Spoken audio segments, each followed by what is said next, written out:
shout out to the one they call Yeti.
Chiquinata.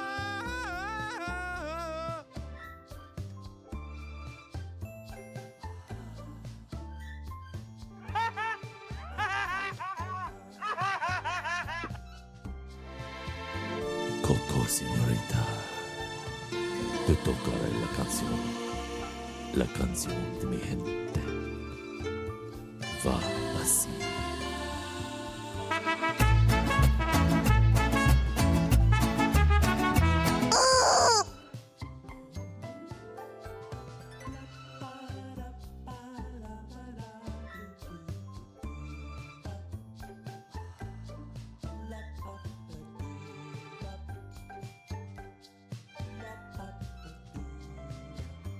Chiquinata.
Hello, everyone. Welcome in. Welcome, welcome. Welcome to our special stream where we are going to have my incredible friend Pick Stitch. If you guys are not familiar with Pix, please do yourselves a favor and go follow Pix. Pix is incredible, and Pix today is going to help me start, hopefully, maybe even, I don't know if we'll finish today, but we'll see. We'll see how far we get. The process of designing our cross stitch from our 12 days of streaming campaign for 2022 for Starlight Children's Foundation. So I wore one of my Starlight shirts. I wore my 2022 shirt today. We raised 696969 during that campaign. Because you guys are a bunch of memeing trolls, even when you're showing love to the kids. What color should we make let's make our Starlight sign red today, because I know that's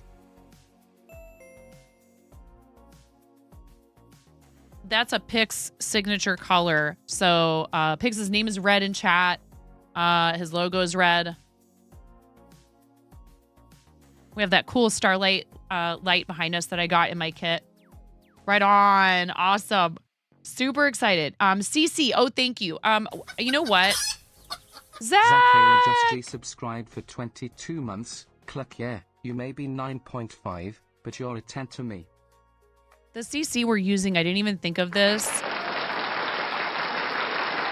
Pixel chat.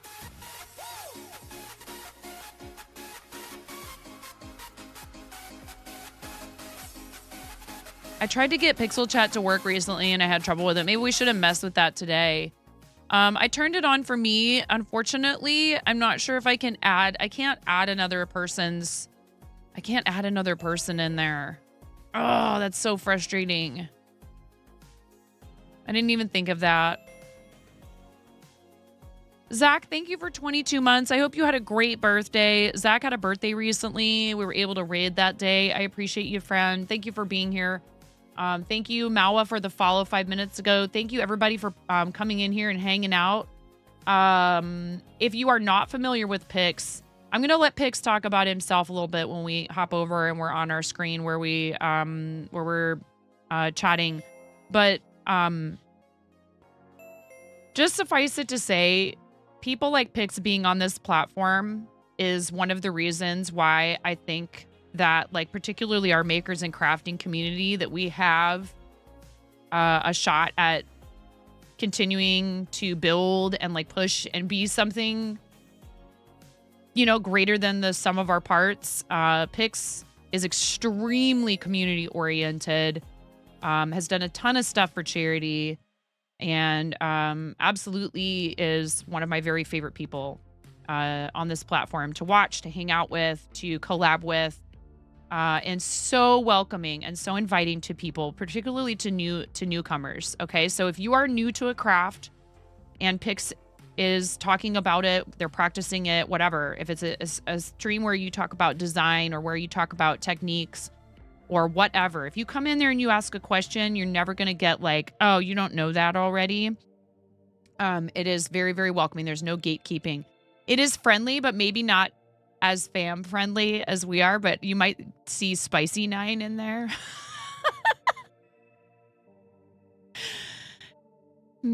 Pix might have gotten a little bit of spicy. I just woke up and haven't had enough coffee 9 this morning.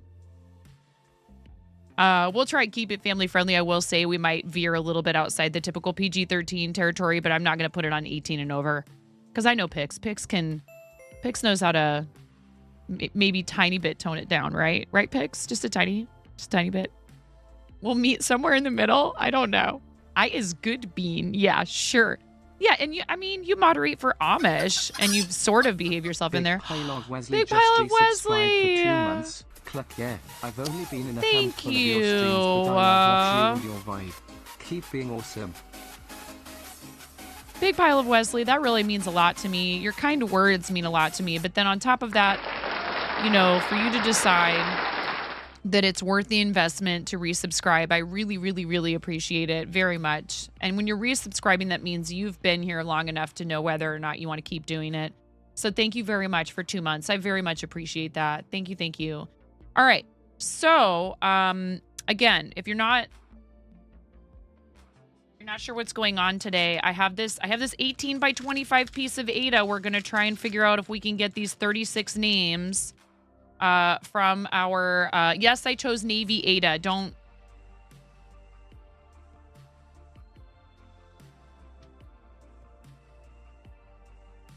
I already know.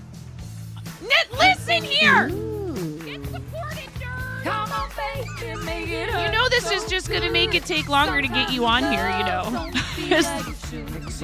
Did you need to make a cup of coffee, Pix? I'm just going to switch to our scene, you troll.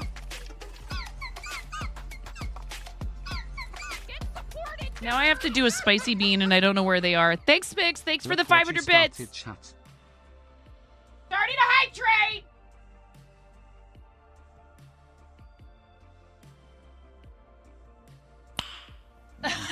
Big pile of Wesley cheered a very nice amount finger guns. What did I do with the spicy beans, you guys? I can't find them. This is what I get for tidying up my office.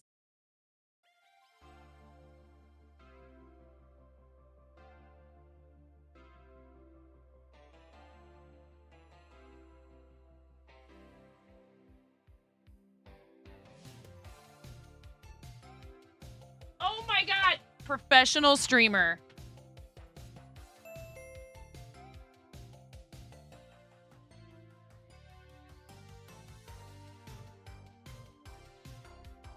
Pix, I can't find them.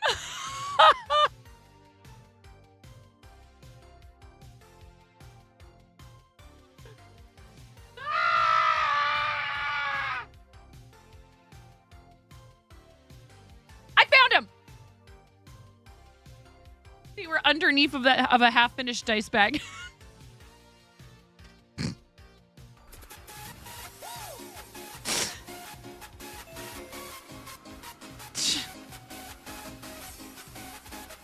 They were underneath of a half-finished dice bag. When in doubt, look under the half-finished dice bags because I have like 17 of them. All right. Ready? God, why? Hi, Jang. How are you? Jalapeno business. Neener, neener, neener. Did I see autofocus just now? How dare you? Sony camera. Are you messing with me? Don't mess with me. All right. Jalapeno. No! Bah.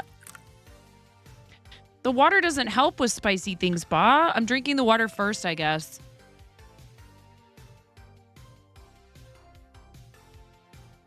Please, everybody, welcome Jang to Stream Stars. I'm so excited, Jang. You have no idea.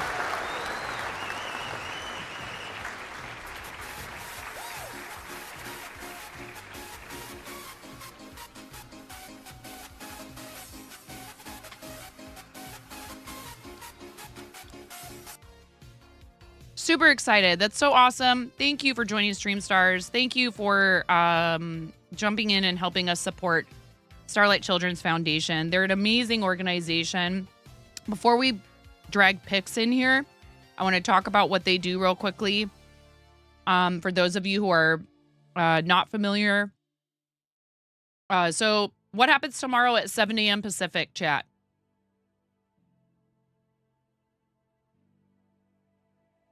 Because this is a project I promised for 12 days of streaming from December of 2022, and I'm just now getting around to it with all of the insanity. Directly after that, Jang was sort of like the lead up to us getting partner.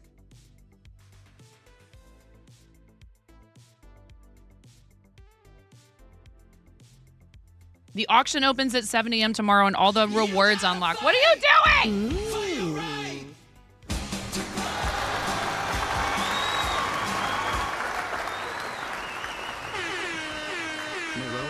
Miro_Cheer X101. So 2022 is party, maybe. is the year that we did this, and that's why I'm wearing my 2022 Starlight shirt. So Starlight brings, Kit Kat, thank you. Cotta has gifted a sub to Fijang. What an absolute unit. Cotta gifted a tier 1 sub to Fijang. Fajang. I know nothing about backlogs. You really don't, though. You keep up so well. It's quite impressive. I'm not gonna put you on the spot right now, Jane. So Starlight brings VR, video games, books, art supplies, little red wagons. They bring whole gaming rigs into hospital rooms. They bring handheld, the portable consoles to kids stuck in the hospital. They deliver happiness to seriously ill and injured children in hospitals all across the country. And I believe they also have a presence in at least Australia and maybe a couple of other countries as well. But we have successfully put at least 3 handhelds in a local hospital not far from me, and an additional 3 were matched by Nintendo for that campaign that we're doing these cross stitches for. So this was a redeem for certain people. They picked it at certain donation amounts to have their name either a small, medium, large, or epic size on the cross stitch piece. Thank you guys for the hype train. I appreciate you very much. Hey, Duo, what's happening? Thank you for starting a hype train. You're at 31% of level 2. If you do a level 3, I have to get up and do 50 jumping jacks. If you do a level 5, a completed level 5, I will donate $10 to Starlight Children's Foundation to our campaign, which we have not officially started pushing for. We're doing this week. Jang is also joining us this week to fundraise for Starlight. There will be another event at the beginning of December. If you've considered streaming for charity and something like Starlight would be a cause that would appeal to you, please reach out to me. I am a 2023-2024 Starlight ambassador, and it is our job, literally, to spread the news about, sounds like proselytizing, and it is. It's a really great cause, honestly, and I signed up for it gladly and willingly, and I have a passion for what they do because I lost my finger in an accident when I was 4 years old. The accident itself and losing the finger, thank you, Pin Scorpion, for the follow. I appreciate that.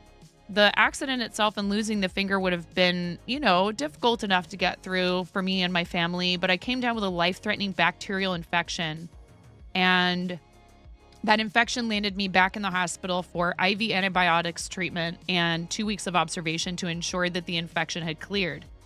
And I was bored out of my little 4-year-old mind. And I bugged the you-know-what out of the nurses and doctors. So you will wear wait, what? If we complete a level 5 hype train, Pix will wear a onesie of chat's choice for the rest of stream. Charmander, Bowser, Spyro, Yoshi, or Catty Pix. All right, yo. I will also wear a onesie. If you guys, if I'll, it's okay though. It's okay. Wherever the hype train lands is fine. But if you're wearing a onesie, I'm wearing a onesie. I can't let you wear a onesie alone. Can't do it. Be careful what you offer. Haven't you learned by now? You don't have to do the jumping jacks with me, though. Sir, your someter has been overloaded. Set the alert level to DEFCON 5. Please refer to the operations manual for further instructions. That has gifted 5 subs to viewers. Please don't ask about the chicken onesie hot tub stream. I got where the kids are back in school now. It will happen soon, TM. Because I owe you guys that. I owe you so many things. Yeah, backlogs. So many backlogs. Kit Kat, thank you so much for gifting 5, not 4.5, 5 tier 1 subs to the community. Thank you for gifting to Pearl Whirls, Naomi Denmother, Meaty Moonstorm, Crafting for Introverts, and Larry David. Pretty good. Thank you very, very much. I really appreciate that. Your support is awesome. Sir, your someter has been overloaded. Set the alert level to TSJ. DEFCON 5. Please refer to the operations manual for further That's Zach M. Rutledge's laugh, by the way. Has gifted 5 subs to viewers. The joke here is that he sounds like Muttley. It's fine. I'm just going to sit here and sip my coffee while you guys riot. All right, completed level 3. Let me do your freaking jumping jacks. Oh my God. And then you guys get to hear this, and I love this song, so it's fine.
not amused, you guys. She's like, you look like. If there's a word for cringe in cat, I'm pretty sure.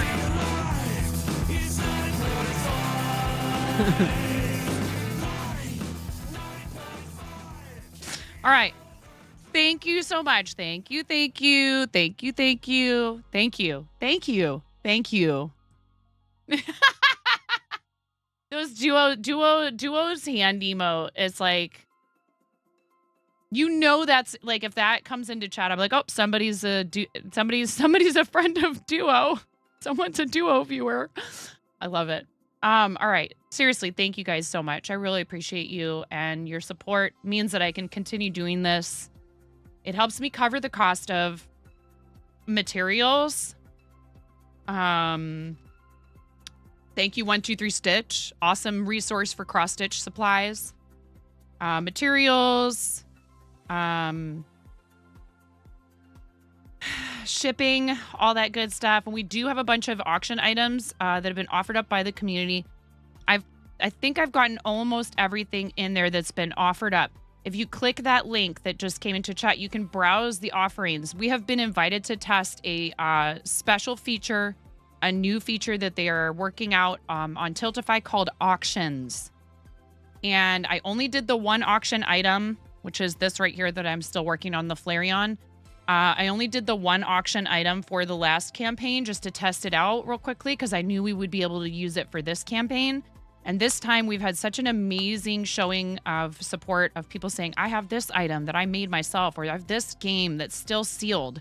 I have this board game that's really cool. I have, I can print some 3D dragons. Ian Douglas, Kit Kat, Puffles, Noki, Danielle, a bunch of people have offered up. Seski is doing a 3 emote or sub badge or 1 animated emote commission slot. So please check out those offerings. They unlock tomorrow at 7 a.m. Pacific. Now, enough already. We need to get started with this. We're keeping our guest waiting. He's going to fall asleep. No! LP! Ooh. Why LP? Or Donkey Kong. Thank you for the 195 bits, LP. LPTSJ cheered. X195. It's very close, LP. Oh my goodness, Ella. Has been overloaded. Get Set the supported, alert nerd. level to DEFCON 5. It's fine, I'll just... Please refer to the operations manual for further instruction. Ian John has gifted 5 subs to Oh, viewers. Glee. Sir, the autometer has been overloaded.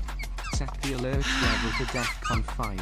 Please refer to the operations manual for further instruction. Pickup notes Ella. has gifted 5 subs Ella, to I love viewers. you. Thank you, Ella. What? Get supported, and another 5 bomb for pickup notes. We're never gonna... Hey, Pix, I think we need to reschedule. Someone Shy, Positively Stitched, Marina Shore, Yukamo 1, and 55 Lizzie 555. Congrats. Pickup notes also tossing 5 tier 1 subs at chat. Thank you so much, Pickup Notes. Becca Lane, Rockstar Canada, Tissa Girl, Cosmic Beat, Coffee Rocks. Y'all need to save some of this energy for Pix's stream later. I'm counting. All right, I can see Pix. We're gonna pull Pix in here. Are you guys ready? Here, I'll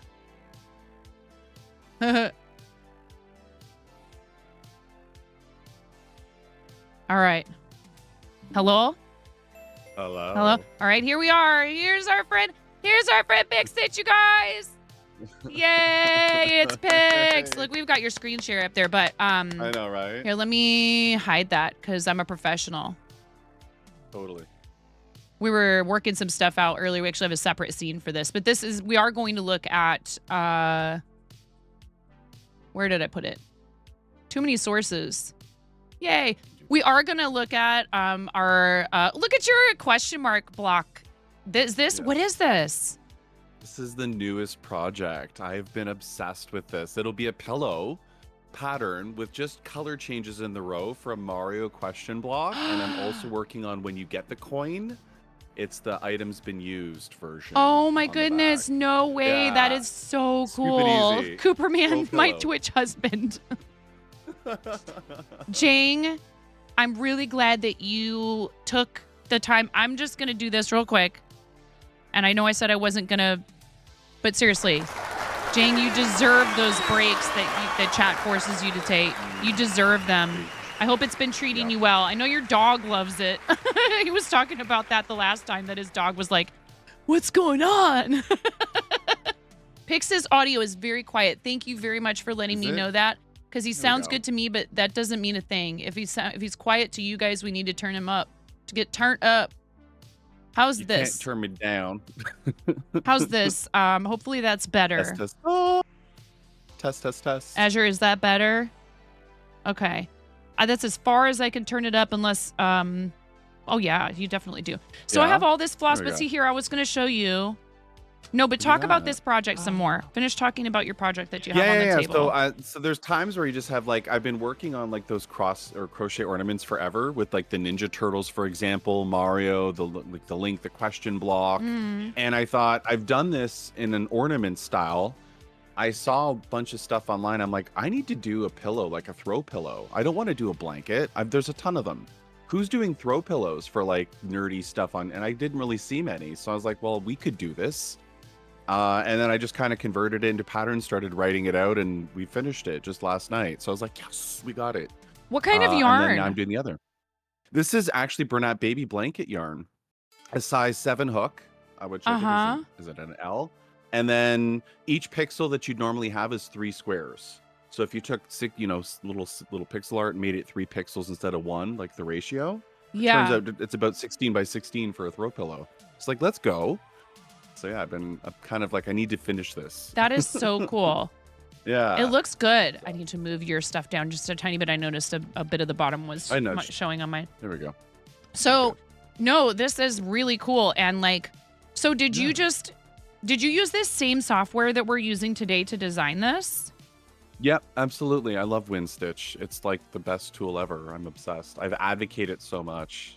Do you have a relationship with them as like an affiliate or anything like that?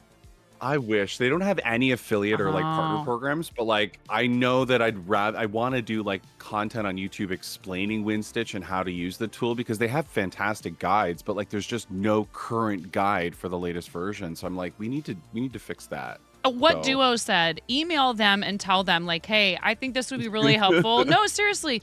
Do you, I know. Here's something I need to do. So I'm not just telling you to do this and like not, telling you to do something and not following my own advice or whatever. Thank you guys so much for the hype train, by the way. We need to do a $10 donation to Starlight. Thank you so very much for that. Actually, and if we can get a poll up for the onesies, yes, we this can is pick true. my stuff too. Yeah. Do the poll for Pix's onesie first, and then for mine we'll do here. I'll write the choices in chat, because what did you say? Will you write those choices in chat again? Look at you. You're so fast. I can't beat him in Amish's chat to like shout outs or any of that stuff. I mean, half the time I'm on mobile anyways, so there was never any chance if I'm on mobile. Totally. For mine, let's do pig, chicken, lemur, frog. Oh my god, you got the whole zoo. Oh my gosh, I have like 5 more than that. I have too many. There's too many to fit in a poll. I hit mine. I'm like, people are like, what other onesies are you getting next? I'm like, this is not a collection, but when the X moves out, then we'll have room. No, not cause login. I need to do fundraiser, donor login. So why don't you, while I'm getting this figured out and donating $10 to Starlight, why don't you talk about how you started on Twitch? There might be people here who have not yet met you. So, do your spiel. Totally. I love it. Okay.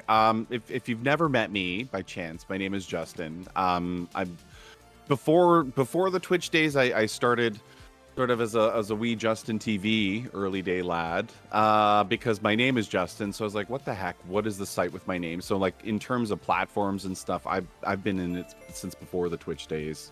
I was into StarCraft 2 heavily, a lot of that, and that was sort of the intro to esports and bar crafts, and we'd be out drinking at the bars, watching games broadcasts and stuff on the platform. So it's like back then we didn't have all the stuff you have today, but was what I learned. As a crafter, I've been a cross stitcher since I was 4, or grade 4, sorry, at age 9. And I got into it because of grade 4 art teacher after school program. I started to connect pixel art from video games to cross stitch, and then all of a sudden it was like, why aren't there patterns out there, right? Because Nintendo didn't care about cross stitchers; they cared about plush toys they could pump out fast. So I started to stare at TV screens, go to the store to get, floss, thread, color match, stare at the screen too close, go back on my bike with my allowance, try to get supplies, and then back and forth as I'd screw up and get it right the other time. But that was it. She passed the year after, so I had no one to lean on. No one in my family's crafty. And then I got into designing and pixel art with graph paper, pencil, crayons, like stuff like that, just to like design video game pixel art.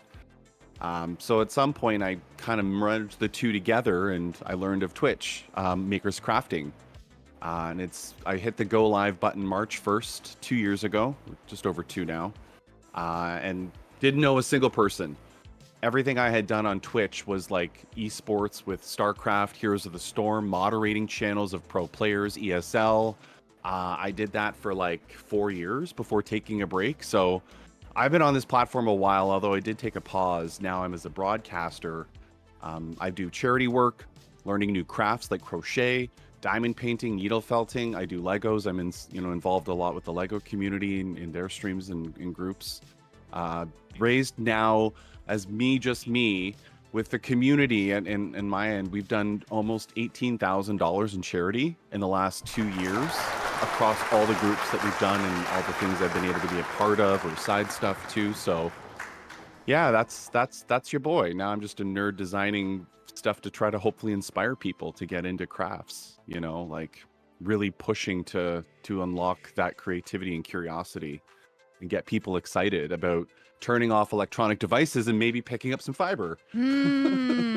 Or, if you have Maybe. something on as background noise or you're watching a stream or whatever, but you're using your hands, there's like scientific evidence that there's something called, what is it? It's like the something reward. I forget what it was called, but I saw something that said the other day that said there's a reason why. Oh, Emma, welcome back for Creatively 6 Emma just months. resubscribed for 20 months. Click yeah. Thanks to @Miro_B Thank you, for my Miro. sub-gift. There's Nine pop what is it party, nine called? pop party. It's like a brain response, reward response, using there's a word. hands. Yeah. Working with your hands can do wonders for your brain. This is from a site by someone named Dr. Susan Bialy Haas. I don't know them. I'm not, I haven't checked out their content before, but it says, you guys. Te tocaré la canción. La canción de mi gente. Oh, there's a fight between impact. I Charmander knew I and wish Patty you Pix impact. from the onesies. Patty Pix is winning. Oh my goodness. We might have to turn some of this stuff off if you guys aren't going to behave yourselves while we have a guest. I sound like that's my mom voice. Am I going to have to turn that stuff off? So make me turn this thing around. Yeah, it's exactly. I'll turn this stream around. Did you all go to the bathroom? Who still needs to potty? No.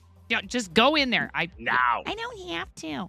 Ramona's always, I don't have to. We get in there. And she's like, I did have to go. I'm like, yeah, it's just like you think that I'm just, making stuff up, and I just here. You know what? And I forgot to turn all this stuff back on. Why am I giving them more stuff? Patty Pix is at like 630 votes. My God. Catty Pix. You just can't get away from it. So it is like my ever-living meme.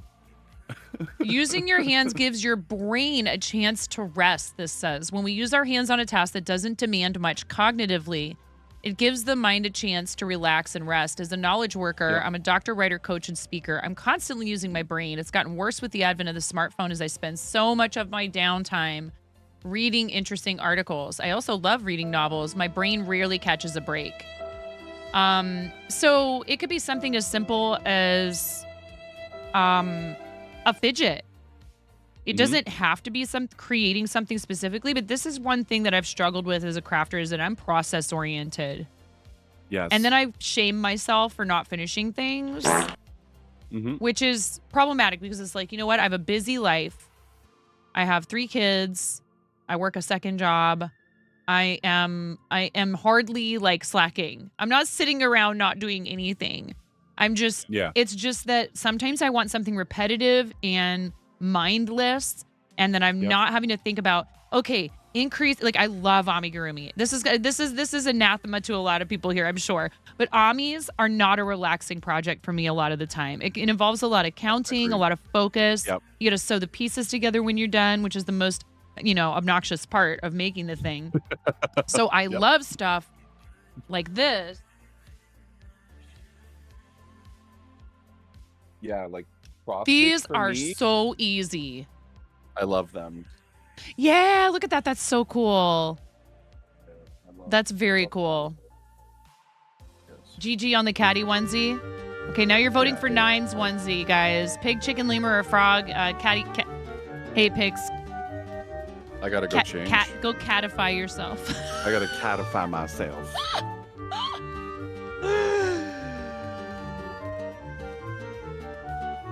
See, now I know that you did that because there's a sound, Ba. Here, while Pix is catifying himself. All right, Bubby. Ba wants to know, am I slacking? Yeah, but only after you give Bubby a kiss. Love you, Bubby. All right. See, even if she's harassing me, she still loves me. So, oh my gosh, look at all those. They're so cute. Look at the Christmas tree mushroom. Look at it. Look at you. It's Catty Picks, everyone who's got the emotes. Yeah. It's just that face they want.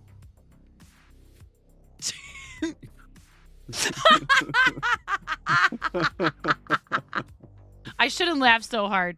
They're going to make me do like chicken onesie and then be like, yeah, see, look, chicken onesie's winning, you guys. Pig and lemur have no votes. Pig has 1 vote. Pig is 1 vote. Frog. Frog is the other one. Frog and cat, that's fun. Did you ever read the Frog and Toad books when you were little? Oh my god, yeah. I remember that. I do. Easy there, time traveler. Cappuccin, get out of here. God damn it, 9. Meow. Well, the worst part is, I mean, not worst part, but when that redeem happens in Amish's channel, and I guess in yours too, because you use the same one, right? Is anybody's cat around? The song that plays afterwards, the dun dun dun dun dun, meow, dun dun dun dun dun, meow. That's from a children's show that my daughter has had an obsession with for like 2 years. Oh my god. So you just hear it like coming up and I'm like, just going oh god, off. let's shrink right down and go inside. Dun dun dun dun dun, meow, dun dun dun dun, meow. It's from Gabby's Dollhouse. I've never seen it, and yet everyone's told me about it. So I actually went to YouTube to look up the show because I was like, when I saw the song and the part where it comes in, now I finally can connect the two. But forever parents now who've seen this bit of that clip, they can't unsee it now every time and they chuckle. I've been told. Well, here's the thing. Because they see me popping up on the screen. There's a whole section of the show a lot of times about crafts. And I've done crafts with my daughter from little YouTube videos from the show. So even though, kids shows can be kind of maddeningly like repetitive, and especially if you have a little one that becomes like really obsessed with something, it can be kind of tough because they just like won't stop. But okay, so I'm stepping away to put on. Oh, no, it's not over yet. Frog is winning. There. Somebody's really like hell-bent. 580 votes, approaching 600 votes for Frog. Oh my god. I feel bad for Lemur, so I'm voting for it just the once, just so it can beat Pig. I'll vote Lemur too. There we go. Thanks, Pig. Sorry, Pig had 1. So then, okay, why don't you also talk about, the process of designing a cross stitch piece and how, what do you do sort of to prepare, and maybe some of the larger pieces that you've designed, like, if you want to talk about that. Do that one too. I got it here as well. I can pull it over. Oh yeah. Sure. Cool. Okay. And of course, I'm just a baby cross stitcher. I don't really know what I'm doing. All right. So when it comes to designing cross stitch, I mean, I started with graph paper. I'd go back to school sales, graph paper, like you can get it stupid cheap. Pencil crayons, pencils. I still use graph paper today for some things if I'm not, access to computer. You can think in pixels, you can think in there, and Frog won it, of course. I see You that. I'll can be think right in back. pixels, full squares. Yeah. You can divide squares into different angles. If you were to slice it down the middle versus on an angle, a diagonal, you've got different shapes you can work with. But graph paper works well just because of the grid that we cross stitch on versus the actual paper. In the tool that I use, it's called WinStitch. WinStitch is just another one of those sort of cross stitch design software tools. If anyone is curious about WinStitch, and I advocate them all the time, great question. We Create Boutique, there it is in chat. MacStitch or WinStitch, depending on your version. If you're a WinStitch or Windows user, it's WinStitch. If you're Mac, it's a MacStitch. You get like a 2-week trial right out of the gate. Like, try it for free. You may not love it or hate it or whatever, but you could try it. But it's one of those tools that has kept current. It's affordable. There's the version where you pay for it and then you pay for future upgrades, like major updates. You can have an all lifetime upgrade plan for it, which is cool. But it's the best color conversion tool and algorithm I have ever seen, which means if I take this color and I convert it into the tool, all 491 DMC colors we have access to, how close is it? As a designer, how long am I going to spend painstakingly going through color testing versus how accurate was it right out of the gate? And to give you a sense of how much I've pushed it through, this piece I'm about to share with you was one of the first pieces I designed for Twitch when I joined, and it's called The Pixels That Made Us. So here you've got like the letter G, for example, is Nintendo. It's like a Where's Waldo of all the characters that you remember. So you could see Kirby, Mega Man, Donkey Kong, Yoshi. There's about 45 colors just in this one letter and going through. And then maybe I collapsed a few down, but this was for Child's Play charity, and we raised over $8,500 just from a pattern. Okay, that's $1, $5, $10, whatever you want. I never put minimums. Whatever people wanted to donate, we got $8,500 raised from a pattern. The letter A was Game Boy, so you can see Game Boy, Game Boy Color, Game Boy Advance, right? And all the different characters in here. Sonic, Kirby, Sora, Link, you've got Mario, Wario, a Tetris block, Buster Bunny from Tiny Toon Adventures, Legend of Zelda, a bunch of them. But it's, again, celebrating that console series. The letter M, although we don't have much of these now, was arcade. So you've got like Sub-Zero from Mortal Kombat, Marge Simpson, Bonk's Adventure, Wolverine, Raphael, Ninja Turtles, all those old games we remember. And Falcone got the resub, 19 months. Thank you, Val. How's it going? And then I'll wait for there we go, all the alerts covered. So there's the letter M for those who want to see it here. All the characters, Miss Pac-Man, Popeye, again. The letter E and R are Sega Genesis, Super Nintendo. So, you're looking at like here, I'll put it in a bit frame. Sonic, Tails, Knuckles, Bowser, Geno, Mario RPG, Yoshi's, Mega Man's, like Toe Jam and Earl, Cool Spot, Marsupilami, like there's just a bunch of characters. But this is a total of 22,000 stitches, 205 colors in one pattern. So for me, I know the tool itself has been something I've pushed the limits on in the amount of time I've saved using it. But again, WinStitch is the tool to start with. As far as designing goes, it's what's your idea? Like we talked about Starlight Children's logo. Mm-hmm. Great. We have a logo. We have the tool. We can import into the tool pictures. We can color convert. We can do cross-stitch fonts for all of the people who generously donated. Like for me, that's the idea. That's what we're walking in with. So now we know how to jump into it, and we'll get to design and check out the tool in a bit. So approaching it is really taking an idea and now putting it in a grid. And here's 491 colors. That's it, right? So you have, that's your toolkit. And then play around, test with it, have fun, iterate, make mistakes, and learn from that, and you'll do fine. Just give it a shot. But graph paper. Aw, thank you, Coop. I appreciate you. All the resub. It's a Miro resub. We always gotta Go ahead. Party. I know. I can't help it. He has like 3 shout out commands. So I love like this it. one the most personally, but Oh yeah, yeah. This bird one the is my burbs, favorite. all the burbs. The swag walk. Yes. Yeah. Okay. So welcome back, Disillusionist. Thank you very much to Miro for that gift sub for Disillusionist. So Pix already did a little bit of stuff to kind of help figure out, like, we may not get through the entire process of like adding every single name or anything like that today. But he's just sort of describing the general process and showing off some pieces that are like that gamer piece is amazing. Like, it's Thank you. so much work. It How long is. did that take? Do It you was- know approximately how many hours? So we did this. Each letter we divided into 4 different sections. So take the letter E. The first release was like kind of this corner here. And then the second release was that corner with the Sonic Tales crew. And then, the middle section was sort of 3 and then 4 as far as how we broke it out. There were 20 releases over 20 weeks. So at some point, the time in that I had 2 streams a week, 3 hours each plus off stream time. I couldn't even guess. I should have timed how long, but over 20 weeks it took me in total to do this and release the pattern in all those versions of each letter broken out. Like, it was an ambitious stitch along, but we raised a ton for charity too. That's so cool. Yeah, it was my intro to Twitch. So have other Yeah. people completed this?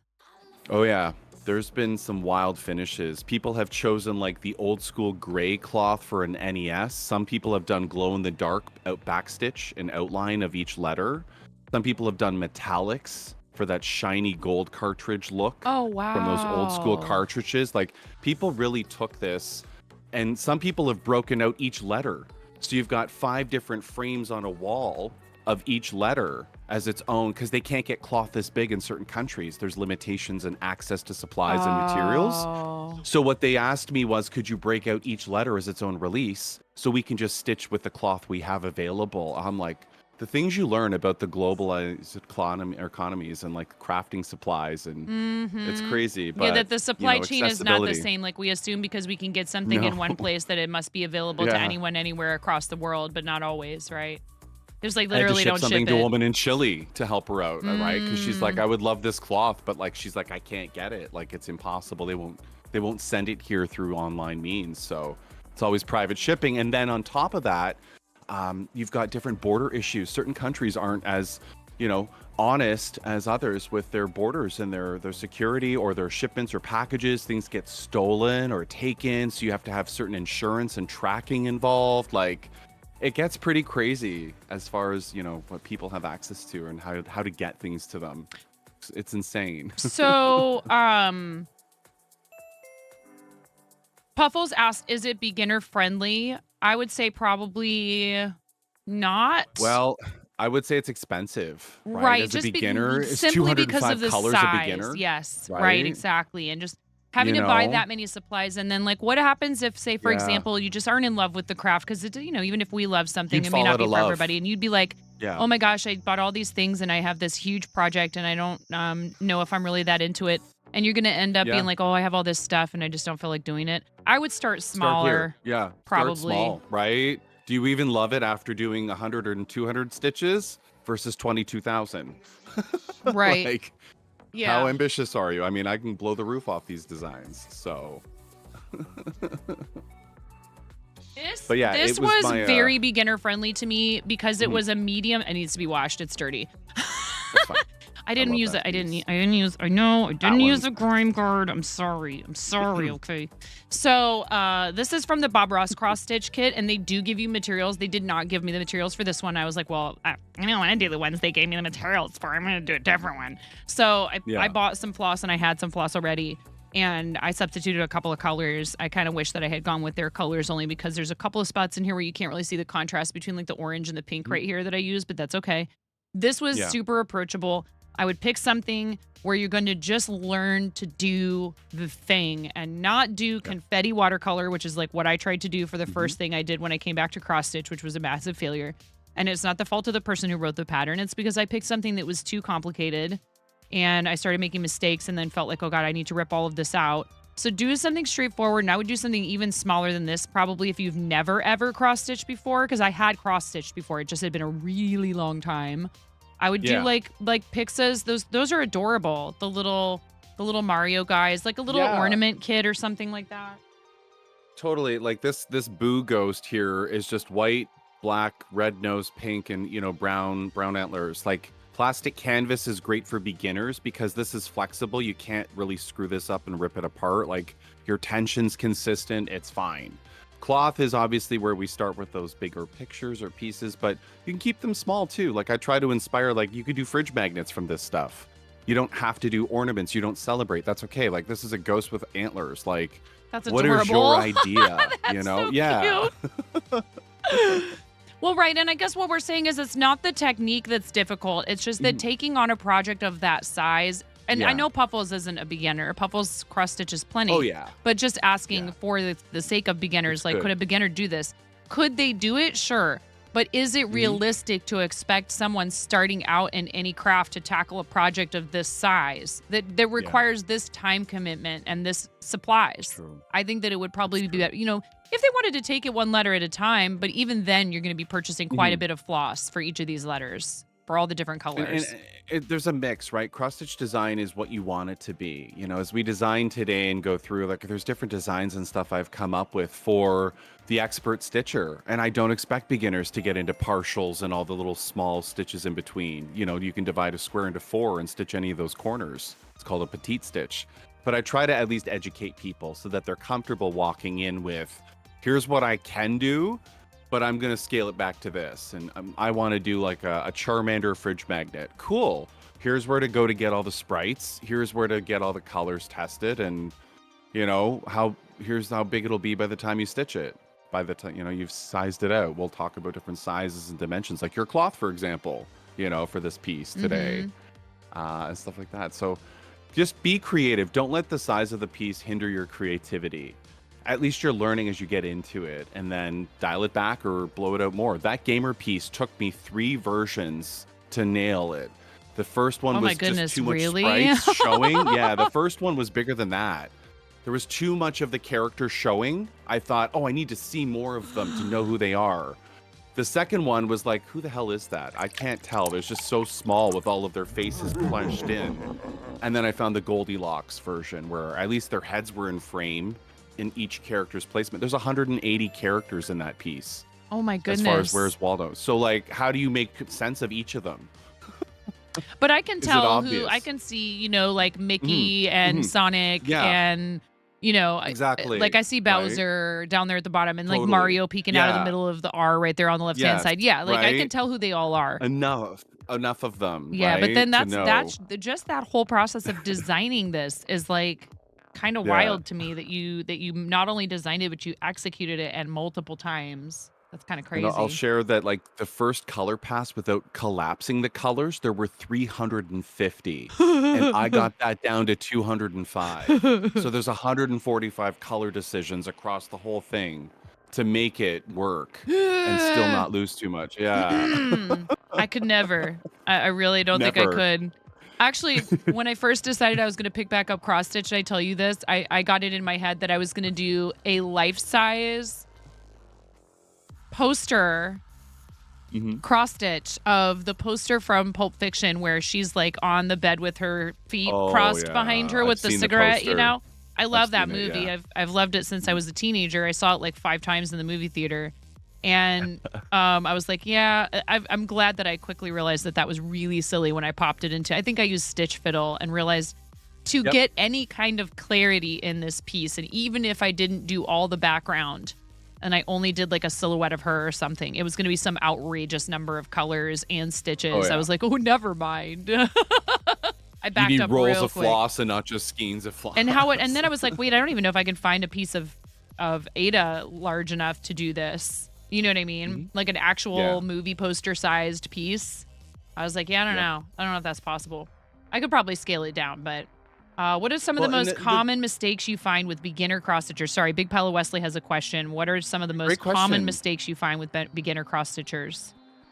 Well, with cross stitching, I think it's their tension is the biggest thing. How hard are you pulling your floss through the cloth, right? Like when you're stitching. When it comes to plastic canvas, you can't really pull too tight because it only goes so far. But you'll squish these holes and start to bend them. So learning that tension is one of the most common things I see. How many threads and knots and how to prevent knots and letting your floss untwist. So as you're stitching, the threads are twisting, but if you just drop your needle, let it unspin and then pick it up again to keep stitching. Right. You know, things like that you pick up because you're like, oh, you got to pick your first knot out. You're going to know and remember that, how much of a pain it was. But it comes with the territory. I still get little knots and things from pulling through the cloth. And then also when to take a break. I think beginners get so excited, they forget that repetitive arm motion can cause physical problems if you're doing something in excess, and for a lot of things too, for long periods of time. Taking breaks. Yes, you're excited, you'll get it done. There's 1,000 stitches you could stitch. But like, look at our friend Duo, for example, recently having an arm injury and having to take a break from it. You know, you can really cause harm to your body. Take breaks, stretch. And that goes for all Like, get crafts, up, not don't just be a cross bean. stitch. It goes for Everything. crochet, knitting, Yeah. any of it. Yeah. Yeah. Most commonly those mistakes. Just take breaks and also just enjoy it, right? Like it's part of it. Can you post the link for your pattern? I can actually. Yeah, it's my Koji if you want. Give me a sec here. I'll pull it up. And Koji. Pix also has a ribbler, so make sure you look Pix up on Oh, I can do that ribbler. too, yeah. But that's do just for this. crochet patterns, right? Yeah. There we go. That's my Koji. It has access to my ribbler, my free. Everything I do is free. It's all out there. I'll share quickly that I designed patterns before Twitch, but my journey was in social groups and Facebook and Instagram, and then eventually Etsy, and all those patterns you'll see there. I had for sale at some point, was like, who are you without an Etsy? I did sell, and then eventually other designers reported me to companies like Nintendo, Viacom, CBS, Ninja Turtles, all of it. I had lawyers contacting Etsy to take my stuff down. The IP was never mine, obviously, and I was selling it, but it was a hard lesson, and don't do that because you will get caught. It's only a matter of time. And then I just said, I don't want to even sell this. I'd rather do World of Good like charity. Whatever you want to donate, right? And make a cause like that. So I have been through that life. I have had Etsy. What you see there is what I started with and then some. So be careful. Don't do it. But I'm proof that you will be caught. I had 12 cease and desists from Nintendo alone, and then Viacom in there as well. So it's scary. It can happen. Just be a good bean. Don't do it. It's crazy. It's tough Yeah. because the problem is like, you know, the argument I have with myself or what have you, you know, for example, like when I'm thinking like, okay, well, who am I hurting doing this, right? Who am I really hurting? These big companies, they don't pay the artists who make up these characters and who do this No. artwork like, you know, more money It's true. or anything like Yeah. that. Like they probably should.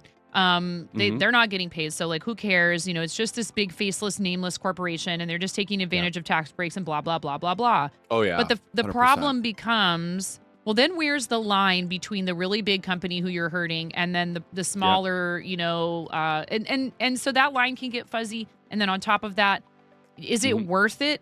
Even if you do think to yourself like, hey, my ethics are that it doesn't matter to me if this company is losing money. Like even if you want to get out of that whole argument, Sure.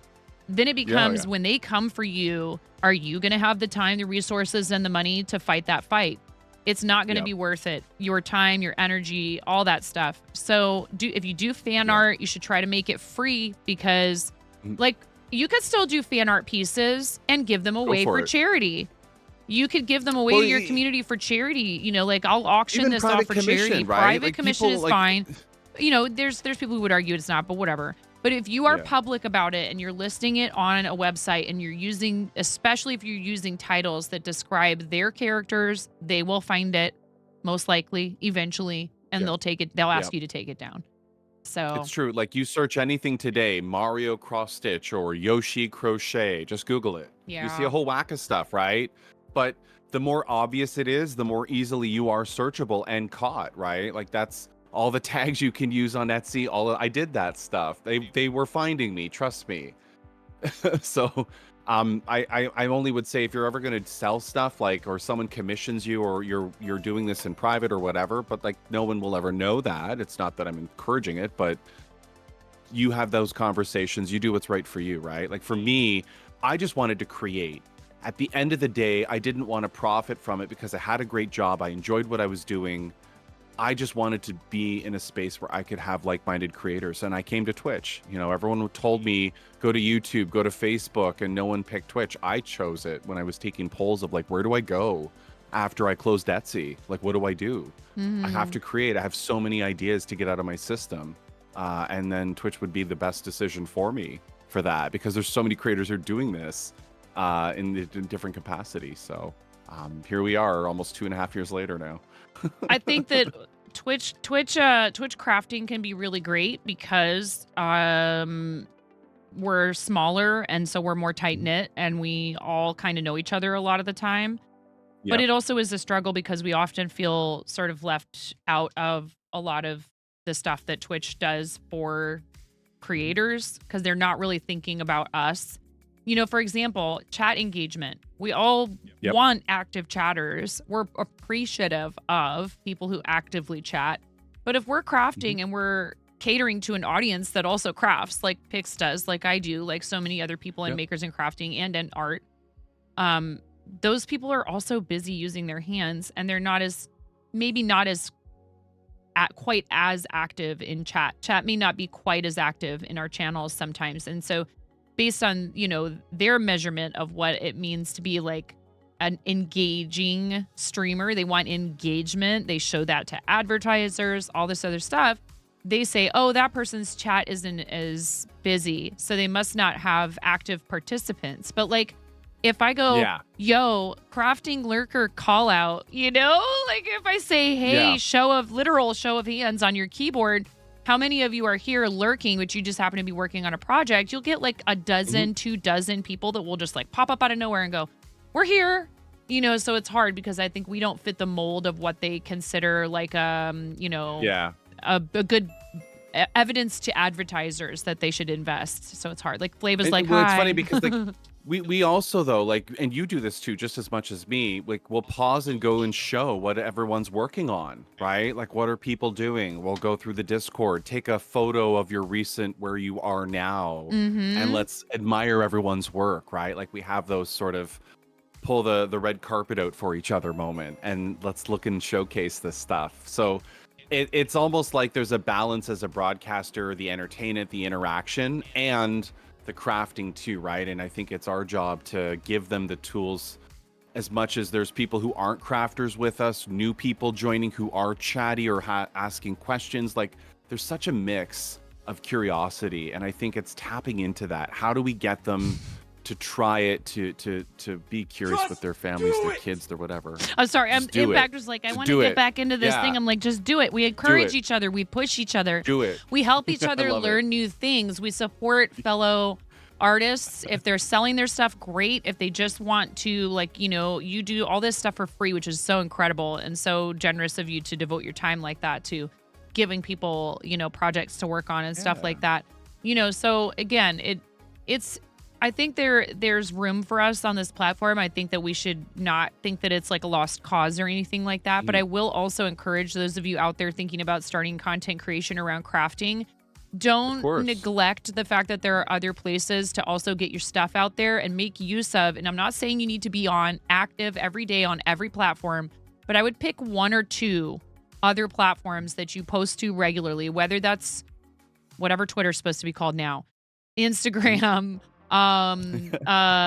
TikTok, Threads is the newest one. Yeah, Threads like is all the of them, is right? the Instagram version of Twitter now. Yeah. And then, yeah. you know, or maybe you want to live stream 1 or 2 days a week on another platform. I've been trying out Live Space. If you guys are interested in Live Space, you should check it out. I think it would actually be a really great place for crafty people. I love Twitch. Twitch is my content creation home. It's where I built this whole crazy jalopy that we call a stream. And I'm very thankful to my Twitch community, and I have no plans to like exclusively stream somewhere else anytime soon. but they are developing some features that I think are very useful for people, particularly if you sell your finished items or if you are wanting to be able to have a one-stop for posts, because they have like a feed where you can post like updates, like text stuff with photos, and you can even link a video there. And I made the suggestion to them early on. I said, you should make it so people can pin a post to the top of their feed like you do on Twitter and a lot of other content creation and social media sites. And they took that suggestion super quickly and they made it a thing. So you have a chance right now with certain platforms to be able to get in at the ground level. I understand some people are also very concerned that some of these platforms might not be stable. So don't go over there entirely. Try it out. Do one stream a week or one every other week or whatever. But diversifying that way is not a bad thing. And then what you can do is say, hey, Live Space friends, YouTube friends, whomever, did you know, because like, look at Drew. Did you know TikTok friends, 400,000 of them or however many flippin' followers he has now. And Drew's so humble about it. He's so humble about it. He's such a sweetheart. He brought people over here and I was like, he raided one day and I was like, so Drew raiders, how many of you knew that there was crafting on Twitch? How many of you didn't know that there was crafting on Twitch? I think I asked. And a bunch of people were like, I didn't know. I didn't know there were people over here doing this stuff. I thought it was all like YouTube, TikTok. Gaming, so, right? So you can help people discover this corner of Twitch. It doesn't have to be an either or. You're not cheating on your Twitch audience when you go stream somewhere else. As long as you're not breaking TOS, make sure you know your agreement. If you're monetized somewhere, you need to know what the rules are so you don't break them and end up having your channel taken down or getting an infraction or whatever. Until recently, Lara says until recently, I thought Twitch was for gamers only. Yep. Of course. And it's the most common thing we hear. But I think also one of the things, and I said this in my partner app to Twitch, was one of the things we lack in the fiber arts space on Twitch and the makers and crafting space is a lack of brand awareness for those sponsors of the companies, of the supplies we use. What I mean is we do our part. You're showing up. You're here supporting your favorite streamers, your creators, on or off the platform.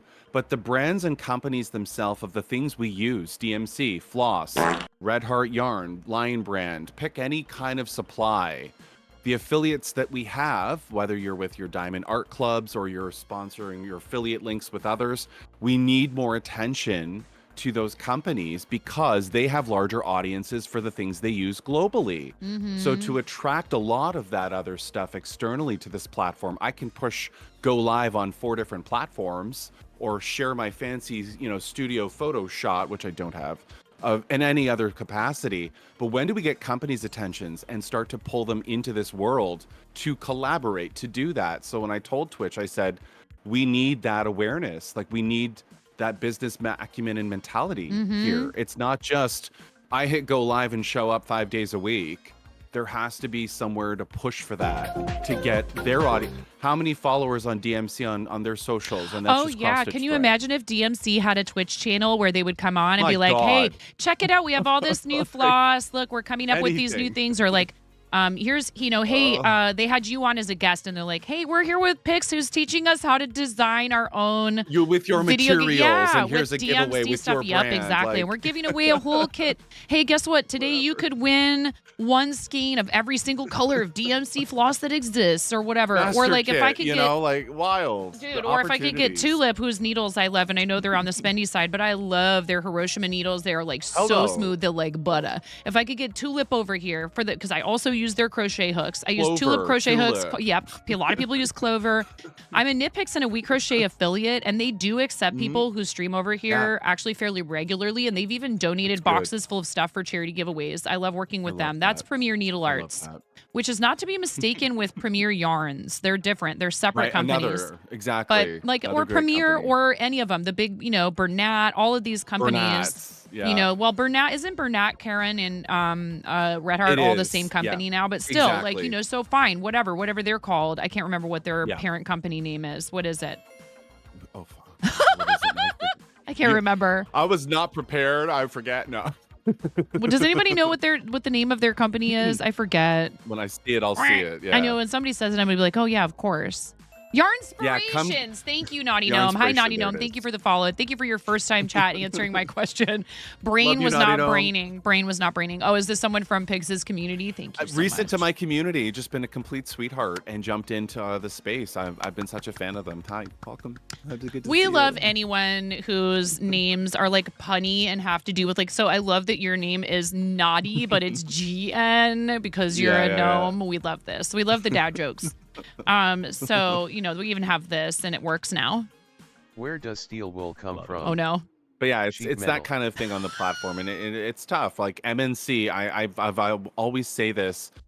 It's people like 9.5, Zakayla, Lioness, and I don't even name a list of people before me who Oh. paved the pathway of the maker's crafting space Sure. from nothingness, to enable a creator like me to jump on any kind of a road or path to create my own and Right. pave more of that road. Like, I'm not able to do what I do today without those folks before me, and I acknowledge that privilege, because jumping into this clean slate nothing versus having something established, you know, is just, that right there is how you start to get more attention to it. People Yeah. in the community who've learned of Twitch are now doing floss tubes and having the courage to hit the record button, or hitting go live and maybe falling in love with it and finding something fun, or their own communities on top of the other shared ones they're a part of. So it is what you make of it, you know. As a creator, you're creating, and what are you doing? What is your capacity? Yeah. Inspire minds. That's all I want to do, is just keep unlocking that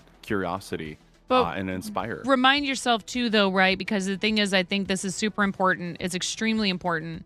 It's one of the few things that I remember kind of hearing Harris Heller talk about that I was like, you know, I mean, hey, I don't want to laugh right away when I say his name, but he has some valuable information out there. Like, it doesn't, just because somebody might occasionally say or do things, or they might even have sort of like an approach to delivering the information that is not like your absolute favorite, doesn't mean you can't glean something of worth out of it, right?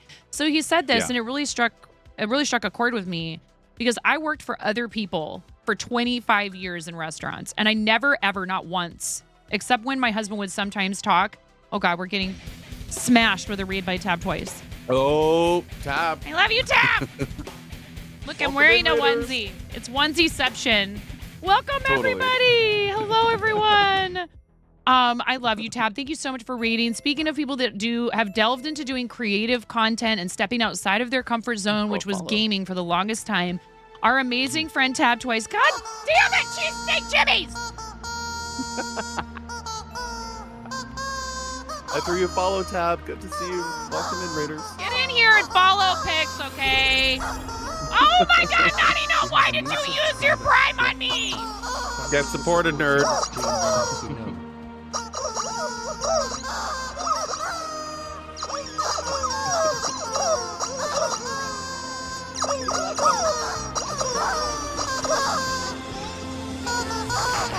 I love it.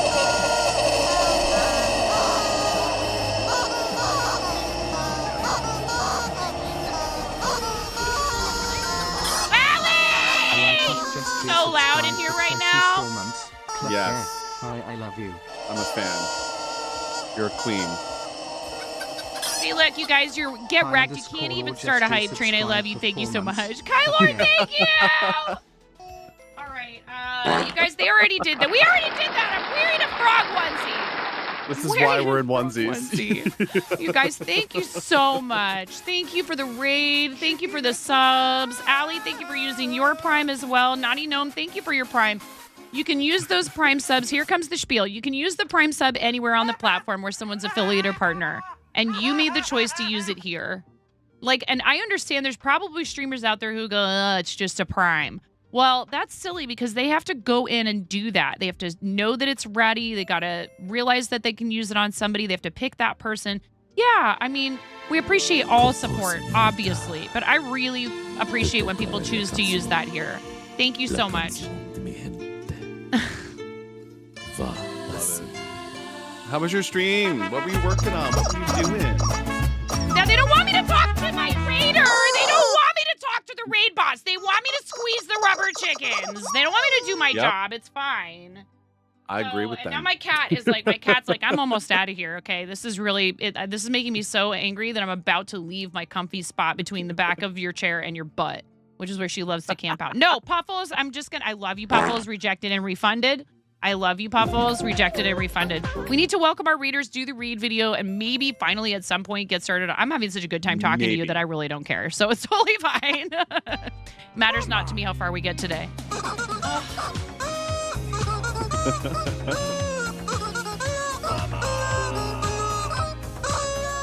Puff just pushing the buttons.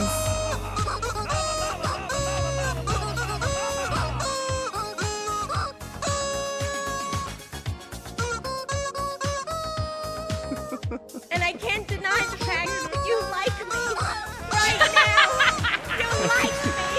Freaking attack. Oh, Lord. Are they pushing them all, aren't they? Yep. Oh, yeah. Tab, did you give them sugar? Tab, did you give them sugar? Now I know how Brenda felt the other day when we rated her. Thank you. Good sandwich. Oh my God. Ginger Bastard, I love your name. I think it's hilarious. And as a person married to someone who describes himself as like 2/3 ginger, I don't know, his beard is all red and stuff. Is it? Yeah. And I'm wondering if our boys will have red beards, probably. I don't know. Henry's shooting up, and he's going to start getting facial hair soon, which is super weird. I'm like, oh my God, no! Oh, Lord. Mm-hmm. No! Killer Coder, welcome in. How was your stream, Tab? What were you up to? If you said it in chat, I missed it. I did too. It was good. We made cinnamon rum raisin cheesecake. Oh my God. And chocolate chip cookie sandwiches. Get out. You did give them sugar. See? What? Oh, yeah. You called it. All right. So,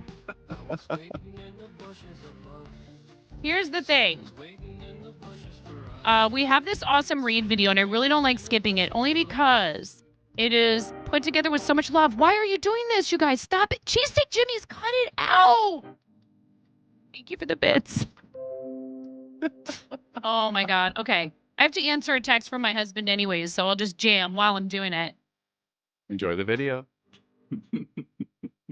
Right? Well, we got to wait till this is over before we can do the read video. That's right. That's right. Now I see it.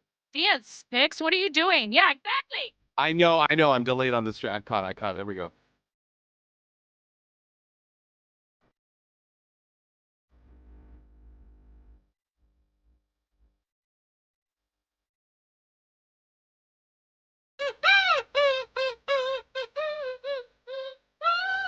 Oh, my daughter dropped this and the mouthpiece falls off all the time now.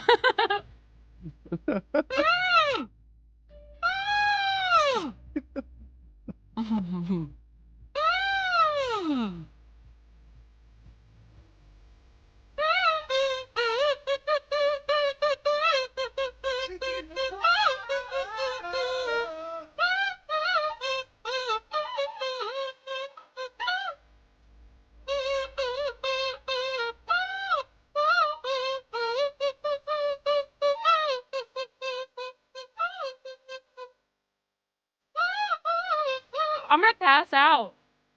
I know, me too. Oh, I'm so hot. Especially the onesies. Sweating. The onesies, How I long know. do we wear the onesies for? I know. What did You said the whole stream. Why did you do that?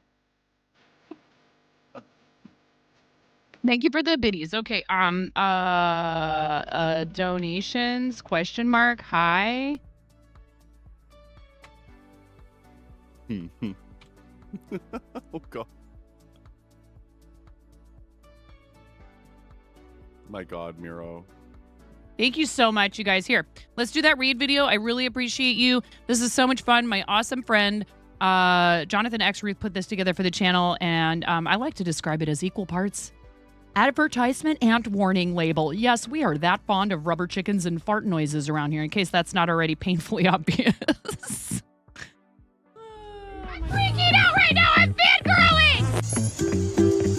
You have no clothes on. No. Get supported, nerd!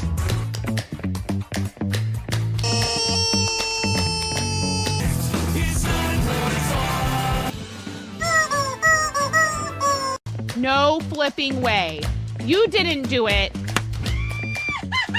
Thank you for the dollar bills for the kiddos. Thank you so much, everybody. We talked about this. I mean, you can cook steak in a dryer, but do you want to? And when the fat renders off of the steak, does it create a fire hazard? I'm sorry, I'm a mother. I can't help but think about these things immediately. So this is a game to you guys, huh? What? You're doing so hard!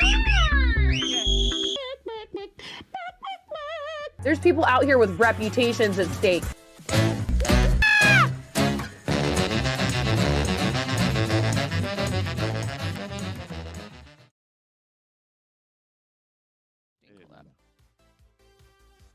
All right. So thank you so much. I really hope you guys like that video. I love it. We were just talking about it while we were in the video. We were talking about how much we love it and how great she is. And she is available for commissions. Please hit up our friend Jonathan X. Ruth if you need someone to do that kind of work for you, or YouTube thumbnails or any of that kind of stuff.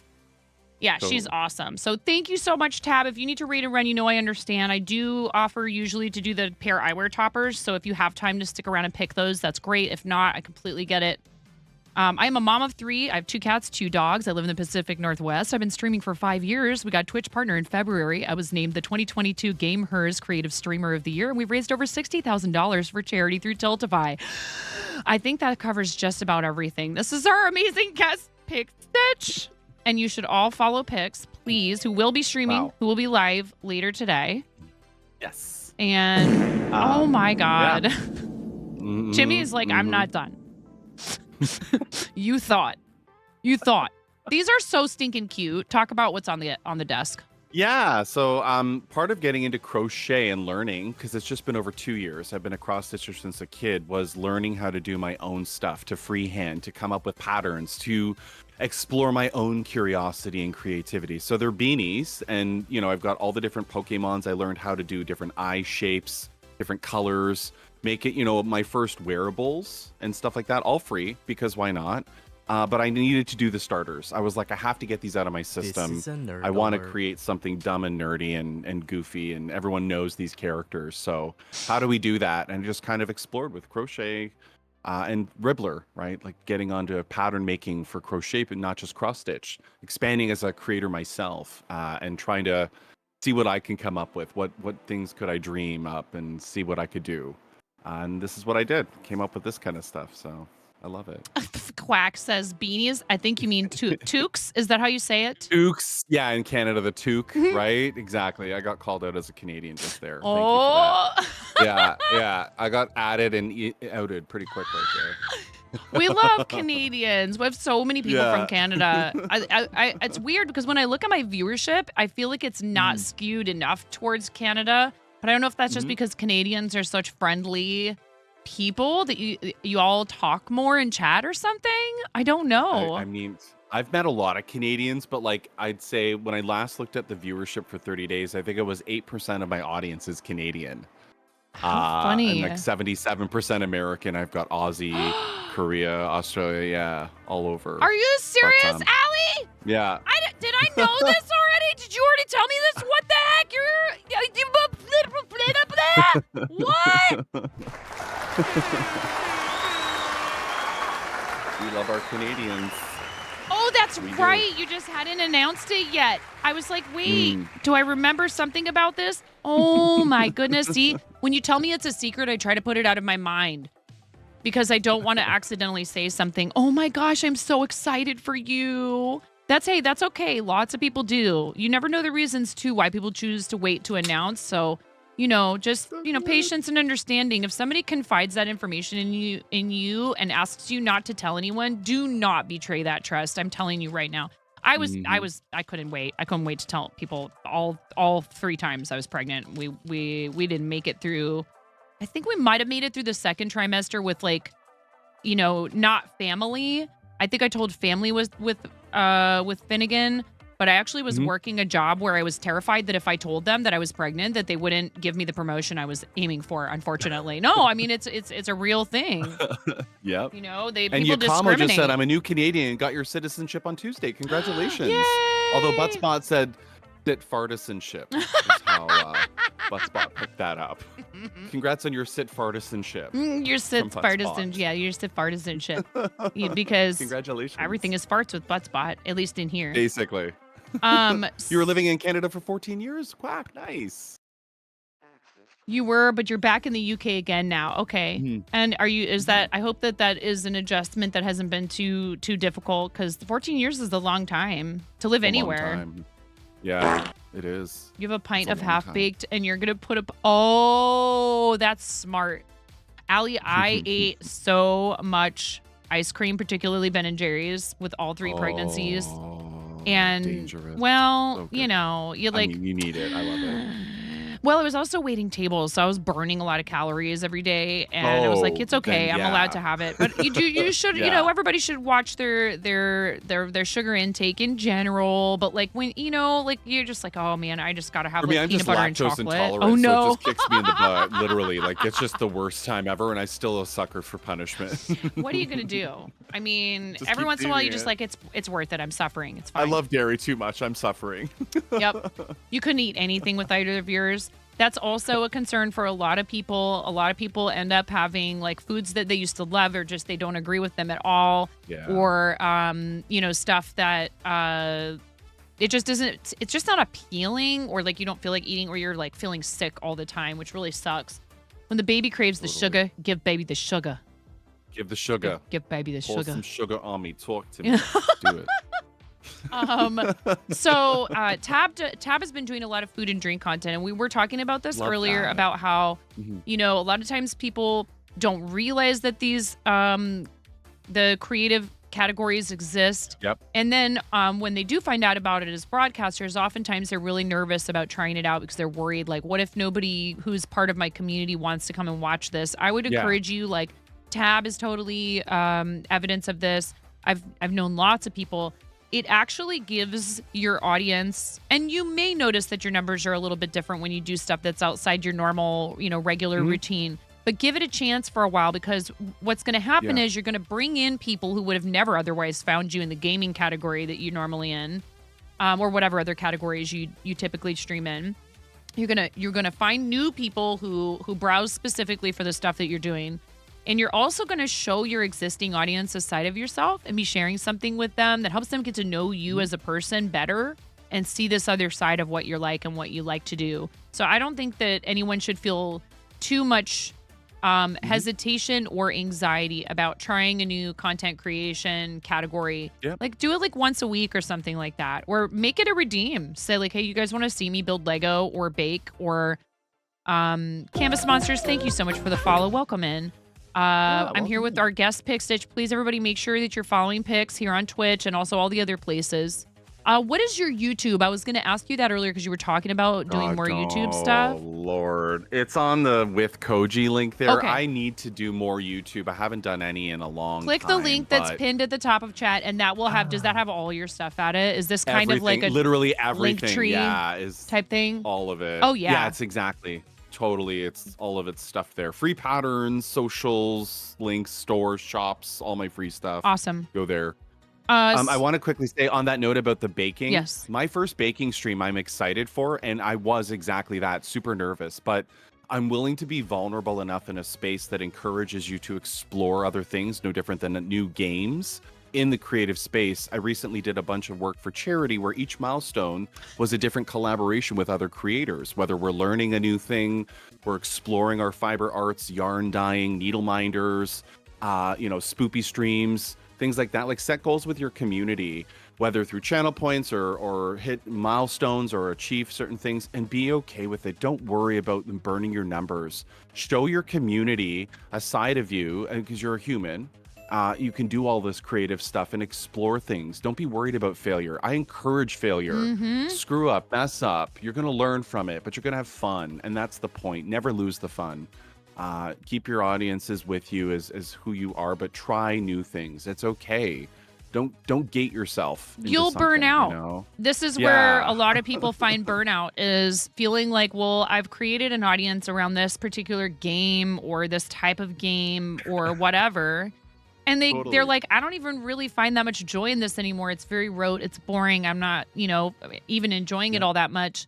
But, well, this is where I get the best numbers. And I understand that is a concern. And I'm not trying to be one of those people that's like, numbers don't mean anything or they don't matter at all. But you shouldn't let them, like Pix said, let the numbers scare you. Yeah, and run your life constantly. It's okay. They're a tool. Okay. And you find balance in peeking at them and using them as information. And also realizing that those numbers have absolutely nothing to do with your value as a person, and that there are people out there who love what you do and will come and watch you no matter what. Is Fortnite my highest number viewership content? No. Do I have a blast playing Fortnite and love playing with friends and I'm happy to share it on stream every once in a while anyways, even though it's not my best numbers? You bet, because I like doing it. So it's okay. Yep.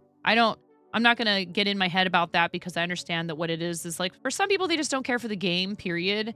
And for others, they prefer crafting content in general, or, it's harder for me I don't understand how people game and keep track of chat and talk to their audience while they're gaming, because I'm really focused on the game.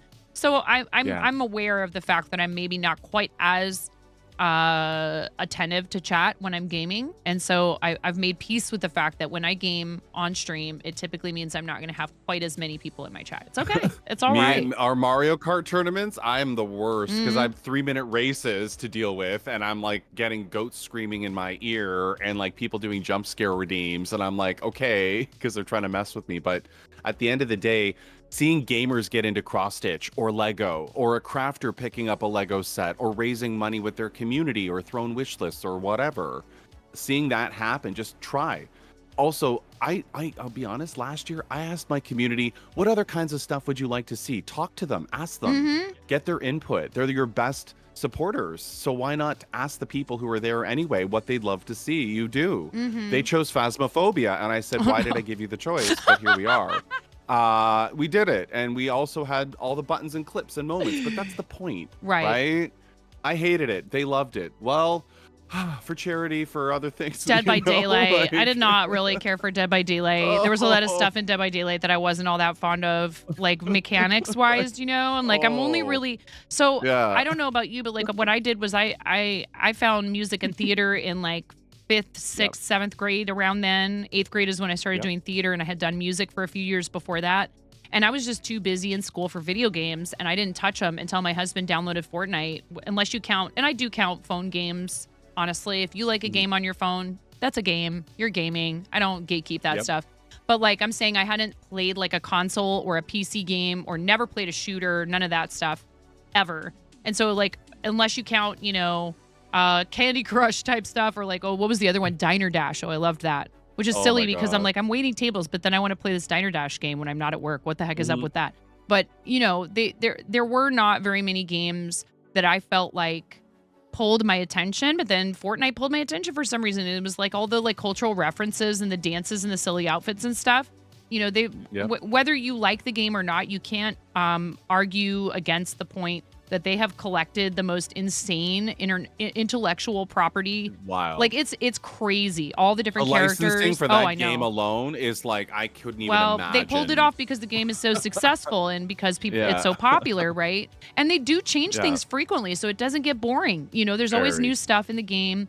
It's fun, and if you find the right people to play it with, it can be a real blast. But like, I didn't have time for the gaming stuff for the longest time. So now I've rediscovered a love of it, and I enjoy it, and I'm happy to try a new game. And if I don't love it, like I wasn't that into Dead by Daylight. It's okay. I had fun, and it was fun content, and I would totally consider doing it again for like a charity challenge or something like that, or if a friend, really wanted me to play or whatever. But I'm not, I'm not like, I think that it's like you said, if there's something that you think you might want to try, or if you ask your community and there's something they'd like to see you do, there's no harm in trying it. There really isn't. And you should just give it a try. I played I Love You, Colonel Sanders, a finger-licking good dating simulator last year. Why? Because they wanted me to meme and read the story with voices, and I did. I had voices for every damn character in that story. I made really silly decisions, and we had game overs faster than we were supposed to. But they wanted it, and I was like, I would do that. Why? Because I'm a goofball anyway, so why not? And we did a read. We read through the game and played it, so I had a blast, though. Is it my most popular? No. Was it ridiculous? Yes. Did I win him over? Hell yes. Yeah. That's so awesome. I've thought about playing that one. That one looks It's like it's just fun ridiculous. for the memes, like you said. Totally. But again, so if this is if for us it's like we're crafters, and so when we game it's different. But I'm telling you, if you stream games usually, if you stream games, don't be hesitant to try this stuff. And I'm telling you too, like if it's something where you've never done it before, and you have community members that would like to see you try it, like the knitting. You've had a lot of people super excited to watch you knit because they're like, Kit Kat was just saying, I love more knitting streams, and even everyone watching me knit, learning watching me knit, and enjoying that process of me learning as experienced knitters of 20, 30 years in some cases for other people. But they love to see that inspiration unlock in them. Try, even if it's not a fiber art, for you as a gaming streamer to pick up a Lego set and build Lego as your intro to makers and crafting is a great segue. It's get a small affordable set or raise some money with your community, put it on your throne wish list. You never know, but it's an entryway. Cross stitch, crochet, like there's different stuff you could try. Who knows? But be curious. Don't ever let go of that. I've tried things and now I'm doing it more than I ever have. I'm designing patterns and I never knew how to crochet, 3 years ago. So you can too. If I am, go for it. if and there's so many resources now too, and there's so many people who will gladly help you if you want it. Lego's a gateway drug. It is.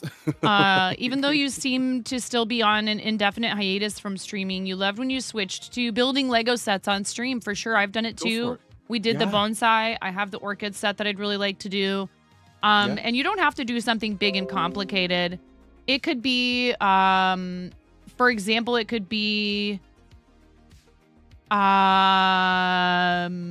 are they called? I just bought one for my kids the other day. The Lego. Yeah, it could be a brickhead, but there's another one. The 3-in-1s. The 3-in-1s. The 3-in-1. Those are yeah, really approachably priced, and then you have several things you can build out of it. And actually, also, if you have kids and you haven't given them a 3-in-1 yet, I gave a 3-in-1 to my 11-year-old and my 6-year-old one day, and I didn't hear a peep, and they did it together. I didn't hear a peep out of them. And they were busy with their hands and not on a screen for like 4 hours as they took that thing apart and built it over and over again. My son is calling me, so 1 second, because I'm sure this is, Mom, can you unlock my phone for lunch? 1 sec. Yeah, go for it. I for the 3-in-1s, I did the unicorn, seahorse, and peacock just as one option on stream. Someone had suggested it. I added it to my throne. Someone gifted it to me. It was $20. And I spent 5 hours one stream doing a 3-in-1 set and ended with the unicorn because, well, rainbows and unicorns. But had a blast doing it. 200-piece set, 250, not a crazy thing, but it's something approachable, right? It was something fun. There's the famous tiger booty hole one where there's a tiger and they Lego put a butthole on it.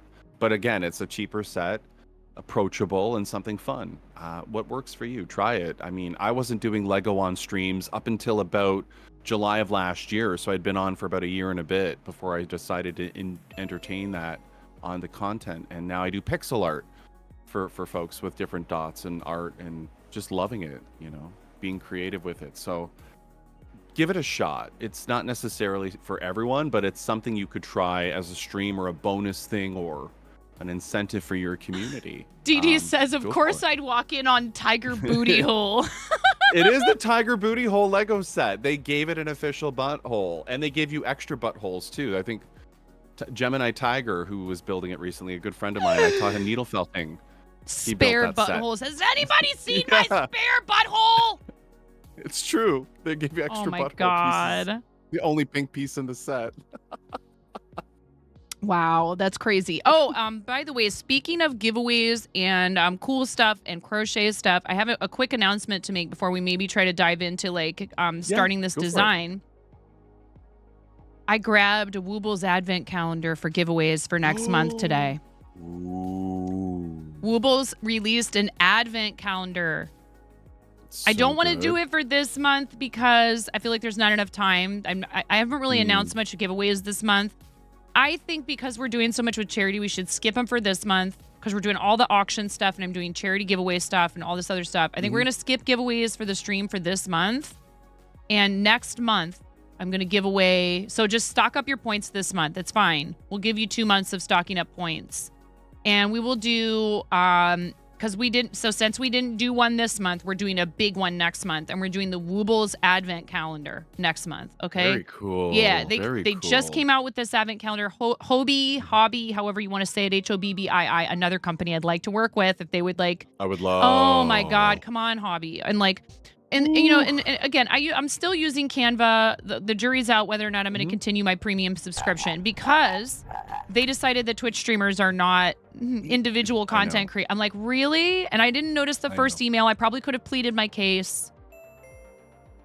That's my fault for being swamped with too many emails all the time and not checking them thoroughly enough, etc. But still, it's like, come on, like really? I use your stuff I used it today to do this setup with the picture frames, with the like Polaroid picture. Well, shake it like a Polaroid picture, Pix. I love that. Just shake it.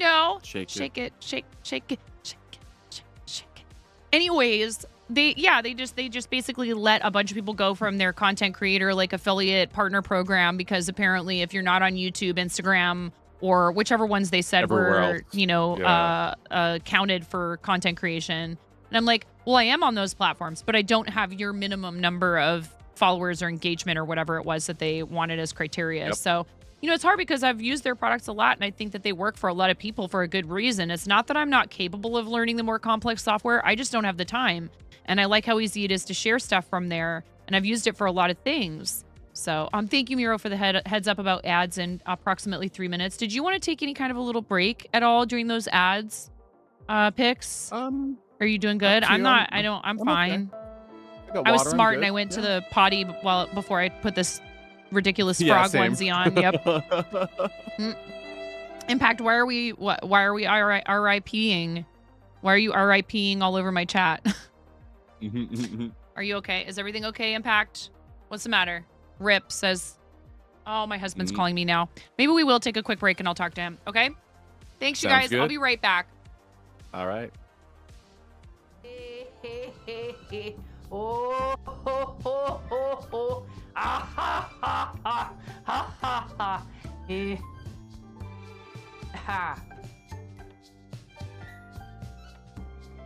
Ha. Wow. Oh, no. I've been rickrolled. You rickrolled me.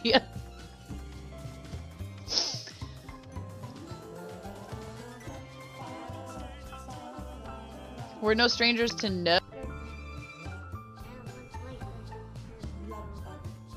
Flattery will get you everywhere, super curly one. Escalated quickly. Yeah, you're like, Get good, Jess Martin. No, I'm kidding. Hi, Tysees. It's so hard. How are you supposed to do that in creative? It's an unrealistic expectation. So, would you like to tell a knock-knock joke? He just got double shushed. You got double shushed. You got shushed in stereo. Clip it. You got shushed in stereo. Ha! Whoa! Whoa! Oh! Good save. That was my fault. I have reflexes.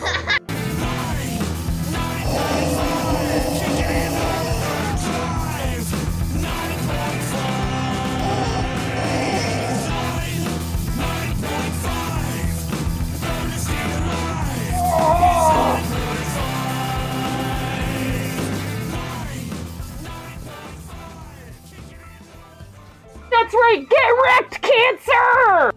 Hello.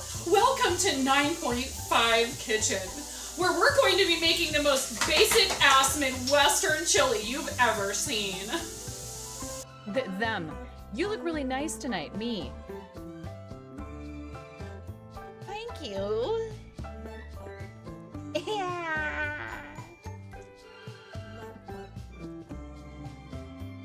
There's a kid screaming in the background. Clip this. Grab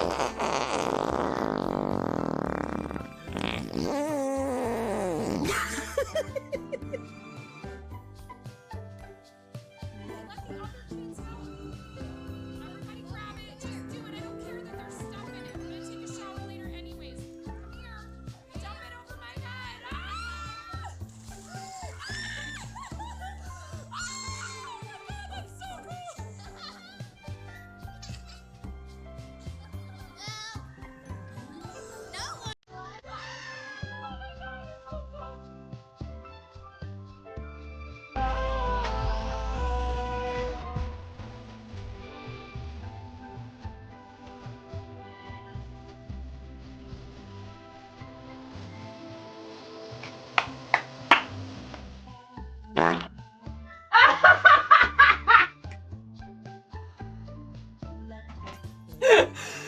That was perfect. That was perfect. Right at the end. Next order of business. Oh my god! Oh!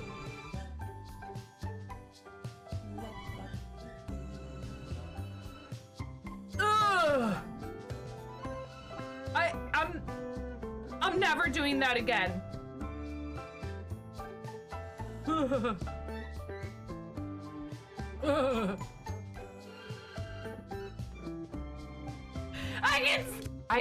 I have real children. I have three children that came from the inside of me. Why did I say it like that?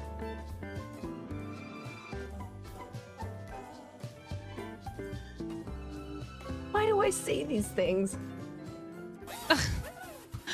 I don't know who's Bender's uncle. Bender's uncle, huh? What did you do, Bender's uncle? Love it. Love it. Oh, thank you so much. I just put those in there. Improvisation for the theater, a handbook of teaching and directing techniques for drama and performance studies, and What do you like about corn? some drama posters for my students.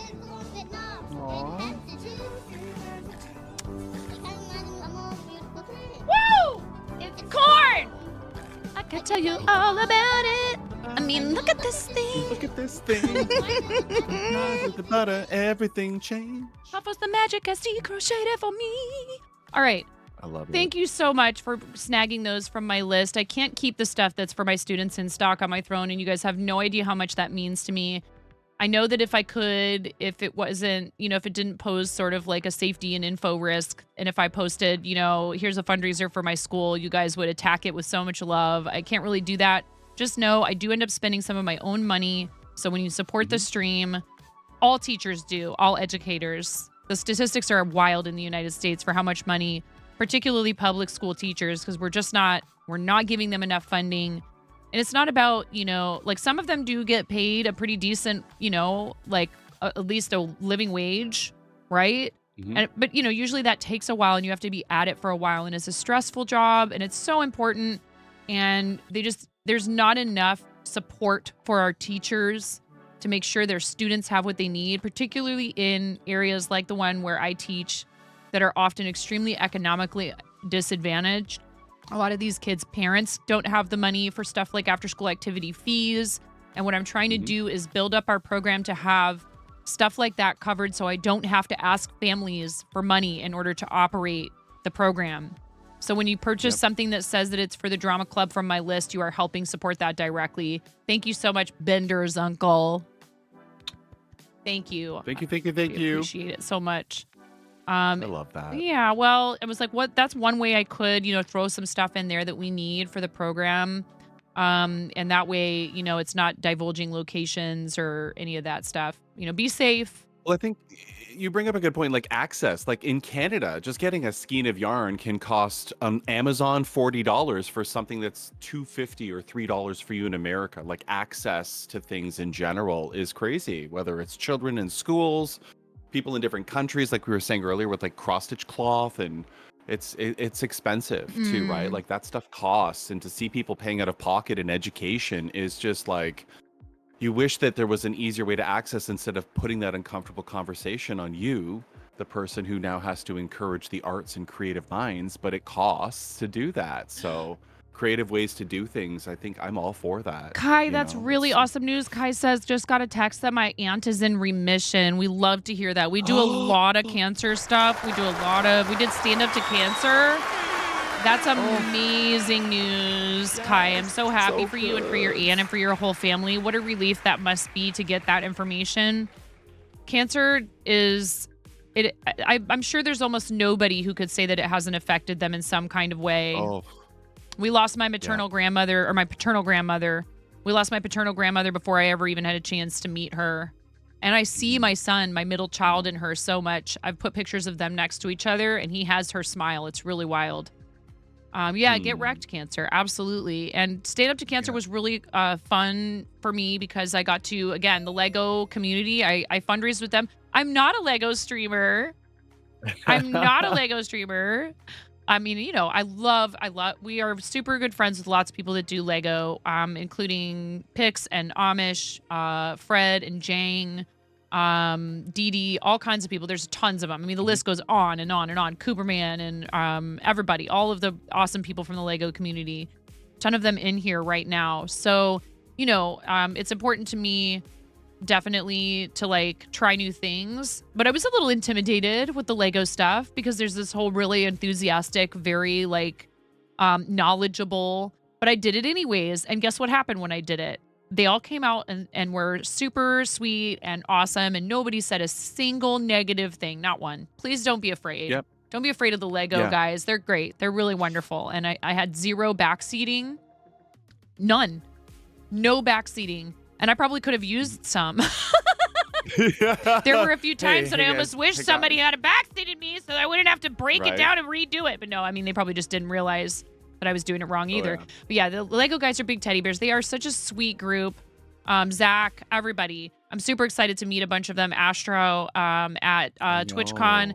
And please, lady Lego builders, women, femme-identifying people who do Lego, don't be intimidated. Yep. They're such a sweet group. There's no, I promise you, I haven't had zero issues with anyone in the Lego space. They've been wonderful. They're a lot of fun, and we need more of you. So don't, you know, like come. I'm in the Twitch Women's Guild. I know that sometimes it can feel like when you see a space where typically, you know, a lot of the Lego community streamers are male. They are awesome. And I reassure you wholeheartedly, they love when, who was it that was doing it? Was it not Girl Bricks a lot. Was it Girl Bricks a lot whose stream I was in? She's one of them, yeah. She's been doing more of it, a little more of it lately, but she's like more, I think, Instagram, if I'm not mistaken. Hasn't Amish been bringing her over? Trying to get her to come over to Twitch more. Trying to get her more over, yeah, for sure. You see and that, it was so much fun to hang out in there, and everybody was awesome. And she kept making jokes about like, I don't know what I'm doing. I'm pretty sure this is who this was. And it was just this whole joke about like, I have no idea what I'm doing, but like people just want to hang out and like watch you put stuff together. So, you know, please don't feel like there's not space for you if like, you know, the typical, like, don't be afraid of that stuff. Don't let the bullies win. I feel like that's, you know, because that happens. It does happen. We've had people come in here and say awful misogynistic things to me. You know, stuff about like age. I know, Pix, you've been through that stuff yourself. Don't let those people win. The ageism, stuff about your gender identity or your partner preferences. The queer stuff or any of that. If you're LGBTQIA+, you're welcome here. Everyone's welcome here as long as you can be respectful of other people in chat. With the normal, you know, like friendly trolling is totally different. We had someone come in the last time I was live, and immediately I could tell by the way that they expressed themselves their very first time in chat that I was going to have to ban them. I was like, well, let's see how long this lasts for. And it didn't last very long. It's fine. Know. It's okay. It happens. So don't let those people get you down. Don't let them stop you from doing what you love. And I'm telling you, my experience with the Lego community has been nothing but positive. The shield of anonymity that emboldens toxic people, it's unfortunate. But I mean, at the same time, like the Lego folks, like Madeline, I saw a few rating into her, took a couple-month break, place, move, all of that. She is an incredible creator, so amazing. She's a beautiful person, beautiful soul, but so nice, so kind, so welcoming. Like, you cannot sit in a Madeline stream and not just smile listening to someone so warm. But again, a female creator, fantastic at what she does, but it's people like that taking that chance to do that stuff and pioneering it. Like, there's so much room for your growth as a creator in so many ways. So give it a shot. Yeah. I echo what Nine said for sure. Oh, Miro, your greeter went off again. Miro's the only one that has this, and it goes off every 2 hours. So it lets me know how long we've been live. As long as he's been in here since the beginning, because he can't always be here. I always think it's funny when people come in and they go, hi, Miro. And I'm like, oh, he's on the afternoon shift this week. He's not here yet.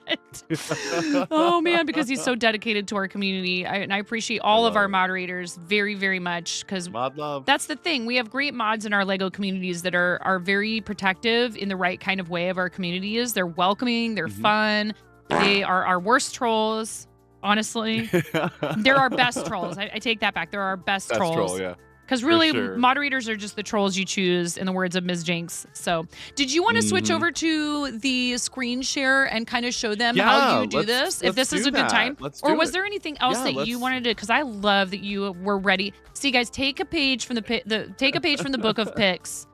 Pix was ready, and I understand it's hard for a lot of us to think about self-promotion and like in a healthy, positive way. We think like when we focus on things like representing ourselves and our achievements, that it's like somehow that you're like tooting your own horn too much or whatever. That's nonsense. Pix has achieved a lot and has these cool projects. Again, some of them are like community collabs and things like that. And a lot of it is stuff that's free that he's designed for everyone to use. And he was ready. He had all his stuff for like his beanies and his pieces that he loves to show off, which I know you do frequently on your stream anyways. So you probably just have like a place that you, oh, Tay, welcome back. You just resubscribed for 7 But months. do that. Heck yeah. Thanks Don't to be afraid to Admiral, do and this will that. be for my sub Yeah.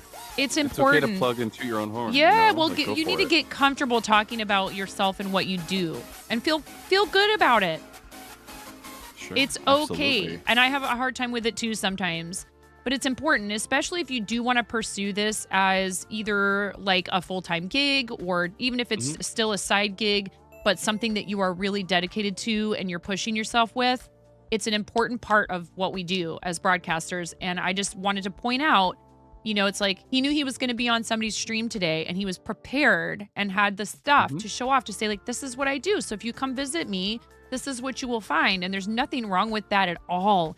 And, you know, I know my mods will probably are like thinking to themselves, well, then why do you yell at us every time that we tell you to talk about like gamers and this and that and the other thing? You know, it's because sometimes I guess I wonder, do people who come often get tired of hearing it over and over and over again? But the fact of the matter is, if they're here a lot, they love that you've done all those things and that's why they're there.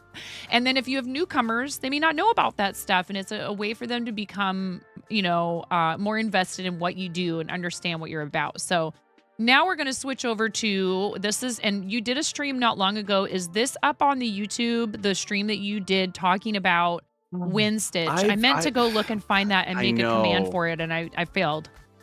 I probably should take that stream and just like perma highlight. Oh, the whole do thing or it. something. It's like a feature, you know, like as a parked stream. For sure. Take the VOD and put it on YouTube, you know, for people to be able to look at. So I'm going to switch over to the screen share if you're ready. Yeah, cool. let's do it. Let's do it. So this is. Let me switch here. Back to my keyboard. Okay, so we're sharing my screen at the moment. What I'm showing you is like the art of possible. And when you look at all the different things you can create, I'm a nerd. I choose video game nerdy content because that is what I love. I'm a pixel nerd at best, but I took it to different ideas and designs, different franchises. So you're looking at Metal Gear Solid, Legend of Zelda, Kirby, Mega Man's, Mario's, like the things you can do with just basic sprite art and things that you can do. Final Fantasies are in here. Some people like World of Warcraft. I do character sketches on stream with this tool. So you'll see a chocobo here on the right. Sketch like that. Ninja Turtles. This is the one that got me in trouble with Viacom CBS. Kind of haunts me every time I look at it, but you know, who cares? Sonic the Hedgehog, Bubble Bobble. Like, you have so many different ways. Here's backstitch only, where we just draw with our only backstitching and drawing with lines. No cross stitches at all, but you get the idea. There's a whack of stuff. So there's a lot you can do in the tool. When it came to designs of character sketches, you can get really intricate with this. And I mean, like, look at that. I typically will go through and take a character, a concept, something, and now pull that into and make it a cross stitch pattern. So I drew this on stream. It took me 4 streams, 3 hours each is 12 hours of drawing and coloring, and then some off-screen shading. But I also collaborated with Cup of Joe, another pixel artist here on the platform, and I said, hey, I'm going to redeem my sub square on your channel. Draw Spyro for me in this size, and we'll do that. And OMG Valkyrie did one too in Perler bead art in this tool. And eventually we had a pattern that we released for everyone to cross stitch. So the output of all of this is we have a design, We have the dimensions of what we need. How big is it? How the stitch cloth is, all the things we're doing for the cross stitch. What colors are we going to need to stitch this? All the different references, all the names, how many stitches there are. In this case, there are quite a few for Spyro. And the output will be the pattern. So the symbol Holy view, right? Like when cow. you zoom into, like how do you stitch this?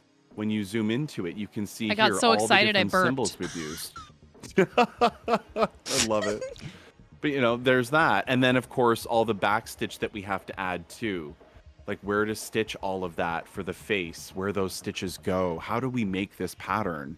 And of course, for accessibility, some prefer color symbols, you know, for their pieces. Yes, I So you actually can think do that I would do view. better with color symbols Yeah. personally. At least having something Mhm. along the lines of the color doesn't have to exactly Totally. match. Yeah. This is kind But of some like you're prefer doing that, right? stamping almost for them, right? For sure. Absolutely. And this is what you're following as we stitch that. And then some people prefer the full image on one page because they use PDF markup where you just mark up in a Adobe or something, right? Some people prefer pattern keepers. So I'll often include a pattern keeper version to track your progress in the tool that we use for that. And there's a version for that with all of the different symbols. So cool. So, you know, you've really, our goal today for 9.5, and again, congratulations on all that you do. But this particular campaign for Starlight, I think, is amazing because we're taking the logo, we're going to convert this into a cross stitch tool, and then all of the different donators for their names of them, however many times they donated, we're going to come up with some really cool, which fonts do we pick for those people? We've got different stitch heights, right? This one's 5 stitches high, some Right. are 6. There's different ones in here. This is a free resource guide from Lord Libidon. I know you've used him as well. Popping the link in chat for folks if you're curious. Go here for a bunch of free cross-stitch resources, Yes. a bunch of guides, tutorials, how to frame your piece, free fonts like you're seeing on screen here. Like they've got a whack of stuff. Even the free Pokemon cross-stitch patterns that you see people stitching, like the epic Pokemon. So if you love your Pokemon, well, you can really blow the roof off with Oh some of this. Look how my many. God. Why are Yeah. you showing me There's- this right now? Look at this. There's all these generations of, and this is free. Like, this is Holy free. cow. They've literally mapped out all these generations of Pokemon, and like again, that Where's Waldo style, right? Where it's just wild. I mean, excuse me, So, holy milkery. So you've got a lot of stuff out there. You can literally Wow. Google a bunch of stuff there. If you want your own video game sprites, I'll pop one in here. Spriter's resource. Here's a Oh, whole wow. history of every video game sprite that this library has access to. And we can go back to like old school Nintendo, Super Mario. We can pick any pose from any character. So if I'll go here, you can see all the different poses of Mario, Luigi, the color palette, the sprites. Like you have That is so much. crazy. And again, it's all free. So if you want to pick a video game sprite, go there. Bookmark that one, folks. You can convert anything in this tool and cross-stitch your own. So I didn't pick your favorite Kirby pose. Cool. Go find it. Which one is it? There's like hundreds of them, if not thousands, That's across so the whole neat. history of games. And it's all on the left menu here. So go to, there's so many tools. I just think guiding people to how to get there is the big key. For us today, we're not doing any Pokemon sprites or whatever, but know that you can create pixel art in any capacity, any size. All of the Lego dots I do, for example, here, they were done in WinStitch, but using a different visual to represent the Lego dot, because you can do that. So anyway, that's sort of your crash course. Well, that's the cool thing As about far as pixel art possible. stuff, like the cross stitch Yeah. and the you can convert this to Perler. You can convert it to, I know Yeah. you've talked about this a lot on your stream too, but you can Yeah. convert it to corner to corner. All of it. You could take a piece Yep. the size of these and make it into a pillow of corner to corner. Hey, Dawn. Absolutely. Thank you, Yo, Dawn. resub. Thank you for 26 26 months. months. That's Yeah. almost a year. It's true. It's true. But that's really essentially the tool that we're going to show. This is the possible of what we can do. And let's just jump right into WinStitch and kind of give you the tour, if Cool. we will. WinStitch, again, it's a paid tool, but you get what you pay for in general, right? So whether I'm doing full stitch pieces, it's basically a click, point, and drag around your screen. You can zoom in, zoom out. You can import at this point. What I did do was I kind of did a pre-import to show you that we can have sort of this Starlight. This is the cross-stitch view of just taking that Starlight logo, importing it, and choosing a dimension. How big is my cloth? Actually, and by the way, we should write that down. How big is your cloth? So I can work from that, and we'll... Yeah, I was like, I probably should have asked her because she chose navy blue too. I sure did. I have a light though. Oh Lord! Did you know that I have? So I have because they got me into the diamond painting as well. We love to blame chat because it wasn't my idea at all. I had no desire whatsoever to learn a new craft or to collect more stuff for a new hobby. Yeah. 18 by 25, 18 inches by 25 inches. I chose, you said it's Wichelt. Is that how you say it? Yeah. It's the Wichelt, I think it is. Or, yeah, anyways, WICHELT -PERMIN. Wichelt Permin. Ada, premium fabric made in Denmark, navy colored 16 count Ada, 18 inches by 25 inches. And eventually I would. Hi, Dueling. Hey, Speaking Dueling, of people who love to maybe perhaps enable others when it comes to their craft. Maybe Dueling's no stranger to that life, for sure. For sure. Hi, Dueling. Love you, Dueling. So when we're doing this now, for example, like I've got different tools across the top here. So if I zoom in, I'll show you the different types of stitches we can do, and then I'll start we'll do the proper conversion. We'll pick on blue. You can literally click any square on your screen and have a full stitch. A full stitch is where you create an X. That's the whole point of a cross, right? Cross stitch is done like that. But we can also do half stitches too, where we're taking only one corner to another and do that kind of a stitch as well if we want. We can also go the other way too, right? So one angle this way, or some call it a 10 stitch. You can also take a tool and do like big blocks of 2x2s. You could do some corner stuff. So like if you're filling in 3x3s, right? You can also use this to color in areas as well if you want. I have a question. Yeah, ask away. I love this. Could you use a drawing tablet with this, probably with like a stylus? Ooh, so I've seen people running emulated stuff with WinStitch on tablet all day. I have seen it. I don't have that set up because I don't have a tablet, but I have seen people doing that. I have a drawing tablet. I almost wonder, like, could you know what I mean? Like if you wanted to do an original design and you wanted to be able to just sort of like draw on there, like, and even just to be able to tap. That's cool. That's very cool. Absolutely. You could do rounded corners too, right? So there's different edges. There's different stitches here where there's like, if you were to divide a stitch in half, like take a square and divide it in half, that would be called it's a squat stitch, and it can go both ways. So you can like literally pick your which way you divide the square. These are where you get more advanced stitches for people. What I often like to do is say when I'm in patterns, I'll explain what those technical stitches are by what they look like for people.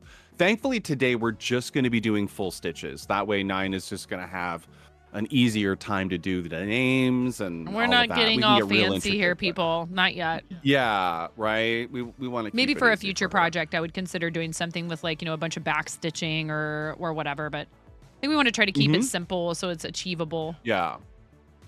Another thing to consider is when you're using WinStitch and you're importing pixel art into it, you can use free tools. Some obviously, there's paint.net, which this is paint.net that I'm using. Like I can create a lot of stuff in here, but you can stack pixels in a scene and then import that into WinStitch, right? So if you're drawing in the tool, you can draw directly there, or you can take a picture of a dog, a child, a video game sprite, whatever it is your picture is. In this case, it's a logo, which we've saved from their website officially. And now we can create and import this in. So let's do that. Let's just grab and import an actual file.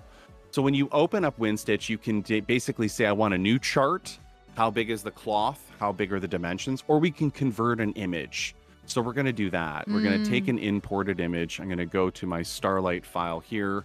And then here's where we're up against how big is the size of the cloth that 9 just told us. And she said 18 by 25. So cross stitch is a bunch of squares. How wide, how many squares wide, how high, how many squares, right? And we don't know yet until we take the dimensions. And you said what count is that 9? 14, 16, or 18? 16 count, I think. which is a little smaller Perfect. than what I've done in the past. I've done Mhm. 14 count, I think, for like the Bob Okay. Ross ones. So these are all on 14 count Ada. And then Okay. I think I might have used 16, tried to use 16, possibly. I can't remember. I've never done 18. I know that. Got That's it. some wild. Okay. Y'all with your 18 and your 24 Oh, and your. I'm like, what? I'm my Or favorite's 28 count. 28 count. That's what it Yeah. is. That's insane. For those who don't know, the count of a stitch means how many squares to inch. So when I say to you 14 count, if you grab a ruler and look at 1 inch, there are 14 squares to that inch. If I told you there are 16 count, that's 16 squares to the inch. So they're a little smaller than 14. Mm-hmm. If I told you 32 count, there are 32 squares to the inch. So if anyone's not sure what that means in cross stitch, that's how we measure. So if you get a piece of cloth and you don't know how many count it is, grab a ruler, put it to the cloth, and just count how many to the inch. That's how you can tell. If you're never sure, you get some cloth given to you, or you buy online and it's a mix of stuff. At least you'll know what by at least going from there. Laura, it was to answer your question real quick. It was a gift from go ahead, Dueling ask her. Needles. It was a gift from Dueling Needles, and you can find it on Amazon. I'm not sure if any craft stores in your area would have the Bob Ross cross stitch kit. I put it on my throne, and Dueling Needles very kindly purchased it for me from there. And it does come with the materials to make a couple of the designs, but it has a bunch of different designs. I love that. And if anyone in chat has questions, please be open to curiosity and asking, and I will absolutely do my best. When we're converting an image, Nine just told us that her cloth is 25 inches wide. I love that. Look at that. Show that. That's amazing. That's so cool. The actual cloth size is 25 by 18. However, I don't want Nine stitching right to the edge. That's the last thing you want to do, is go right to the edge of the cloth, because if you're going to frame it or something, you have nowhere to wrap the cloth around the backing board, or going to a framer. They don't have as many options for you if you're going to paid services or sending it to someone. So generally speaking, what we like to say is leave 3 inches of space around the whole design. Now, the logo itself is quite wide, right? Like it's much wider than anything. Let me close this, for example, and go back here. We know the widest this can be is 25 inches based on what Nine just shared. Having said that, we don't want it to be exactly 25 inches. We want 3 inches off the left and the right, and that'll be the width of what we're playing with. So as you think about all of this, 25 minus 3, and then another 3 is 20. It's 19 inches wide, is how wide this logo can be. So Nine can get this framed or do it herself or whatever, and have options down the line. You could add more length if you want. Some do 5 inches. Some want more matting and space around their piece. That's fine. Just know what you're doing before you cut anything. We'll use the full cloth, but we'll give her some room on the side. So we'll say 19 inches wide, and the height will fall from there. So let's go back to the tool quick. I'm going to convert the image, and we're going to take our desktop here, and I'm going to take back to this scene. The height we said was 19, so I'm going to drag this little slider at the top. You can use the arrows to nudge it. There's about 19 inches wide by 7.3 inches tall. This is maximum 304 squares wide, Nine. That's a big piece, but it's a starting point, right? We can adjust.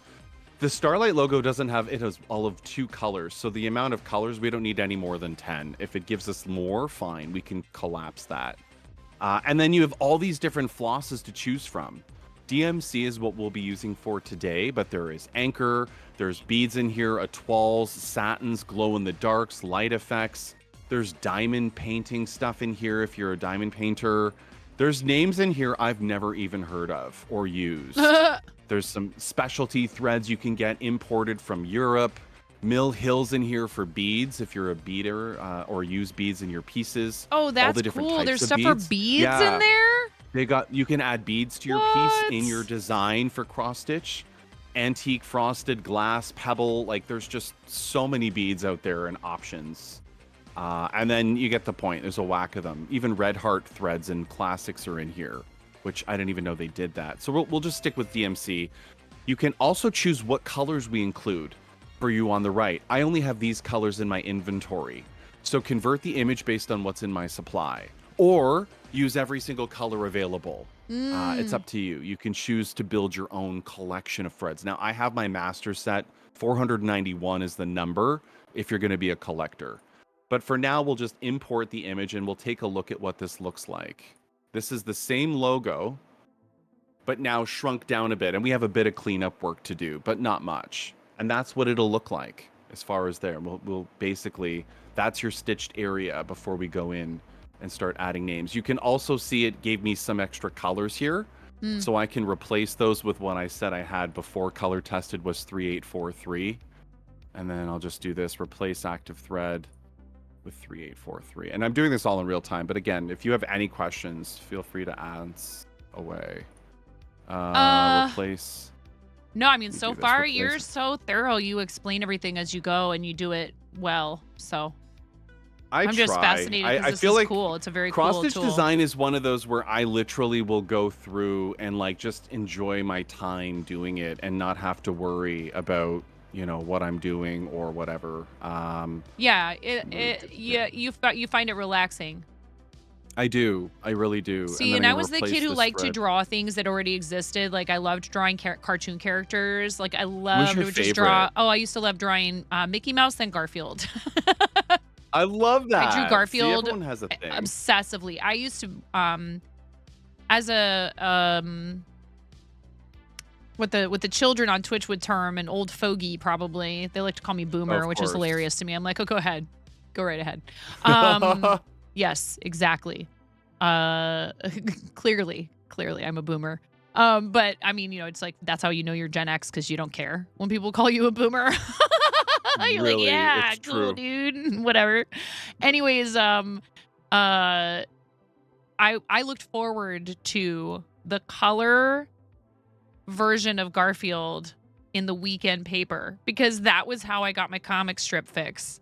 Was the actual physical newspaper. I So love that. yeah, I would look forward to, I think it was Sundays, maybe sometimes Saturdays and Sundays, depending on the paper. But most of the time you didn't get color comics. There was like a whole separate color comic sheet that came out on the weekends. Yep. Sunday comics were in color.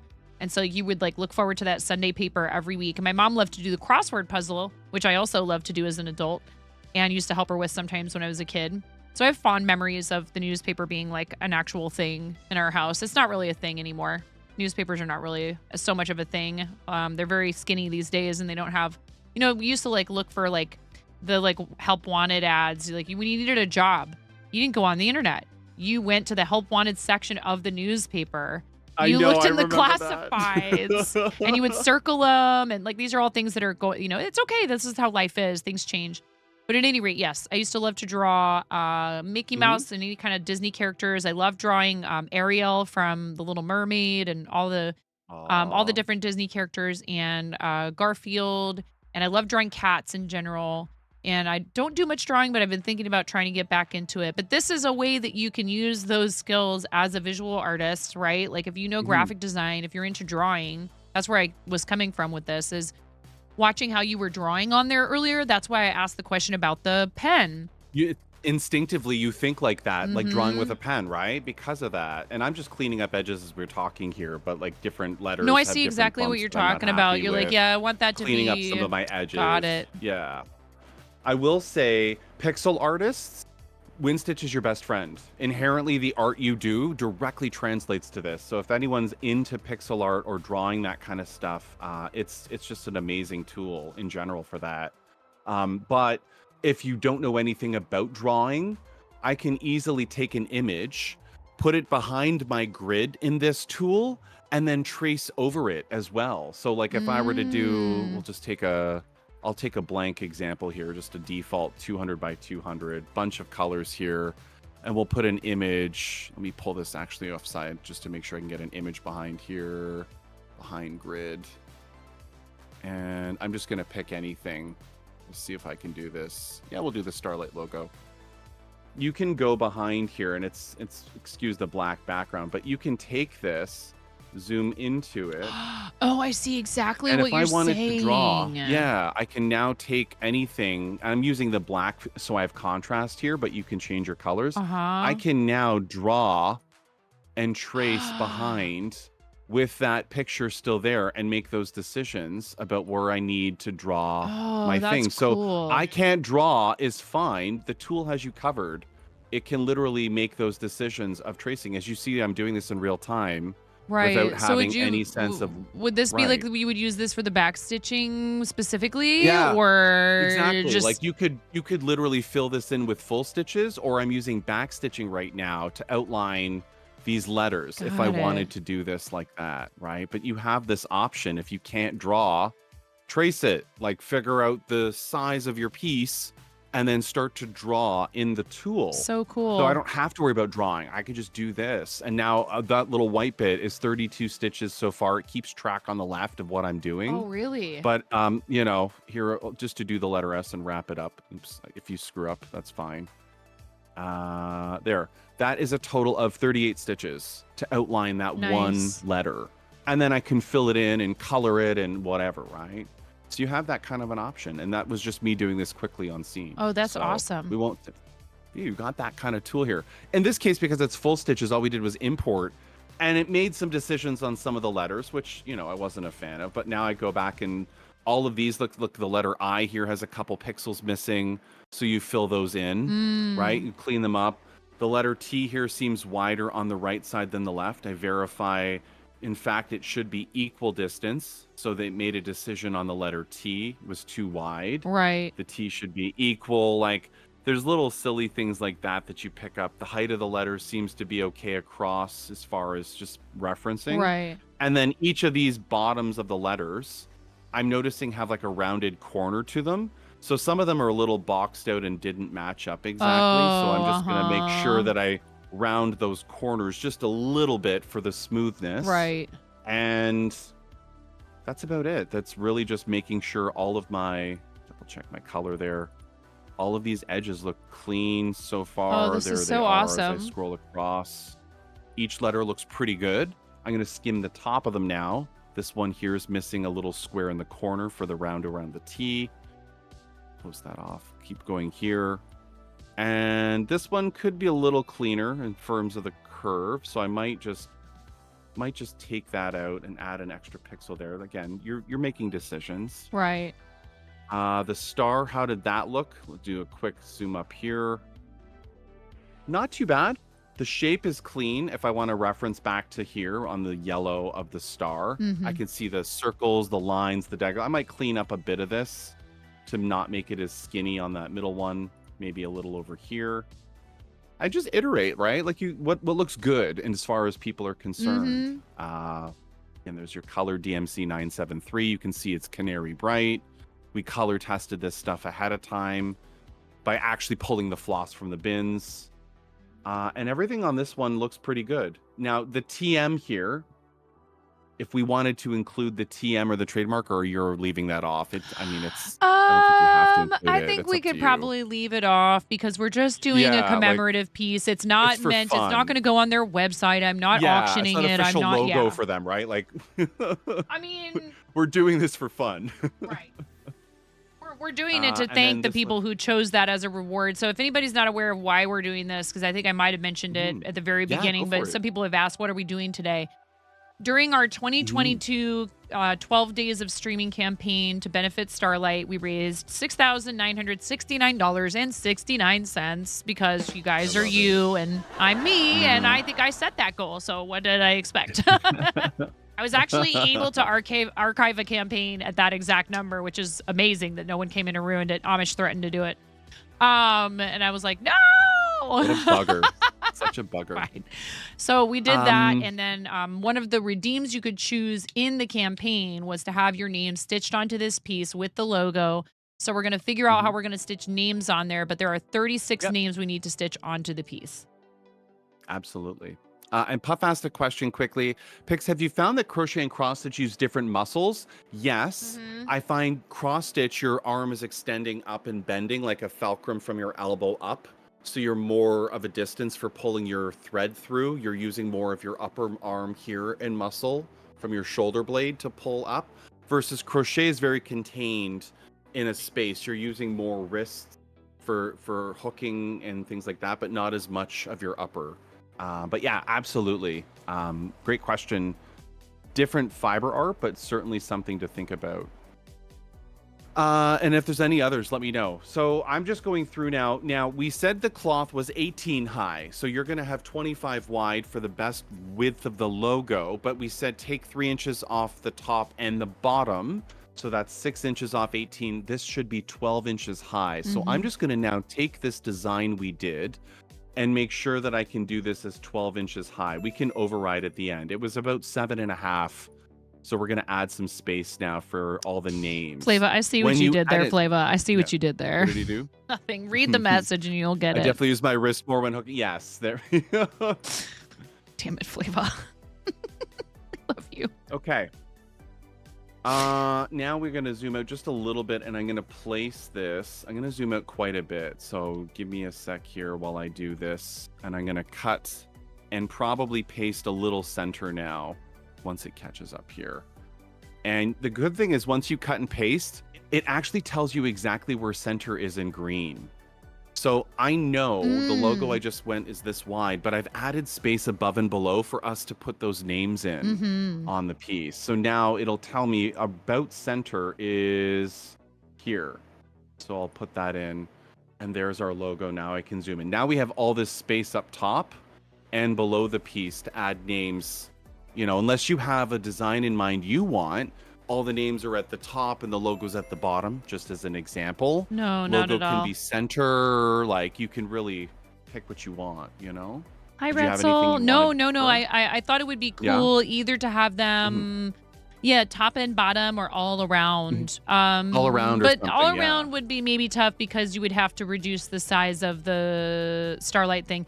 And if we were going to do that, I might even eliminate Children's Foundation just because it's pretty obvious what Starlight is to our community. It doesn't have to say Children's Foundation, Yeah. but I do like the idea of the whole name being there. So that is an option, though. Totally. We could eliminate the Children's Foundation part, but I don't know. Yeah, Because we could do Starlight, that. I mean, just Starlight's the thinking. point. It is as wide as possible, but it does free up more space for the name. And I know when you look at their logo, like if we go back onto the web over here, let me pull up where I had that. And we look up Starlight's logo. I think they have things without it too, right? Like they've even got the star Just as the far star, as that yeah. on its own, right? Like there's they that are one Starlight. where there's the Yeah. person reaching and it just says Starlight. Yep. Yeah. Sometimes they do eliminate the text below, right there to the right. Yep. There it is here over here, Starlight without Children's Foundation, if you want like a visual reference of it. So what do you think? We can remove it and reposition, or we can keep it? Filling the space between the lettering with the donators' names, Miro, would probably make it a bit muddy, I think. I think it's probably better to keep the names either top and bottom or You mean in here? or what is he that was what you mean? saying. Are you saying Yeah. increase the space between the lines of letters and put them in between? Is that what you mean? And ideas in chat. Let us know what you think too, right? And I love that Tail Love. I love that logo. Yeah.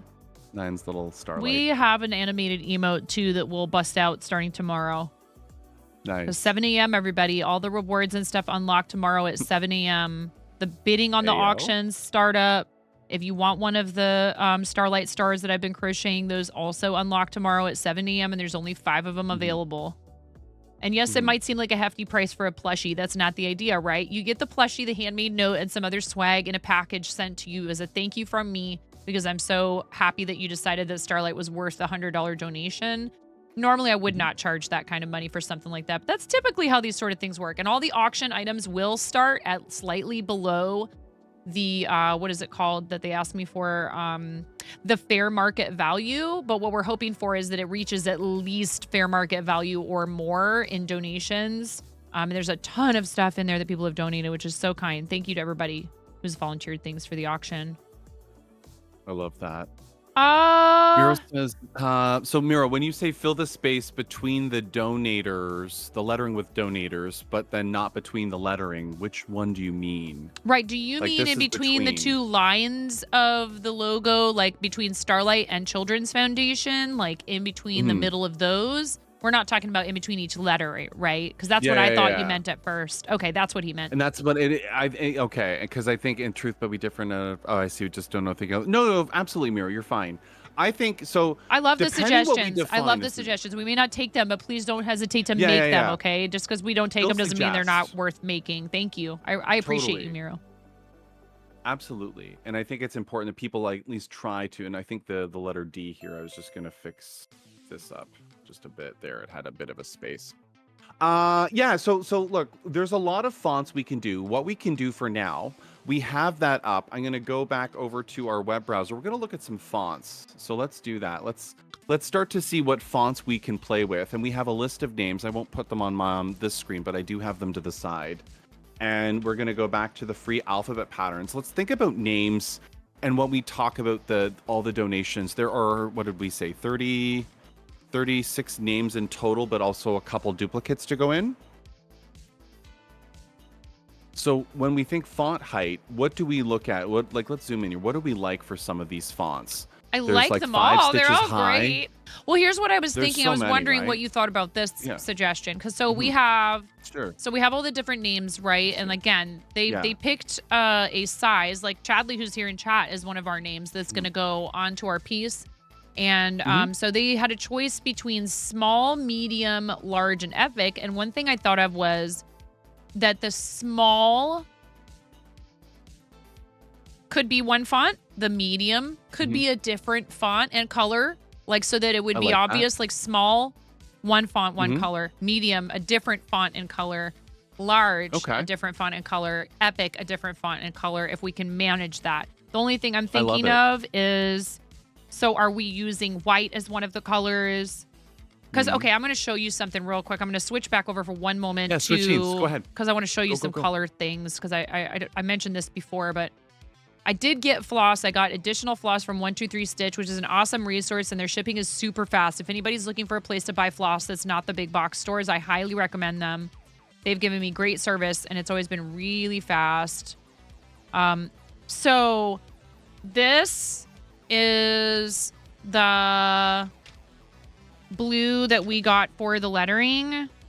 Mhm. And this is the blue for the cyan. And they're like so close. I feel like they're too close. They're not, and this is not green enough. It's because this is too blue. It's hard to know until you get them. But this, which I already happen to have, DMC 3851, to me looks an awful lot more like the greenish cyan that they're using for us. So I think this could work. What do you think? I like that. And I think the colors that Nine's referencing, they have an official brand guideline that Nine shared where they have the actual hex codes of their colors. I took those hex codes from them and then imported to color test. And then we had a couple options. That's a really good color, but it's also differentiated enough that they're blue from the logos there, they're yellow.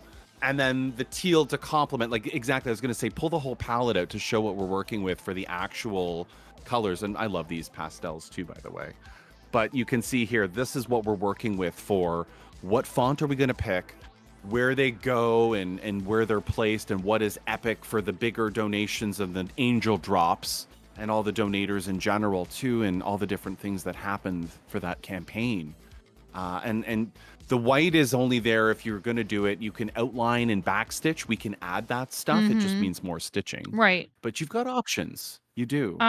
So, I mean, I'm just thinking because there's 4 different categories of names. So the logo itself, we're going to do like this. But I would say I think the yellow could come into play. Yeah. And show the cloth too, Nine, if you have it, totally. just to Here, show let me them put the it color on of the your cloth. cloth. And then when you put the colors on the cloth, you get a better idea of what we're up against in terms of the design, what we're working with, our tools, our colors, and give that visual. Like, I'm such a visual person. This right away is like, oh, now I get it. The second you see it.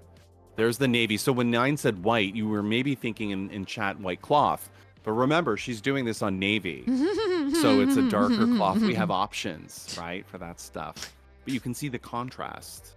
See, I think this love is going to these on look that. good, and all those colors are going to stand out enough on this Ada, because what I wanted was to do something a little more challenging than, oh, puppy. My puppy dog is whining at me. I think he needs to go out, and we're actually pretty close to an ad break. Is this a good Another place for you to break? take a short This is a moment? perfect time. But so Yeah, this, I think perfect this time. works for colors. And yes, we could throw this in there again for backstitching around the lettering, maybe. I've never done backstitching. Navy Ada and Yeah. backstitching, why not? But if it's only around, just the lettering of like Starlight and Children's Foundation, if Or we're going to whatever, keep yeah. it, which I honestly think we could try to make this simpler by eliminating the Children's Foundation, since that's a lot of stitching and a lot of area. It's a lot of stitches saved, right? Well, it's just also it's just also just the real estate for the names, so that we have enough That's true, space for all too. the names. I don't care about how many stitches this takes. I'm Well, the glad to do epic it. could be more epic, right? Right. You We know? want the epic names to be epic. I mean, Exactly. Okay, well, I mean, no quickly, let's you. take a quick ad break, and I'm going to step away and Let's let do my it. dog out, and we will get back into this when we come back. And thank you to those of you that do not have a sub for staying through ads. I know they're kind of a pain. I do try to announce them, and mods try to announce them and let you know about them in chat. So this is also your opportunity to practice some self-care, to get up, stretch, grab your water. Maybe you need a little snack or something. Maybe you have an animal that you're like, oh yeah, that's right, I should let my dog outside. And he's just the cutest little thing, our little Jack Russell Terrier. So I'm going to go take care of him real quickly. I appreciate you all hanging out. We will be back right after this. We'll see you in a bit. Oh, ho, ho, ho, ho, ho. Ah, ha, ha, ha, ha, ha, ha. Ha. Wow. Wow. Oh no. I've been rickrolled. You rickrolled me.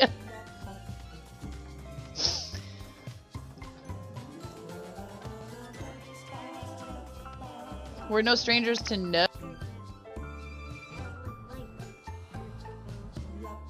Flattery will get you everywhere, super curly one.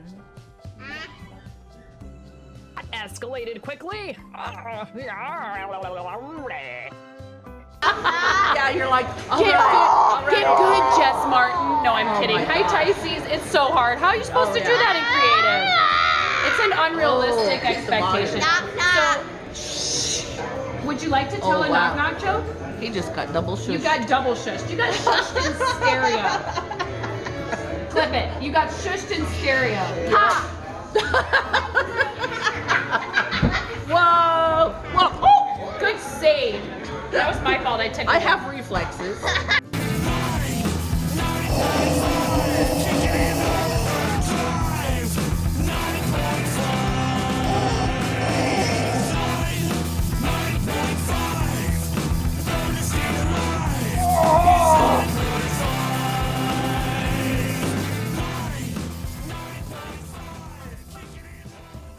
That's right. Get wrecked, cancer!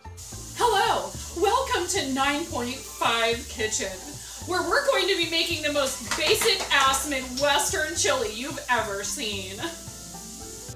Them. You look really nice tonight. Me.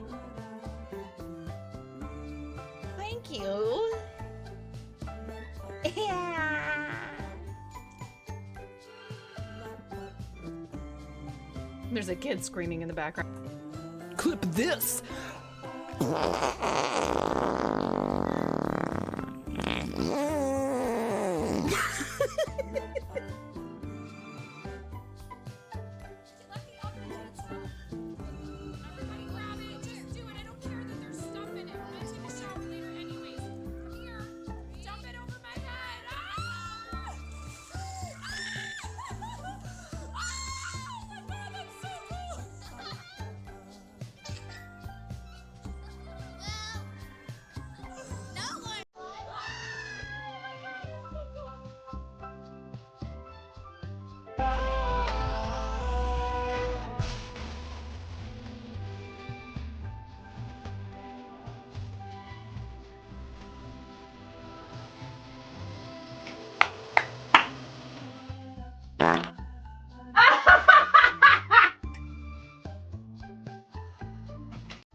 perfect.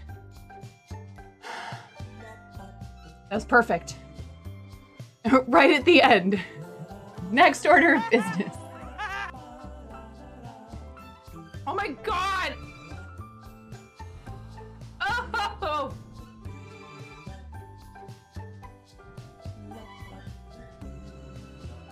Ugh. I'm never doing that again. Ugh. Ugh. I have real children. I have three children that came from the inside of me. Why did I say it like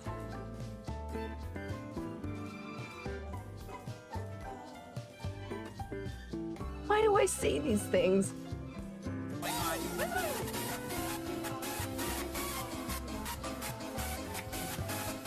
See, subs get snapped.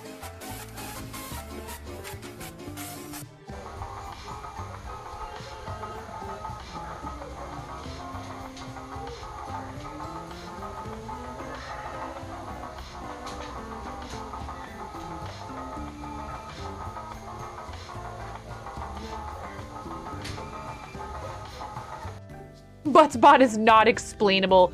Your wife loves fart humor too, so you're used to it. This is for your wife.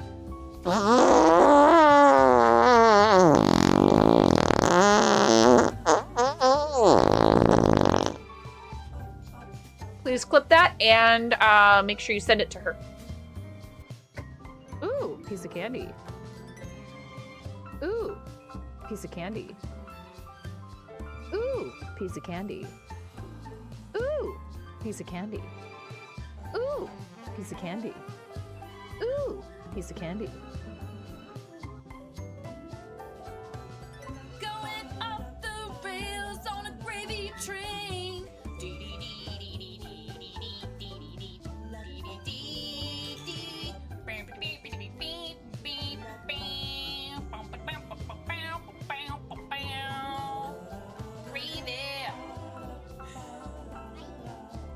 Cause that's how it goes. You pour it on French fries and on mashed potato. Whoa, whoa. Kicking in overdrive. 9.5.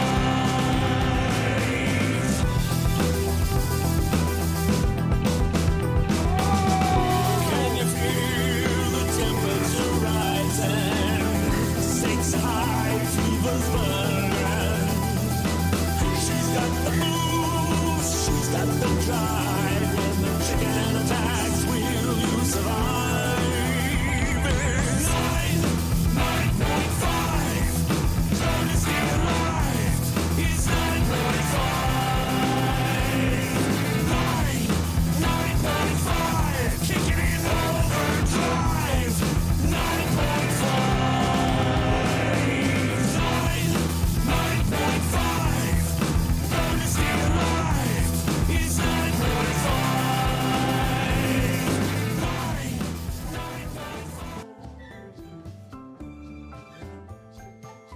Come on. Come on. Come on, White Wolf. Come on, White Wolf. Come on. Come on, White Wolf. Come on. Come here, little White Wolf. Come here, White Wolf. I got a treat. Yes. Yes. Okay.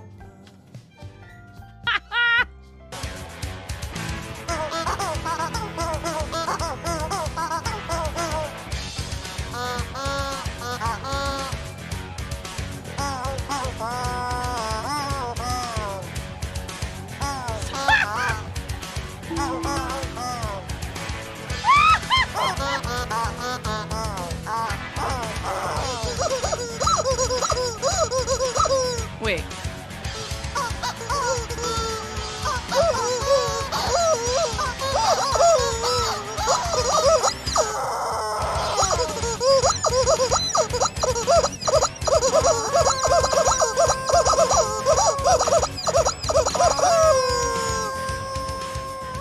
Okay.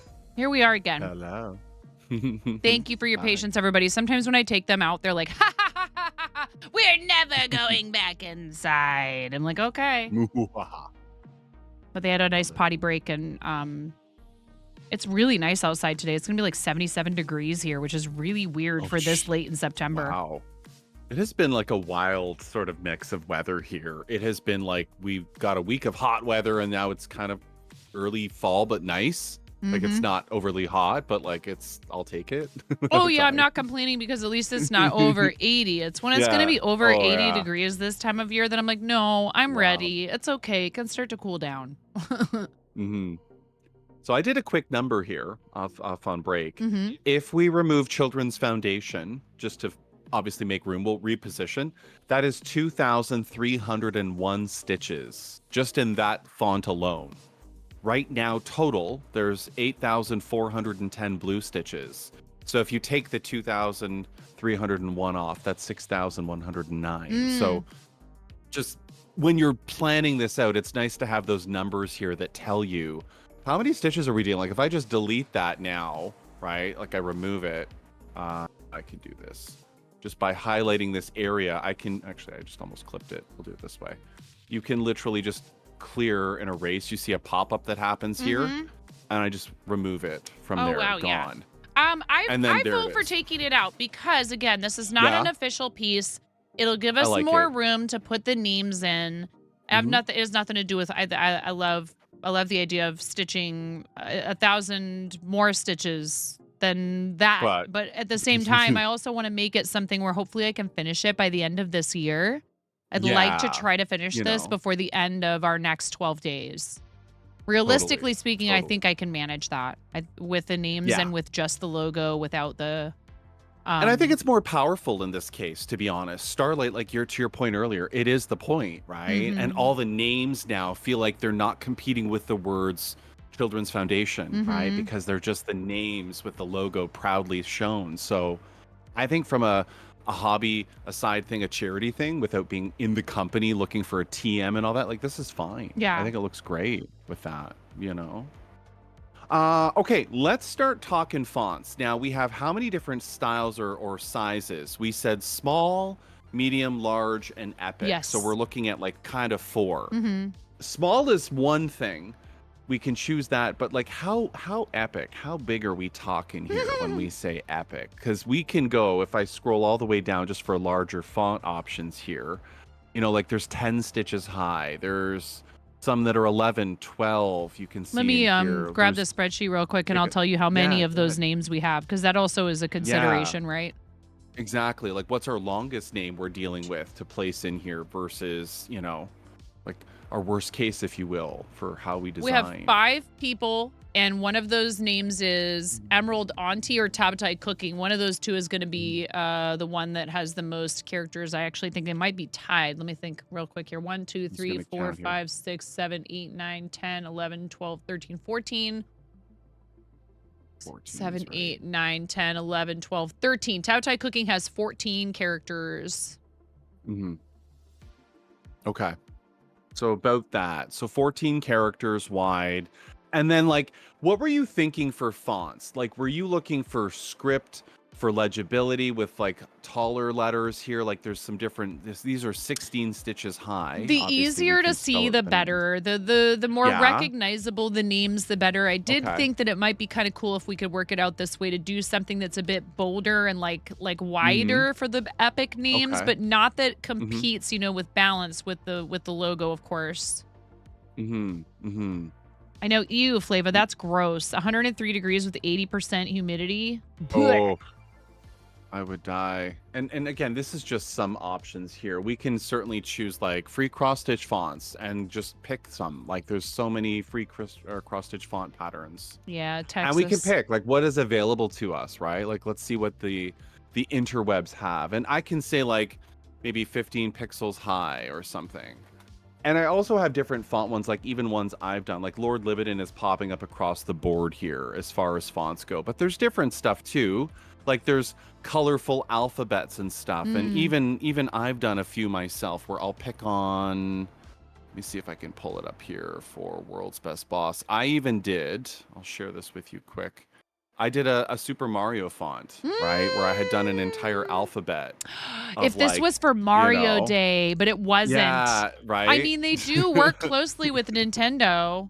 They do work You closely know. with Nintendo. These would take up quite a bit of space, though. These are probably. huge, though. Like they were meant to be more like I had originally designed this as sort of like this is my nephew's name, Cameron, but like Cameron's room, or you could choose your own like world's best boss, stuff like that, where you could just have some fun with a silly quote. But That's again, they cute. are quite large. They're heavily based on the actual like Super Mario font Right. and my interpretation, but you get the idea. That could As be far as fun, though, fonts go- for Mario Day if we did decide we Oh, wanted to yeah. do another piece for like Mario Day in March.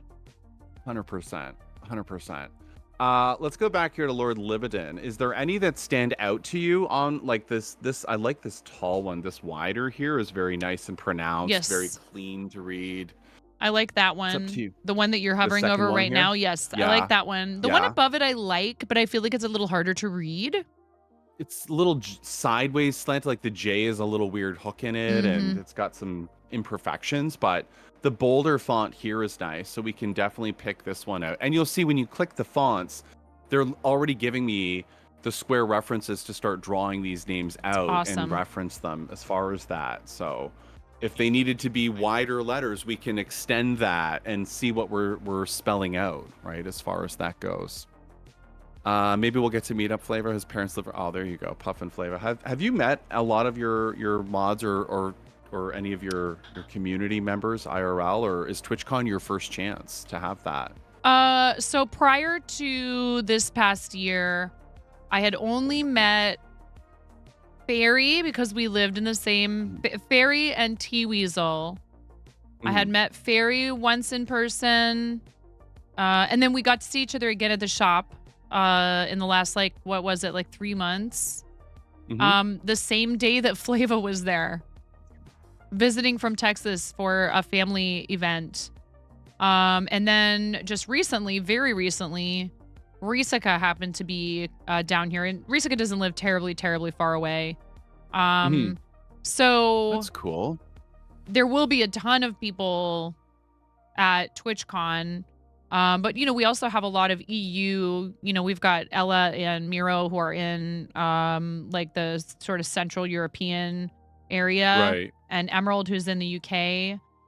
Because my stream time is during the day US time, it's when a lot of people are relaxing and enjoying their evening hours and their free time after work in the EU and UK. So I have a lot of, definitely have, like I said, we have a lot of Canadian friends. We have a lot of US friends, but a lot of people are at work. And I get a lot of work lurks, which is very sweet and very appreciated from my US. Oh, my dear Lord, Rhino. Ooh. Oh, What wow. is it with people named after very large wild animals Norwich cheered. X2000. Zoom what was By the and way, what was coming that in here teal and that you just like pulled quickly? drive-bying me? Vegas baby. Mom, that teal? Vegas, I love that. DMC 3851. Is that what you were asking for? Okay, now listen here. Yeah, the one. So Miro goes, oh, look. Yeah. Hey, everybody. Do it. Rhino Rich, thank you so X101. very much. Rhinos and hippos. Watch out for rhinos and hippos, people. I love What it. I do, dark mode. See, we talked about this, Miro. Whenever you put the dark mode emote in chat, that is you self-identifying as a beneficial troll. That is the trademark indication. I know nothing about that emote. Yeah, right. Yeah, but that's because you use Kipo all the time. Oh. When you put Kipo, right. I know there's trouble. Oh my goodness. you, Kit Bo. Kat, thank you for doing that. Thank you for gifting a sub to Flava. What an absolute Love that. unit. Lord Papa gifted a almighty. tier 1 sub to Flavor. Well, I'm already wearing a frickin' onesie, so you guys will just have to make me wear a different onesie, I guess, if you do level 3. Now, do you have a color in mind for Epic font, or we just pick any one and go with it? Because we have 4 colors here, but if you had an idea around that, is there something like we can draw these? I would say Like if we pick Emerald Ante, just as the example, and we spell that out now. I think we should use. I don't know. What do you think? I mean, there's no wrong answers, and I think if you mix it up even, say you had one epic name in a color and then another person in another color. I mean, it becomes like there's a few Yeah, options. all the We have epic 4 from names their don't have to brand. be the same color. As long as they're the same Yeah. font and size, etc., then that's Yeah. what matters more. Exactly. So Emerald Auntie, it would be cool if we did that in this color right here. The the DMC, it's 3851. And I actually Bright bought green this light. for a project for a cross stitch, a pattern I bought from So Passion, but I ended up abandoning it because that's the watercolor confetti BMO from Adventure Time, and I love will that. do it at some point. But Yeah, and then we just kind of start to put no, these Bubbles, in here. I'm not going to so- buy more floss for this project. Thank you, though. I love you, Bubbles. Bubbles is like, what about variegated floss? I'm like,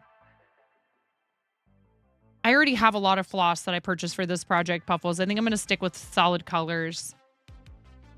Because variegated is going to be hard to find in the palette. Mhm. Probably. No. I mean, no, Puffles. It's okay. it- Thank you. It could be wild if you let it. Ah, like no, if you let Pix, it. you're not supposed to. Pix is like, come on, 9. I mean, you can do whatever you want in this cross stitch world. I'm no stranger to like gigantic pieces for people. It is what you make of it. I think when it comes to the brand, I like what 9 was doing with the colors that we have. You could do variegated, but at the same time, their brand colors is kind of a nice, cute tie, Mm-hmm. It's nice to see that. And I'm just going through here. Once I've established, because Emerald Auntie has a few of the same letters, Oh, look at. I just do it once. I would totally. That would take me some time to figure out, and then I would be like, "Wow, I feel really silly." Yeah. But it's really, I'm taking on one screen here off camera so I can draw these. But Yeah. I'm just following your pixels. Nikki, and I just love going with this it. idea, Nikki. I think that's a really awesome idea, but that would require me approaching every single one of them to ask what the colors are that their names are in chat. Oh, Lord. Well, I could The maybe try to chase. pull them up. I don't know if that pulls. I don't know if pulling their card in Twitch chat. Here, let me try. User Emerald Auntie. What you could do you can always, even though we design Slash in this user color here, Emerald. you can always change it, right? Like it's up to you. This is just me getting us started because we have a few names to put in. But I could easily now take this teal and be like, no, I want it to be pink, right? Like go for it. Like I'm just using a flood fill tool, just like a paint bucket. Oh, cool. And I can change those letters stupid quick. So it's like, That's awesome. it's not like I have a lot of work to do. It just means clicking a lot of letters. And we love to push buttons. So we're good at buttons. Like smashing that follow button. If you haven't followed 9.5 already, please do. Please consider No, hitting you that get out of here and everybody go follow Pix, please. Hashtag Pix for ambassador. Oh my God, get out of here. What? I know. Thank you. I'm humbled. by Pix that. is a Thank you. button. I am a button. I'm a bean in a button. Putting the butt in Poor button bastard. since. Exactly. Now you get it. Why you gotta at me so easy? Listen, you're the one who brought up, tiger buttholes earlier, and Oh, it's fine. Lord. Hashtag support went daddy there. pics. Exactly. Hashtag daddy Oh my caddy God. pics. Caddy daddy? Caddy to Caddy stop daddy it. zaddy. I don't even know what zaddy means. Now you're evolving the meme, and this is where it gets dangerous because they take what you say as gospel. It's like the gremlins, don't feed and- them after midnight. Don't Yeah, feed it's the memes purely after like midnight. Evolve the meme time. Caddy you daddy know. for ambassador. Ambazaddy. Oh my God. Ambazaddy. Why are we doing? Look what your chat has started now. Conan with the shade. Get a yeet on him. My God. Because it's fun, that's why. It basically. And because it distracted them from the hype train. Thank you for the 56% I of know, level I 2 was hype like, train. She's distracting you. Now Conan's really going ham.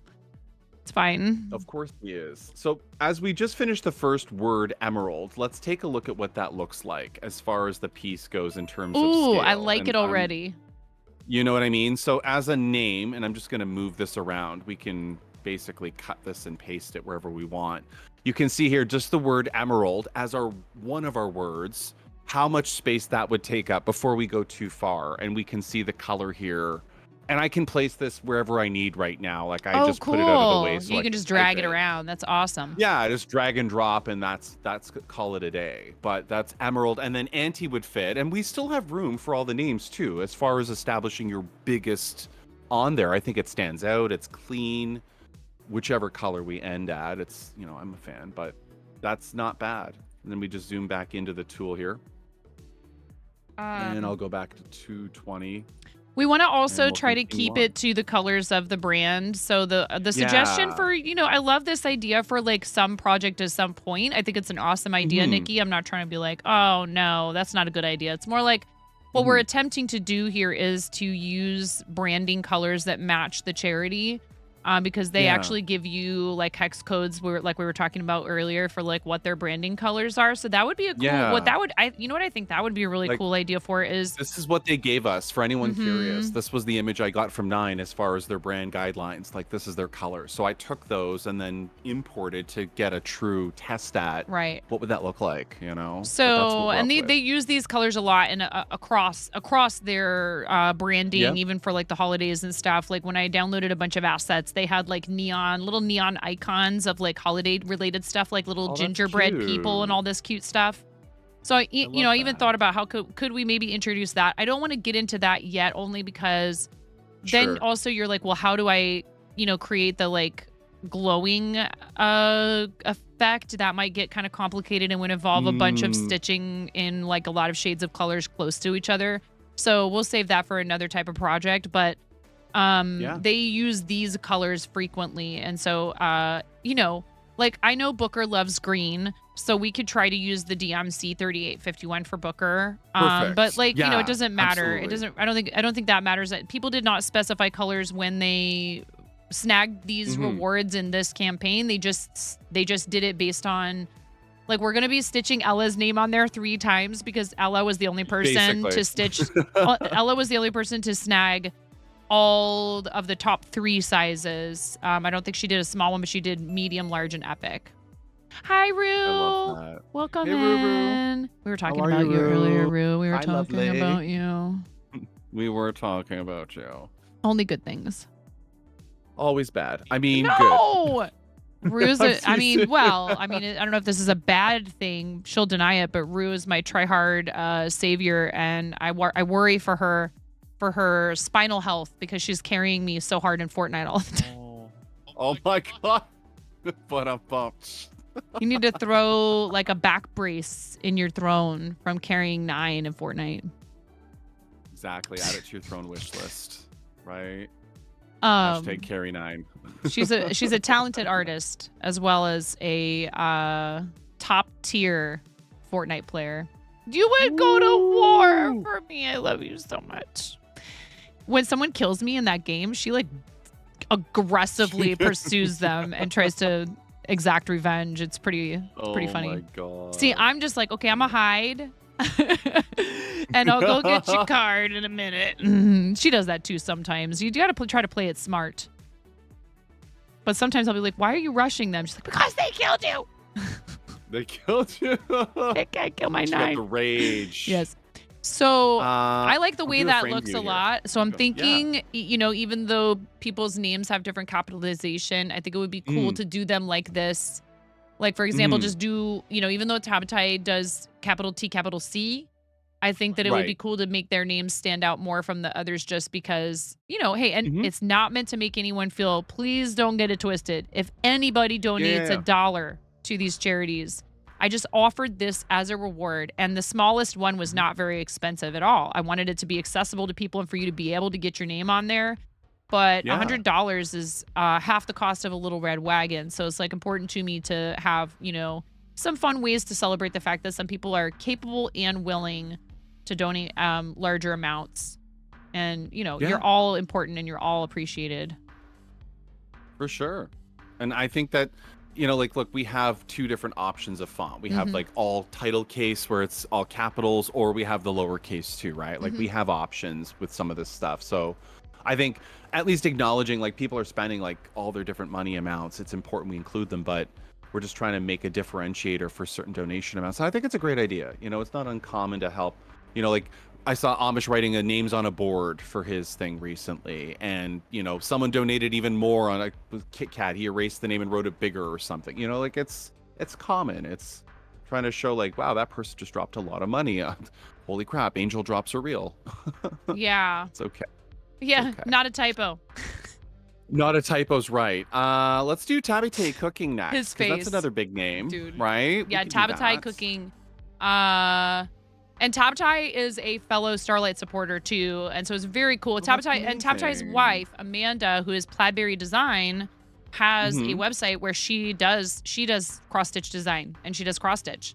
So she's like How cool also is like she was that? super stoked about this. She was like, "Oh no way, you're gonna do a cross stitch piece," and she's amazing. They're both past ambassadors for Starlight, and Really? and also very active with St. Jude. How dare you cover up Pix's face like this, Smorf? You troll. What's up, Smorf? So yeah, that was Okay, that was very nice. I knew that he did that on purpose because, you know what I mean, because it's a craft that his wife also practices and she does sell. Mm-hmm. You got nerfed, Smorf. Miro nerfed you. Nerfed. I love that. So what I'm also doing now, even though I'm starting with the same color here, I've already established this font below with some of Tab's So you're being letters. very smart is so what you're doing. I don't want to have to redraw them all. I just Right. copy paste and change the color to pink or yellow, Yep. whatever. I don't, I'm not worried about it. I just don't have to recreate it now because we thought ahead.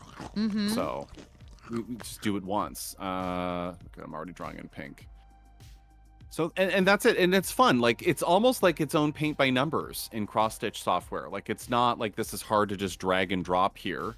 And if you mess up, oh no, like undo is fine. Have you seen the video of the little kid and the dinosaur toy chomps down on their hand, the other person's hand, and he goes, "Oh no. Oh no." Totally. And you right click to erase. So although I've left click here, I can right click and that's erase the square. Left click is put the square there. So it's easy just for mouse control to do that too. It's not like there's a whack of, oh, it's hard to use software tools. I don't know what I'm doing. It's not that bad. I wish they had more shortcut keys, to be honest. I mean, aren't we all puffles? Look we're both sitting here in onesies. We're playing with string and sticks and Heck yeah. Legos and stuff. It's the letter E next. I wanted to make sure I got that. You have one little you pixel kidding? hanging off the top of the B. Oh, do I? Yep, on the left-hand side. Oh, so the font actually Oh, has it does that? If you look, I am. it did Wow, that. I'm a You jerk. see here? Never mind.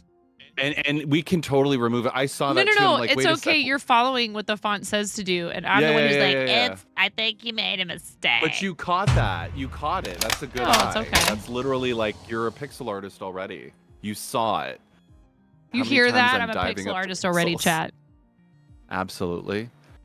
Is she gonna take over the pixel world now? No. Watch out. Mm-mm. Have you? So let me ask you a question. As we're chatting here, Mm. what have you designed or created or as your, and you've got like mic cover for example, but like when did you get into like a lot of the arts and like whether traditional arts, like whether that's clay or paint or water or oil colors, or like how did you get into art or exposed to it? Because I know your story of your journey with the Twitch, but like what was a wee last 9.5 doing as a kid? Well, like Was I it the said, I same or different? loved drawing cartoon characters and trying to Yeah. like not just to draw a cartoon character, but to like do it in exactly the style. Like I would try to copy characters and stuff like that. And I also tried doing, things that were just completely out of my own head and Right. thankfully, while there were things about my upbringing that were a bit tumultuous, one of the things that I'm very thankful for when it comes to my parents and how they chose to parent me is they always encouraged me with anything creative, any pursuit that I had that was creative. They were thrilled that. for that, and they never, ever, not once, thank goodness, not once, ever made me feel like that pursuing art for a living or being a creative, whether it was for a living or not, devoting a lot of time to the pursuit of things like music or theater or drawing or sculpture or any of it. The only object in our household occasionally was cost, unfortunately. We didn't have the money sometimes for things that they wanted me to be able to do. But like my mother worked 3 jobs when I was in high school so I could go on band trips and stuff like that. Yeah, I'm very thankful for that. Wow. Like I said, there were choices they made that I wouldn't make as a parent. That's how it usually goes. I'm thankful and I'm appreciative that they both either did not have, my father did not have the like, yeah, you should do what you want with your life and it's your life and I'm excited to see how it unfolds for you. And I support your decision, for example, not to like settle down and get married and have a family right away at like 20 years old like we did. There was a lot of pressure on him about when are you having kids and all this stuff. And then also he chose a partner who did not belong to the same faith as his parents. His parents were Ashkenazi Jewish and they were very, very upset when he married my mom. And I was already around. And so there's not only was he marrying a Gentile, but he was marrying a Gentile that already had a Gentile baby. So it was really complicated, without getting into all of the nitty gritty of that. They did come around eventually and they were very loving toward me, but it took some time and they were always kind of a little bit, not so great with my mom, unfortunately. But they came around and, it's hard though, because you see the effect this has on people. And in that time, people not paying attention to and taking care of and acknowledging that mental health is important.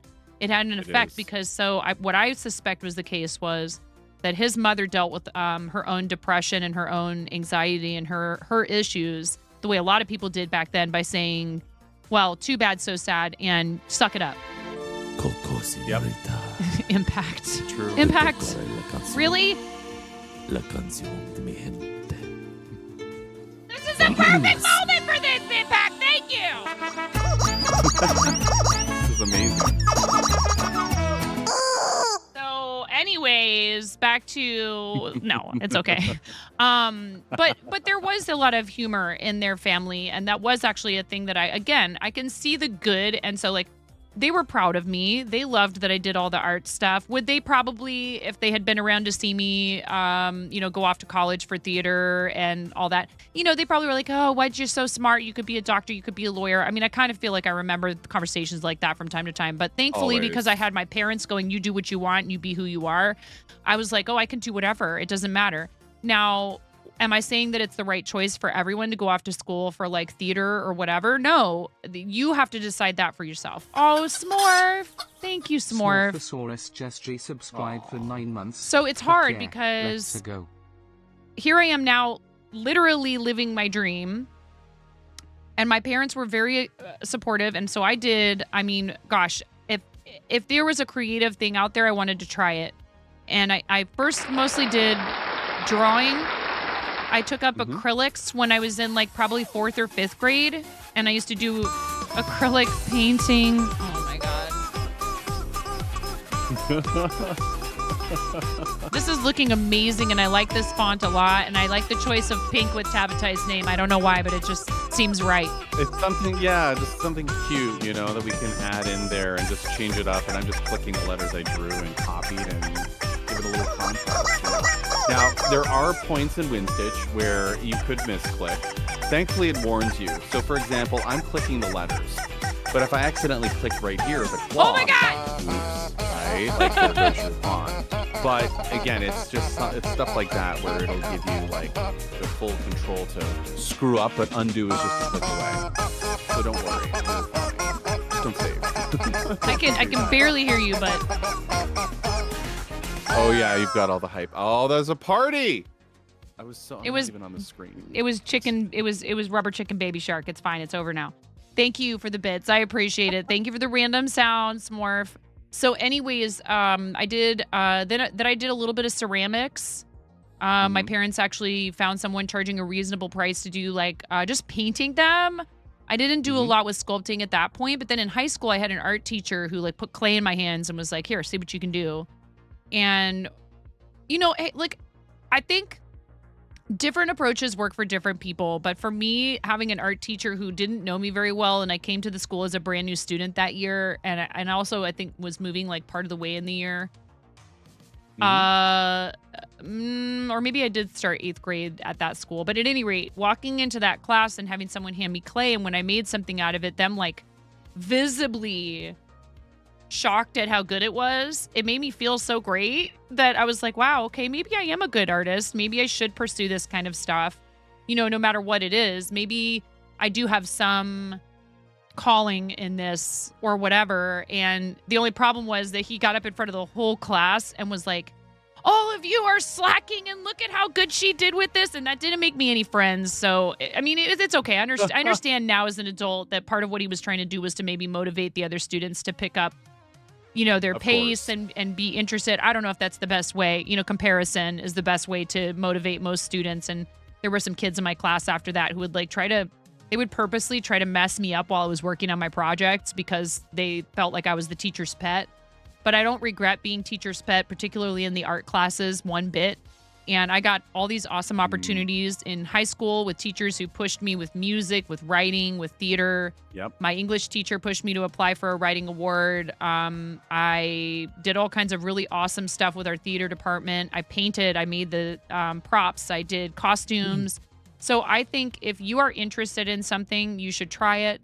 And it's hard because sometimes it can feel like there's so many things you want to try and just not enough time.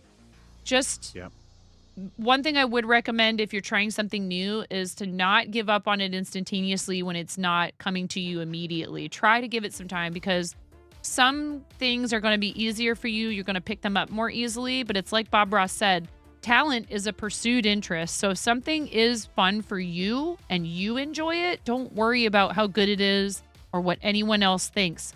Try the best you can to put that stuff out of your mind so that you get to explore it without the pressure. And it's hard to do these days with social media and all that other stuff. It is. You go, well, look at that really person's is. stuff and how good it is. I'm never going to be that good. Why bother trying? Because are you enjoying it?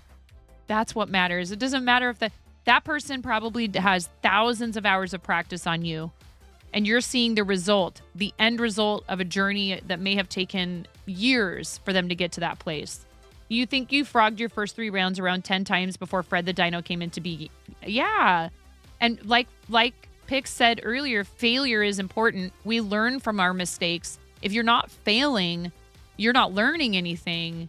And I think that's a big part of what makes pursuing a craft satisfying is overcoming the challenge of something being difficult at first and then finally going, oh wait, I'm getting this. And it's such a key point. I think the failure part for me is that I'm the guy who will be the school of hard knocks with myself. You think you did it? Great. Do it again, right? Prove that it wasn't just by chance, by fluke, or that you actually got it, right? Repetition. It's no different than studying in school or getting better at a craft. But I would put that on myself because that's my learning style. I'm very much trial by error. I'm very much hands-on, very visual.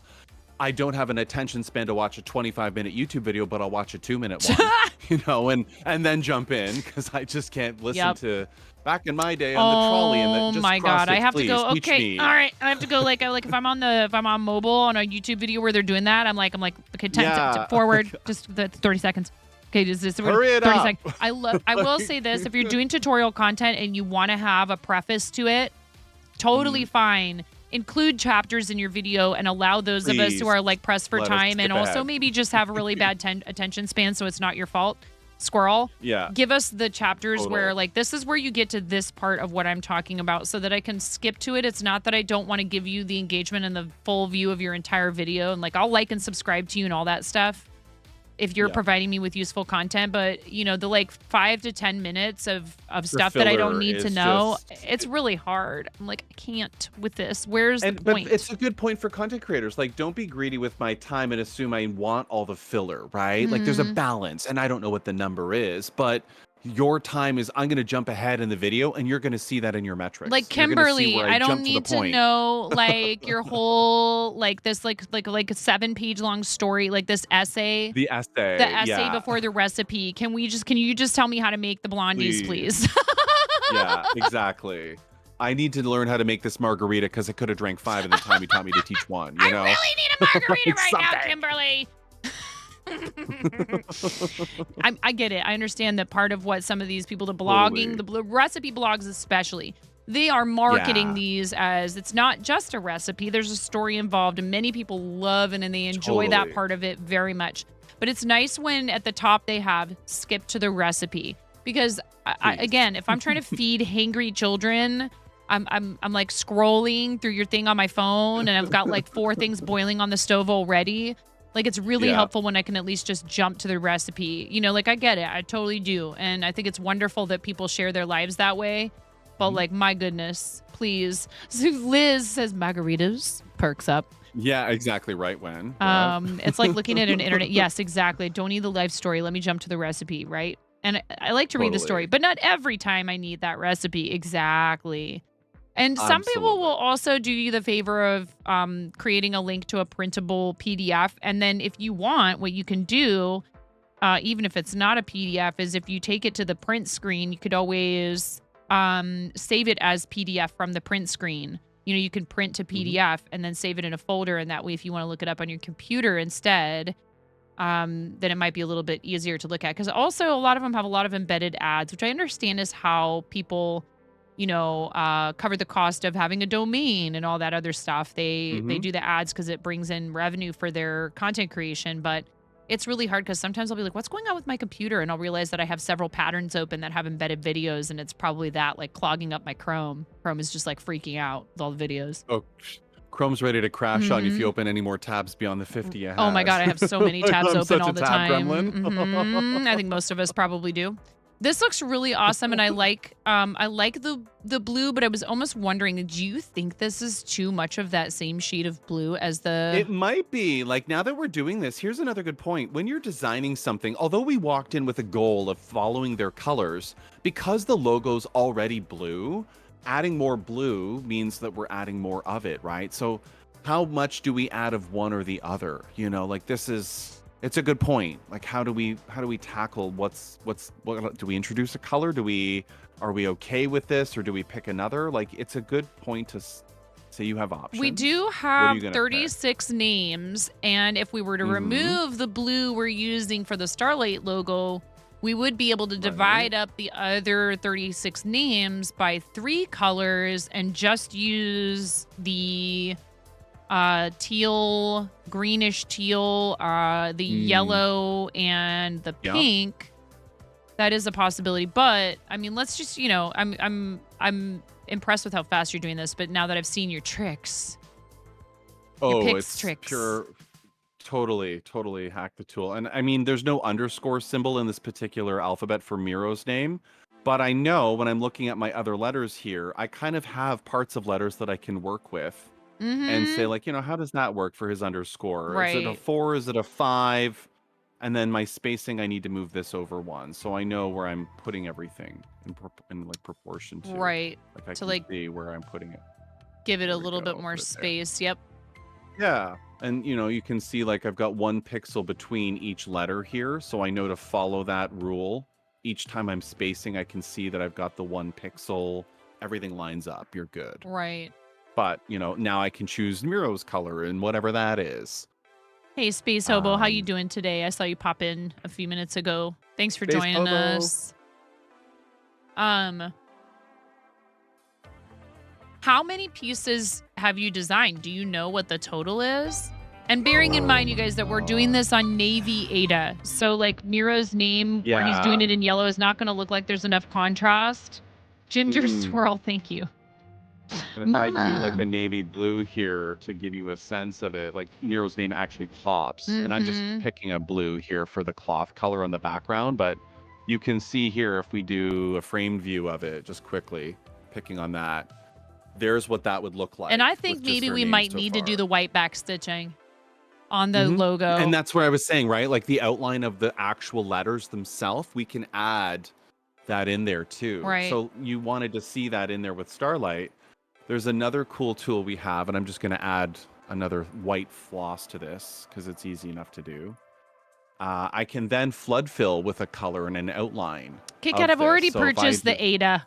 Or were you just saying to see it with more contrast, or just totally? Like you want to see what you want, right? And then I can do flood fill with outline. I have a light that you use for diamond painting that's going to make stitching on this a lot easier. right? I hope. Hopefully the light will.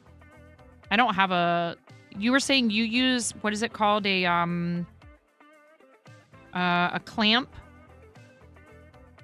Oh, yeah. So if you're going to clamp a hoop, a scroll, a frame, something to your desk, right? Like if you want a hoop is comfortable for you, right? When you're just stitching with a hoop, or a Q snap, because it's a wider piece, but it's like you're moving it each time you're stitching a section, move your hoop, move your frame, whatever.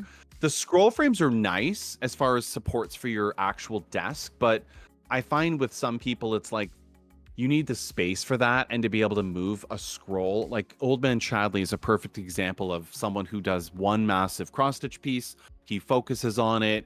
He moves and shifts around as he needs to, but he has his space set up for that. Right. You're doing multitude of Oh my crafts. God. You're a gamer, So much children, stuff. things all around your space. Like there's so much to what you have.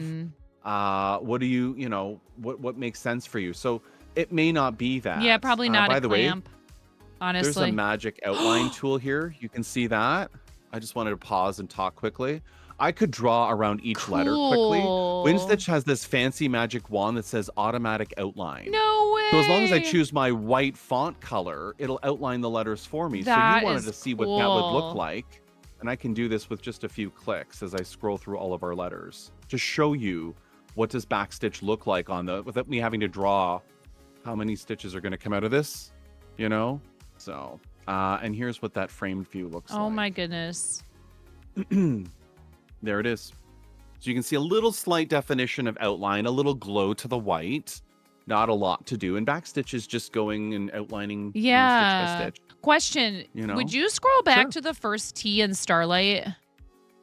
You can match these two T's. I was just going to say, I feel like see how that one has the those extra pixels? I just noticed the second one does not.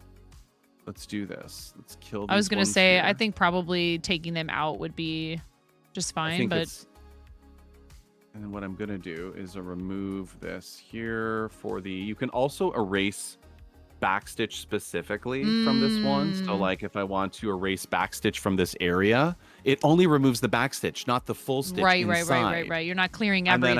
And then you can just go Yeah, back to I don't that wanna same wipe out selection and put it back stitch. on. So that Exactly. it goes, Now I that go it back to fixes outline it and bam, automatically, and you don't have fixed to go in and move each of those back Yeah. stitches yourself manually. No one has time for that. No, right? they do not. No one has time to do this. There's a frame view now. Ain't with the nobody two got time Ts. for that. There you go. The bottom And again, lefts of the you know what I T's are might different do? too, you think? It's I'm possible. going to match the T's together. So I'm going to take this Look at this. import, See, Kit Kat, the thing you copy. just mentioned. So everyone getting involved with that, though? I love that. Like the creative process is your eye is keen on what you're doing. Do you know what I mean?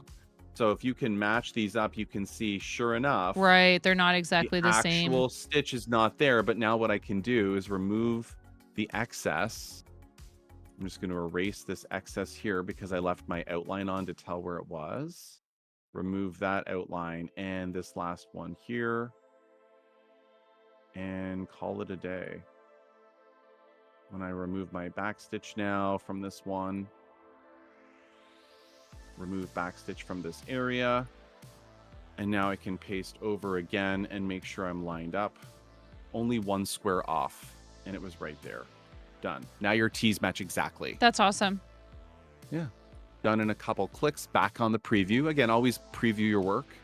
Because And see, there like is I can Starlight. imagine, like if you were trying to do all of this, completely from scratch, every single last bit of it, and like you said, sometimes it might make more sense and be easier, or like whatever. Maybe you just prefer working on paper, but that's not realistic for like a piece of this size to be able to get it done in a Yeah. reasonable amount of time. So this is just going to help you do it efficiently, which is awesome.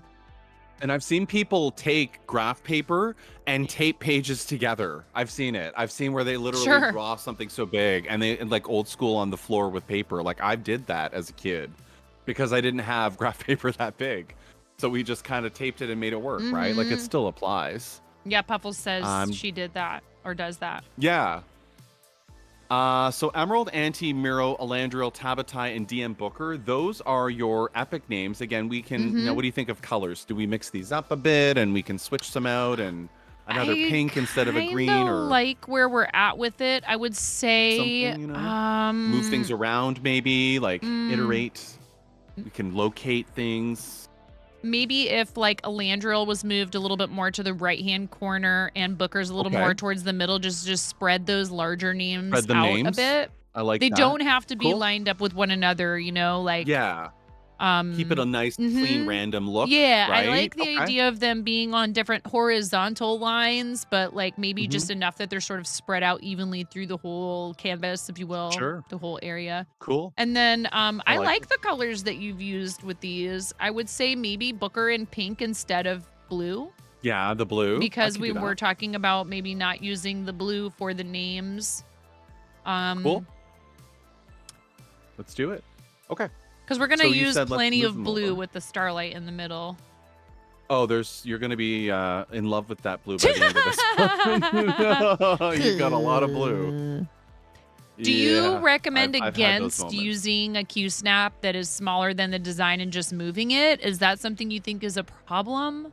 Because I have, So what do I have? your piece is 18 inches high, and your Q snap, I don't know what frame you currently have, but like if it's not as tall, like it doesn't go that high adjustable, it just means moving it around a little bit. But like you Yeah, should have enough to stitch Starlight and move it across the piece pretty equally, right. and then shift for the names in those sections to kind of spread them out. And we're just picking these and going through them, right? Like Elandril, I've moved over here. I can shift around in a sec from bigger This view, is a but Q I snap, think Kikhead. It's a frame system for cross stitching Mhm. that is these much more rigid.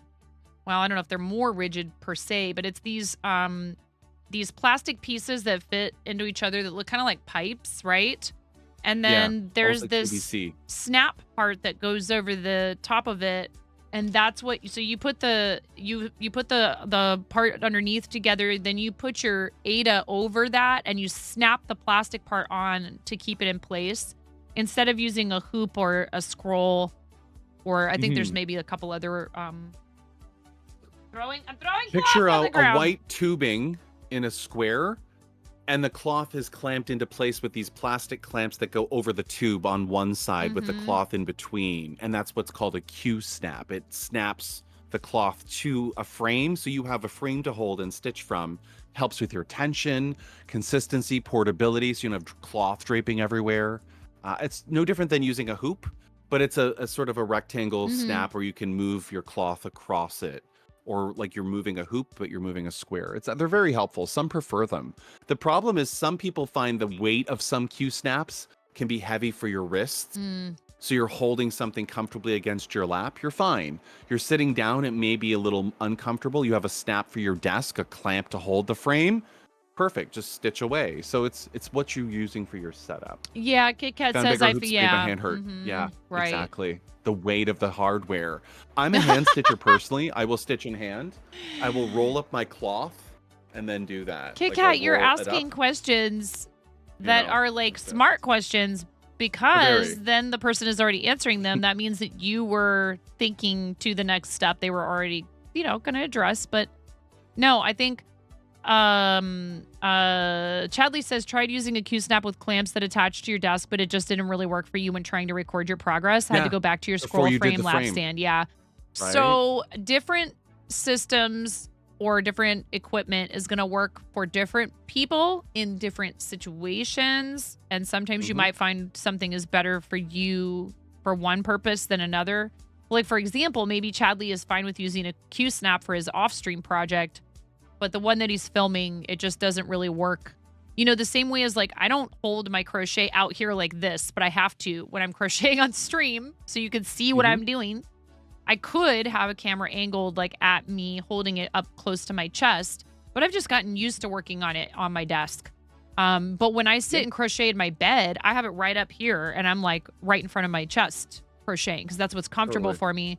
Or like, I actually kind of like straight needles for certain projects for knitting. I know a lot of people aren't fond of them. I kind of dig straight needles if it's like a scarf or something. But on the bus, I couldn't knit with straight needles because I would be whacking my neighbor, the person sitting next to me on the bus. I would be like smacking them with my knitting needles. So I found I had to use cable needles. I had to use circulars for knitting on the bus no matter what, because if I didn't, I was the longer needles that I would use for like something like a shawl, especially like a wider scarf. And I Not can't good. deny the fact that you like What's up, me Diamond Queen? right now. Hey, Diamond You like Queen. me. So that was all the epic names. That was our list there. I'll minimize. Uh-huh. Here they are. We've got sort of positioned around. We can always nudge. But now we're ready for the large names. And there are 1, 2, 3, 4, 5. 5 of these to do. So back on our fonts, we were just using a 15 pixel font. So the reminder down here, or sorry, 16. 16 stitches tall was our epic for the larger of the donation tiers. Now we have large, medium, and small. So if we bump down a large from 16, we're just looking at options. Here's a 12. If we need about a 10, for example, for some of these names, here's some 10 options. And again, I like the idea of the mixed font too, right? As we shrink fonts down, we can choose any that jump out. Let me know if you see that someone call to you. Marlena You just can kinda take a resubscribed peek for here at some 18 of them. months. There's the Cluck yeah. 10s. Hi. Marlena. It's 10, bigger than a 10 maybe. Is Thank 10 too you. small? I was Right, thinking, like- what's the height of the first one we used, Marlena? Thank you for using Well, your yeah, prime. 16. Maybe it's a 12. 12 for the would be large, good for large, right? I think. And then, Yeah, so I what? But think what's we 12. should decide what's the smallest we can go to, and then That's make exactly- sure. Now you're thinking like a designer. Marlena, you're amazing. Thank you so much. And Marlena is the person who we were talking about my drawing tablet earlier and how I should get it out. And Marlena purchased the drawing tablet for me. Oh, It's is that been the a one minute oh, nice. since we've seen Marlena, and so like thank you for coming in here and using your Prime, and also thank you for that, because I still have it and need to so get it out cool. and use it. And you were so kind to do that, and you're amazing, and I love appreciate you. that. Thank you, Marlena. Such a sweetie, man. Very sweetie. I'm liking this first font, to be honest. I mean, there's a couple in here. This other one in all caps isn't bad. It's a little wider, but it's a 12. This other one kind of fits a little bit with a little bit of different character to it. The first one. Second one is a little fancy on some letters. Couple curves, little... We could do capital letter, lowercase on this one, or all caps if you want. On some of these, you can see what that would look like. The script is a little busy on this other one at the bottom.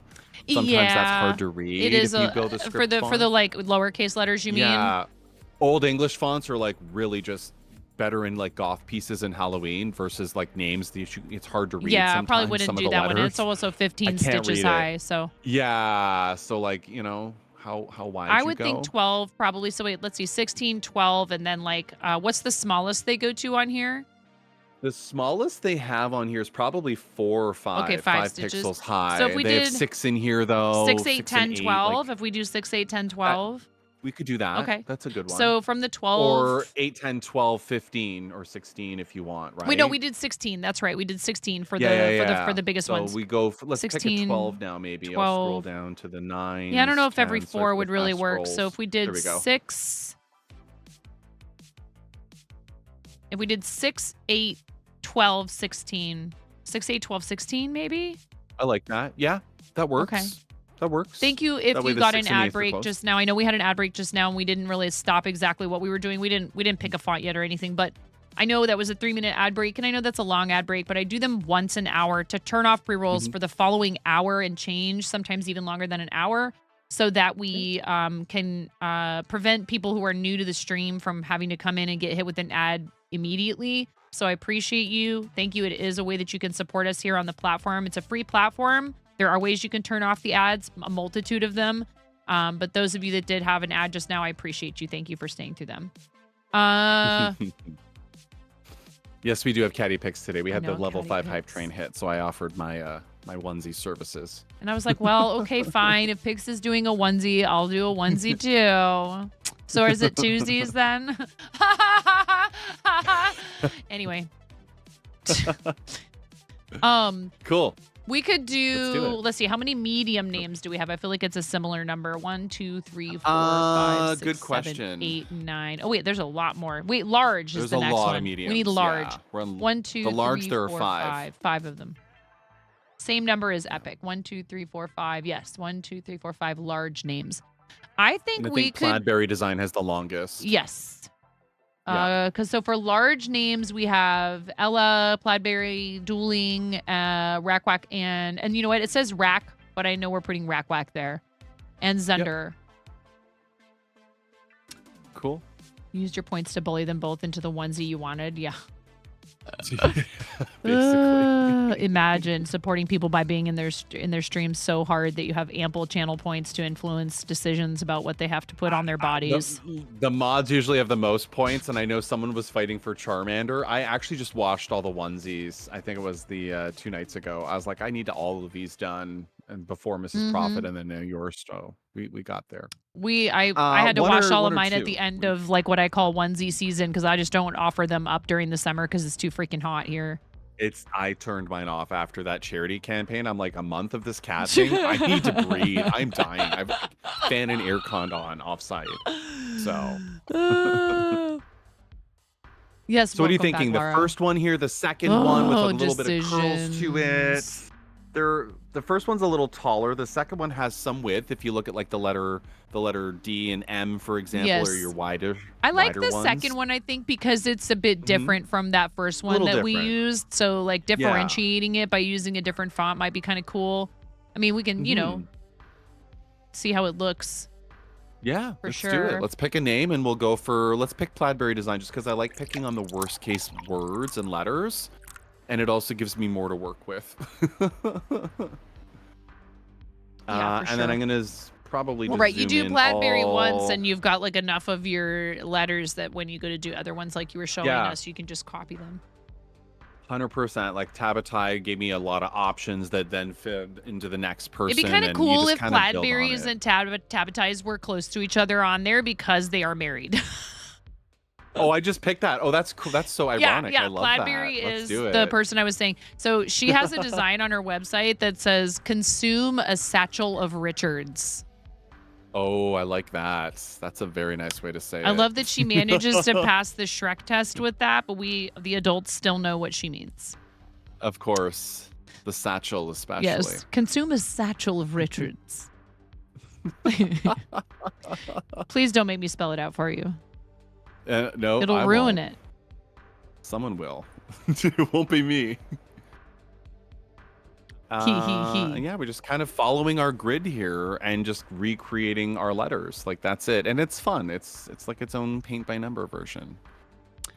I hear my baby boy doggy barking his little old face off upstairs, and if I just go up there and tell him, okay, it's all right, you don't need to bark anymore, he'll probably settle down. So let me go up and check on him real Yeah, quick. I'll be go do your right thing. back. This is if you're just joining us, this is Pix, our awesome friend Pix Stitch. Please make sure you're following, who is helping me design a piece to commemorate some donors. This was a redeem for our 12 days of streaming campaign to benefit Starlight. We are also streaming for Starlight this month, and our campaign rewards, incentives, and auction items unlock tomorrow at 7 a.m. Pacific. Is it a coincidence that we're doing this the day before? Absolutely not. It is Childhood Cancer Awareness Month. Starlight is an amazing organization that does wonderful things for kids stuck in the hospital due to illness and injury. They deliver happiness to children in the hospital in the form of gaming, VR, art supplies, books, special hospital gowns, little red wagons, and I really love what they do. I'm a Starlight ambassador, and Pix has very generously donated his time, his expertise, his skill, his passion for this craft to this project, and I'm so thankful for your friendship. I don't want to get all super sappy right now, but I'm so thankful for your friendship, and I just really appreciate you helping us with this project. I had asked him, and he said absolutely. Enthusiastically, yes. I'll be right back. You bet. Yeah, it's I myself, I'll share while 9 stepped away. I've also been raising money for Child's Play charity. The Pixels That Made Us I shared with you earlier, the Gamer Sal, some call it, that was for Child's Play charity. I'm a big advocate for kids in both the arts and growing and the hospitals kind of limit that, right? They take away the fun of what we have available to us. So to enable kids the joy of play or creativity, to VR sets sometimes where they can literally tear walls down as much as they can feel confined in hospitals and have a bad time. 9 has shared very, very many times about her journeys and struggles in hospitals as a kid, and she can completely relate and empathize with that. So to jump on to this kind of a special project to help someone like 9.0 in a heartbeat, without a question. I admire what she does. I look up to her, all the work that she has done and will continue to do. And again, paving the pathway for creators like myself to jump in here with something more than nothing when this category didn't exist. As much as they threw us around in hot tubs, at least we made it, right? We're here growing this thing. So there's not a chance I wouldn't do this. What you mean, Elsa? Now you're just being salty, Puff. I mean, I can't nerf you, but I would if I could. Just letting you know. Cosplay's amazing. Kyberg, it is. It's something I actually started my very first stream with the charity president. Travis is amazing, and he came on. He came on to my stream of my very first time hitting the button. I had 15 guests, not a clue what the hell I was doing. I still don't. I'm kidding, but you know, it was. He believed in me enough to jump on twice and came back a second time as we were talking about the campaign. So super, super privileged and just humbled to be able to do that. But it's fun. Yeah, see, Kit Kat, I would nerf too. If I could nerf, I would. I got you back. Thank you, Kit Kat. Thank you for doing the good work of nerfing those wild folks. I was paying attention to the letter D and not the B for Plaidberry, so ignore me. I'm like, why isn't this adding up? Oh, right, you're on the letter B, dummy. Oops.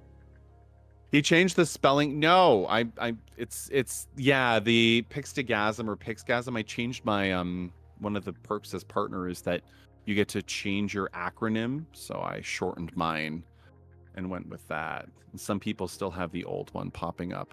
Okay, we didn't need to spam a wall in Nine's absence of that emote. Thank you for your lurk, Elsa. We didn't need to spam it. Elsa I mean, is you like could. making your face into boobies. Yeah, they were choosing shade today. And I did it again. They're really choosing. You were gone. They're like, I'm wilding. Look at Puff's comment above. I'm going to out Puff. Puff getting sassy. Oh my goodness, Puffles. I know. Puffles, the magic SD. I used your full username. Puffles, the magic SD. Puffles putting the D in Puffles. Literally, that is calling a spade. Lord. Ruh-roh. Puffles in trouble. My Child's Play charity is what I started with, and I can advocate for kids and some of that special stuff and the bad times in hospitals. I know you can relate. You were there as a kid and of course wrote life, but with different stuff. Well, you know, it's, again, like I said, the boredom and the loneliness was really rough. And, you know, the discomfort and everything, you do remember some of that. Like, I don't remember the moment the accident happened, but I do. One thing I remember from after I got out of the hospital was because of the just the nature of like a little body that's still growing in your bones and your hormones and everything, telling everything to grow. For a little while after I had the operation and the amputation, I had to go in and have them keep the edge of what was left of this joint here from trying to poke through my skin, which is like, they had to like sand it basically, and like the nerve pain from that, and just the like how awful that feels, and your whole body just going like, no, make it stop. And I didn't like those appointments at all. And so like the VR would have been so incredibly helpful for those visits. And I was like always a really good patient, but I would beg to not have to go to those appointments. And I asked my mom about it when I talked to her. Oh, thank you, Kit Kat. I asked my mom about it when I talked to her recently. I was like, do you remember those appointments either? And she's like, no. And I said, I think we both blocked it out because it was so unpleasant. And I just hated it so much. And I would ask if I really had to go do it. I would be like, do we really have to go? Like, and I had every doctor and every dentist I ever had would tell my mom what a great patient I was. So that's saying something. Like, I was the kid who never complained about any of that stuff. And I would ask if I really had to go do it because I just really, it was extremely uncomfortable. It's the weirdest sensation. It's like, think about, you know, having a dentist drilling in your teeth and not having any Novocaine. Because I don't know if they were using a nerve blocker or anything, or even if they were, it's like you're still going to have that sensation like of like something is messing with my nerves. I don't like it. But yeah, anyway, it was not pleasant and it was not ideal, but I type 100 words a minute. It doesn't stop me from doing a thing. But like, it's interesting how some people approach the topic very gently and very politely and very kindly. And then, you know, you have people who are kind of blunt sometimes and they don't realize that they're being kind of invasive. And it doesn't bother me, but I will sometimes take the time to explain to them that this may not be a topic everyone is willing to like just readily discuss with a perfect stranger. It's like true, right but, off like, the you're- bat, you know? I will say as a creator, like there's a lot of people who will say a lot of things on this platform, Mm. but I think how you nip it in the butt and deal with it and address it right away speaks to like, you know, like that's not fun. That's not cool. Like, let's not do that. Right. Like I squash things anytime I'm not, you know, I'm pretty open with stuff, but like, I find you can't be pushed over as a creator. Like it's okay to be firm and say and speak up when things may go too far. And I try to be sensitive and lead with empathy with people on things, but push my buttons and actually push the wrong ones, I will speak up, right? Like I will call people out who are nagging or pestering or dumping, and it's like wrong vibe, you know, or being overly pessimistic, and I'm trying to bring a vibe up, and woe is me, I have it the worst, and I'll tell them like, you do not. You're on this platform watching people stream and create content. People don't have working hydro, electricity, or internet. You're blessed, you know, like try to curb those people's thoughts and bring people up, but Yeah. also keep people in line. It's this balance, you know, it's tough, but It is, and I you think can't just sometimes let people people roll over don't you. realize either. Though they sometimes don't realize that They don't, that, you know, no. and what we want is to give people a place where they feel safe expressing when they're positive going space. through a tough Yeah. time, and that's important to have. Totally. But there comes a point past which you begin to wonder, like, well, you know, for example, like, do you if you know, one thing I learned very early on, or I thought of is similar to what you just said, which is like to have anyone want to come and watch you, to have anyone decide that your channel is worth subscribing to, Yeah. just to come and watch you, first of all, to spend time with you Yeah. is so huge. It doesn't matter what the numbers are, right? And then like if you're fortunate enough to have people who have the means and the desire and the willingness to subscribe to you to support the content and help it keep going, that's wonderful as well. None of that, again, is an expression of your worth as a human being. And Yes. you want to always be real careful and cautious that you're not unintentionally making those that do come to show up and support you and that do come out and subscribe to you and that kind of thing feel like that's not enough, because, you know, I understand it's hard. It's really hard. Content creation's hard. There's a yeah. lot of mental health stuff with it. And I think Oh, that a lot of a people struggle lot. with that stuff. And I don't know what it is, if it's something I was just born with or what. But I have been, and it frustrates my husband sometimes. I have been able to blindly devote myself to the things that I'm really into and not just keep forging ahead and not worry. And like, sure, I have the same thoughts and the same feelings, but I go, well, but none of it's ever going to stop me if it's something I want. Yeah. None of exactly. that is ever going. The thoughts creep in my head. I have the issues where I'm going like, why is this not happening, or why did this happen, or how come, you know, what am I not doing right, or what could I do more of, or what should I do less of, or whatever. We all have those thoughts, but being able to separate and compartmentalize that into, that's just your brain working overtime. And it's hard. It's like I said, I'm not saying it's easy. It isn't. But I think you have to be able to compartmentalize enough to say, well, okay, so is there a solution to this problem? And what can I do to get better? Or maybe I need a break, or whatever it is. It's important that you not allow yourself to fall into a pit of it and a spiral, because it's just too easy to go to that place and to say, oh, I must not be worth it. Nobody cares. Nobody wants to be part of what I'm doing. And then that's the vibe that you're bringing to what you do. And then, you know, unfortunately, it can become like a self-fulfilling prophecy. Don't do that to yourself. It breaks my heart, because I go, oh, well, no, now you're going to, you know, now that feeling that you're having has taken over. It's like the movie, the Never-Ending Story with the nothing. I'm like, don't let the nothing win. No, beat back the nothing. You know, like I just want to yell that at people sometimes, but I understand too that a gentle approach is what some folks need. And so I try to be, you know, that person if I can. But yeah, it's true. We all have struggles. And honestly, I will say this as well. And we've talked about this, you and I, before. One thing you really do not feed Steve. Exactly. You want people to be well. You understand that some people find your space you've created and cultivated comforting and like a place that they feel like they can be themselves more maybe than they can in other arenas of their life and all that, which is lovely and amazing. And it's a really fantastic feeling as a creator. But most of us are not trained mental health professionals. No. And we want you to be well. We want you Mhm. to have the best possible mental health that you can, right? So if sometimes we try to kind of change the topic or to refer you to those resources or etc., it's Mhm. not that you're a burden. It's not that we don't care. It's that we have a concern. We have a responsibility to direct you to people who can help you the most. Yeah. And to not overstep Absolutely. our bounds because we're not trained professionals. And also, there's some of us for whom I don't feel this as much, I think, as some people do, but for whom it's hard to take all that on. And it's a little, Mhm. they end up feeling like, whoa, this is too much for me. So if they establish that boundary for audiences and you find yourself unable to follow their wishes, it might not turn out so well. But I think most people in makers and crafting are pretty good about it. We're very fortunate to have a crowd in general in True. makers and crafting. I thank all of you for your willingness to and also to like remind creators sometimes that they need to take time off or they might need to be taking better care of themselves physically with regard to their mental health, all that stuff.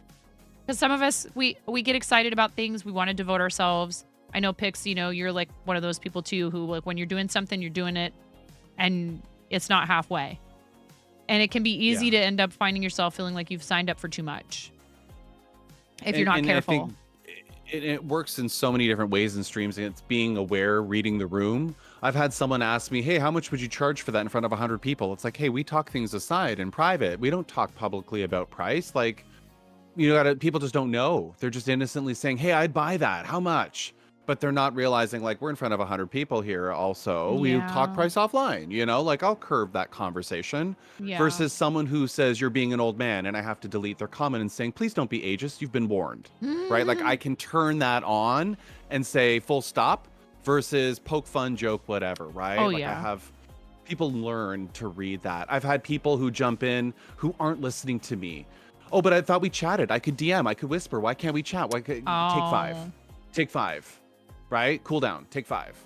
Then come back and they apologize because they realize I really was pushing you too far. Highlighting messages, all caps. Look at me, notice me. And I'm like, oh my God, there's 80 people talking and you're trying to scream at me. Yeah. Have a cool down. Or, Right?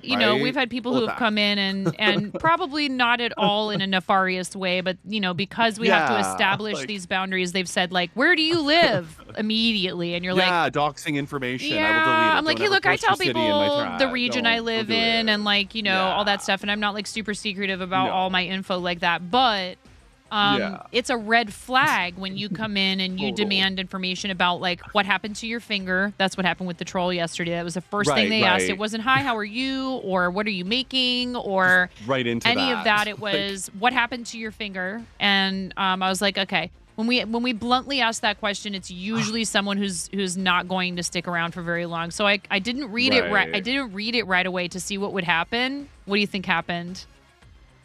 they went there. They were like, how come you're ignoring me? Yeah, they went there. And I was like, I knew it. Because you just get You can used to how spot them. people express Yeah. themselves. Some people are text is hard because of the nuance of body language and voice inflection and stuff is not there. And occasionally you get people who you think are a problem right away and it turns out they're just fine and they're really awesome. But that will that the truth will out and they will end up showing themselves to be understanding and respectful of your boundaries. If you say, hey, maybe we could tone it down a always- little, they'll go, oh, I'm so sorry. I didn't realize I was overstepping. The problems will always highlight themselves, but then there's people who you've just got to read a little bit before you're like, you're just being a silly troll and a goofball. Like, I get it, right? But then there's times where it's like, I can detect that you're going to be a problem later. We'll see. I'll give you a chance. But I'm reading the room and watching you. And by the way, so are the mods. We've 'cause I have also a chat had, aside, oh yeah, We're keeping 6. right. They're paying attention. A lot of people think, I think Oh, that they yeah. think because we're Read a the little bit on room. the quieter side compared to like big streamers over here that we will do one of two things. Pushover. Yeah. There will be pushovers because we're so desperate for viewers. And I'm like, no. Or that we will not notice at first, or we're not as savvy or something. And I'm like, listen, I've been on the internet and been involved in flame wars that would make you cry so hard that like, hold my drink. yeah, exactly. I'm like, I'm not advocating for that kind of behavior at all. All I'm saying is I can We've see it seen coming from a mile away when somebody's up to no good a lot of the time. It's not always apparent immediately. But like, Conan jokes around about, I'm laughing from the troll corner. Give me a break. Yeah. You're amazing and we all love you. So just shut up, Conan.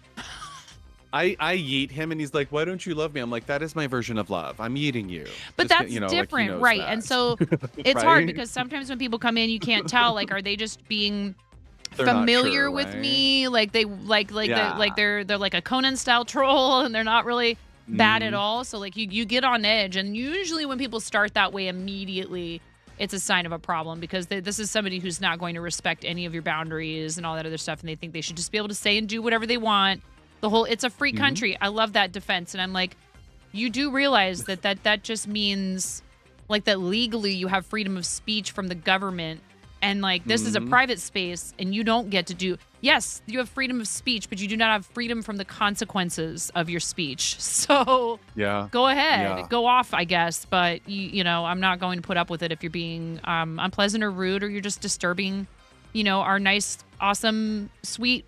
That's the thing. We have a sense of humor. Like it's interesting. I'm like, sure. man, you just wasted an opportunity to become part of an awesome community. And I think sometimes Could have been a friend, right? Could have been another member. know. And by the way, when you're banned on my channel, that's 30 others. So good luck to you out there, right? I think Like it's I've hard. seen people push far in other channels where they're banned, and then unban requests coming screaming calling me out, and I'm like, hold on, I talked to the streamer's side and all these like I'm not doing this to undermine you, but also I feel like your underage behavior is showing, right? Like Yeah, I think too. Like I had somebody who used to come around a lot, and I think I had played a Fortnite a few times with them before I kind of stopped to Yeah. think a little bit about, for example, even though I might have different views or what have you about my kids being on my channel and internet use and stuff. Just the example as a content creator, again, the responsibility of being a good example and setting, like the stuff that Brian talks about and other people talk about with kids with regard to like their internet safety, their information, their contact with strangers. And this person was still underage, and they came into my chat and asked if they could play with me. And I said no. I said, I'm really sorry, but my policies about this have changed. I no longer play with people who are underage on the stream. It's nothing personal unless it's my kids. It's nothing personal. It's just a choice I made because I realized some things after a number of years of content creation, and they didn't like that answer and got really nasty really fast. And so it was really sad because it was a person with a really long follow age who had been really awesome before in chat, but they didn't like that I had set this boundary. And I said, this is an example of how maybe you are not mature enough to be interacting in this space. I'm sorry, but you're proving my point right now. Thank you for the lurk, Bus Driving Pony. You're awesome. Love you, bus driving. And I think at the end of the day, as a creator, it's your channel, your rules, but also we're very you will never find a more open and empathetic group for mental health discussions than like the arts makers crafting spaces, to be honest. Like they're just more prevalent because we're more open about that stuff. And creators go through their own challenges. Who's more vocal about it, or who wants to talk about it, or who's just wanting to game and not talk about it. All of those are fine. Oh, for right? sure. And But- that's just it, is that like everybody, you have to respect that everyone has different levels of Absolutely. comfort. So you can't assume that something that's okay to talk about in one channel or a certain way to behave in a chat is the norm for every other streamer. It's just like social spaces in real life, and you need to feel them out. And if somebody asks you to stop doing something, maybe try not to take it too personally. It's not like they're saying like, yeah, I don't like you and I want you to leave. It's more like, hey, that's not something we're really cool with here. Can you exercise self-control and restraint and not do that here, please? It's one thing. I've seen it before too, where people have like, there was something that went viral with the guy who one of his community members came in and they delivered some really bad news personal bad news that they had. And that's tough for a lot of streamers, and they request that you don't do that in their channels. But the way he chose to react to it was not great. And so then the whole thing blew up, but it did start a conversation that I think is important for people to have with themselves and to have with their communities, to set real, clear expectations that, hey, if something like that comes up, I'm really sorry. We have a channel in the Discord for it. Or Here's all the resources in case you need to talk to somebody. We try to keep chat, free of bad news. Totally respect that. Absolutely respect that request. But this person decided to kind of like call them out, in the moment in a not very kind way. And it was really hard because I watched the clip. I didn't really mean to, but I clicked on it. It was like, oh no, he's getting all upset with this person because they had a personal tragedy. And it's like, it is okay to have those rules, but how you enforce them does also speak to who you are as a creator. Because I think if it's the first time it's ever happened with that person, who knows? Maybe there was a history of this thing happening to this particular creator and they had tried to make it very clear. And so they were feeling frustrated, but regrettably, it kind of blew up in their face. And I feel for both people in that situation, honestly. I mean, I'm not defending that guy's behavior. He absolutely could have approached it with kindness, but it's hard because sometimes you feel like you're trying to be firm and people don't listen. And just like with parenting or a relationship with a partner, when you've asked over and over and over and over again for people to respect this particular boundary you have or a comfort thing you have, and they just keep trampling on you about it, it can be difficult to keep yourself reined in. And so I think we have to remember too that creators are human. And like I said, I don't know this guy's content. I'm not vouching for him or anything, but I can see where maybe if this had happened a multitude of times before, that it was easy for him to lose his temper about it. It's hard. There's a lot of stuff about this. There's no textbook. You don't get handed a manual, You just gotta figure it out as you go, and we all make mistakes. And I mean, like I'm an 18+ streamer. I'm be your best adult self, and that's fine. And I don't treat that the same as like I'm to what you said earlier. Like I moderate Amish Ace. He's on all ages, PG-13. I hang out in this community. I know the ish part of PG-13, but also respecting the rules. But walking into a room and saying, "Oh, such and such died today," is your first chat instead of a hello. I've asked people. Pause. Yeah, I've tried to ask people You just gently walked into not someone's to do house that. and that was how you introed yourself, right? You literally, someone opened the door and you announced that. I know, treat it's the hard. Chat room like you opened a door to a house and said that. News, would you do that? It might be very upsetting for the streamer if it was could be, someone they really right? were attached to. Yeah. Maybe they don't like that person, that artist, whatever. Yeah. And now they're like, oh, am I supposed to empathize with you that you're upset about this person passing when, I mean, sure, we don't want to wish harm on anyone. But they weren't my favorite, and so now I have to kind of go like, oh no.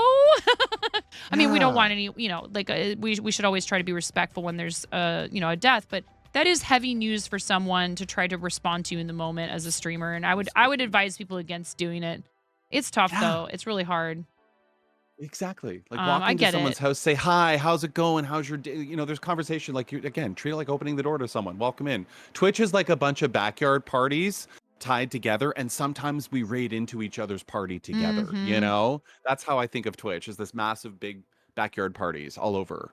Not that everything is a party celebration, but like that's the metaphor. Oh, Kyberg right? says we have a saying for that. That's a heck of a way to enter a chat. Yeah, like just walking in like hello, blah blah blah, like a trumpeter. How are you? Hi. How are you doing? I get it start though. There? If it's big news, Not good, I understand tell. that it can be hard not to just sort of blurt it out. Like, oh my gosh.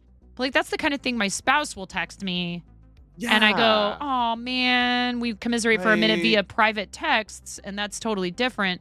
And I get it. We're communities, and so, like, it's hard because this becomes this sort of thing where people are like, but this is my group. It's my friends. That's where I hang out. And it is true, but I think, again, something like a nice word of, like, why you loved them in, like, the Discord is totally one thing. But especially if it just happened to someone not having found out. Like, I don't know how I would have dealt with somebody coming in and letting me know about David Bowie because I loved him so much. Like, if I were live, if I had been a streamer at that point, that would have been a really hard one for me. And I would have been like, I need to stop and take a break. And people have approached me about, these sort of topics before, and they've done it privately. They've said, I think you should know about this. And they've done it privately. And that even goes for stuff like you have a raid suggestion. And I'm not trying to pick on anyone in particular. Yeah. Please don't take it that way, anyone who's here. Multiple people have done it over the last few months, and I don't have a raid suggestion redemption. So unless the streamer strictly has like a raid suggestion redemption, they've said out loud these words, I would like a raid suggestion, please. They've spelt it out for you, please imagine. suggest a They raid know. target.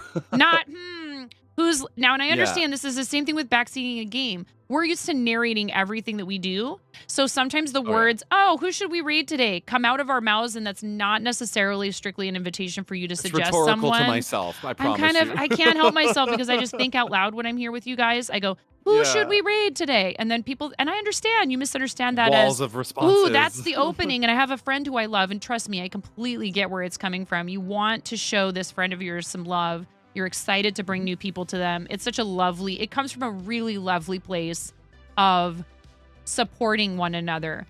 But sometimes, we don't say those words, but it's obvious we're starting to look for, wind things down to raid someone. And we maybe already had a raid target in mind, or at least a group of people we'd like to pull from. For example, I try to raid our fellow Women's Guild members all the time. I or love that. maybe Team Yeah. Loco Loco, or maybe I have a charity friend. Is anyone streaming for or Starlight? someone new, right? Like Somebody I want to make that completely call, new. right? And sometimes what I'll do if Yeah. I'm struggling to narrow it down is I'll say, hey, would you guys like to go to a music, crochet, this game, this category? I'll give them a choice and I'll do a poll to help me narrow it down because I have too many choices that it would be awesome. It's hard because I want so badly to be able to, do that not only for you community members, but for the person who you want us to raid to. And then I feel badly if I already had a target or somebody else is doing something and I think it would be awesome to raid them. I don't usually get the chance or whatever. It makes me feel like I'm choosing between them. And I would never want it to somehow get back to that person that I said no to raiding them and have them feel like there was some reason why. I mean, I hope they wouldn't. You have to be an adult about this stuff and realize that it's not personal, but maybe you raided that person recently and you want to spread the love around, etc. There's all kinds of reasons. Maybe there's been a bad interaction between those two people. I'm thankful again that that's not, going to be the reason why most of the time. But you might not realize that those two people don't exactly have the best history. And you There's other suggesting things behind the raiding scenes, them, right?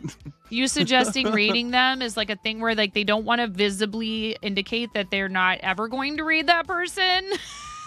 And this decision process is so specific to each streamer. So I would advise those of you, I understand too the enthusiasm. You're just bursting with love for that other person and you really, really want to help them out. It means the world to us when we find out that we were a suggestion, honestly. But wait until it is crystal clear that the person is looking for the suggestion. Or this is the alternative, and please proceed with caution where this goes as well, because some people find this kind of pestering as well. I don't mind it personally. Me personally, I'm okay with you messaging me in a whisper or DMs on Discord to gently suggest somebody and say, hey, no pressure. I appreciate what you do, and I have this friend, and they're celebrating something or whatever, and they're really awesome, and if you would consider them as a raid target, that would be lovely. And then it's the choices in our hands, and it's not something we have to do publicly in front of everyone and decide right that moment whether or not we're going to raid You don't have to do it in front of an someone. audience. Yeah. We can just go and move on. By the way, Rackwack, you were going to spell it out. Is it H-A-C-K or no H? No I'm H. trying to recall. No H. And So you are just R-A-Q-W-A-C-K. trucking along, and I'm like, blah, blah, blah. No, I was I'm actually hang on. I love what you're saying. It's 100% accurate. No, I right. think Well, it's I will open with, hold your raid calls, please, while we look. Right? I'll literally, instead of saying, who do I raid? Now I try to switch it. Hold Yeah. your raid calls, please. I like to spread the love. I make it clear and announce it. I don't ask for the suggestion. Right. I'm looking. Yeah, and Thank I you have for to waiting. remember not to say those words out loud, and it's hard. I know, It's very and hard. it triggers the response. I'm They like, can't help it. I've done it before myself and then had someone say the same things that I was just saying, and it gave me food for Yeah. thought. I was like, oh, I never really thought about it that way. And it's true. It can be hard to find a raid target when you have a lot of friends that are on, and maybe you're already struggling to decide True. between several people who you know and love already on. But I will also say what you said about the new people that one time. It really made an impact on me. And it made me realize not only do I need to make sure that I'm stepping outside, a little bit outside our comfort zones with raid targets, but just when you're browsing Twitch for someone to watch, of course, we want to support our friends. You want to make sure you're showing love to those that show yeah. love to you, etc. But step outside that boundary every once in a while. Go to Makers and Crafting, go to Yeah. art, search just chatting with the Fiber Arts filter. Some people choose to stream in categories other than Makers and Crafting, but they're doing the same stuff that we're doing right now. So look into whether or not someone might possibly be live doing the same stuff we do, and they just haven't somehow been brought into the fold over here. Not simply for the reason of bringing more people to our category, but because that's how we found Nisi BGN doing needle felted Bob Ross paintings in the art category. That. See, it makes sense, right?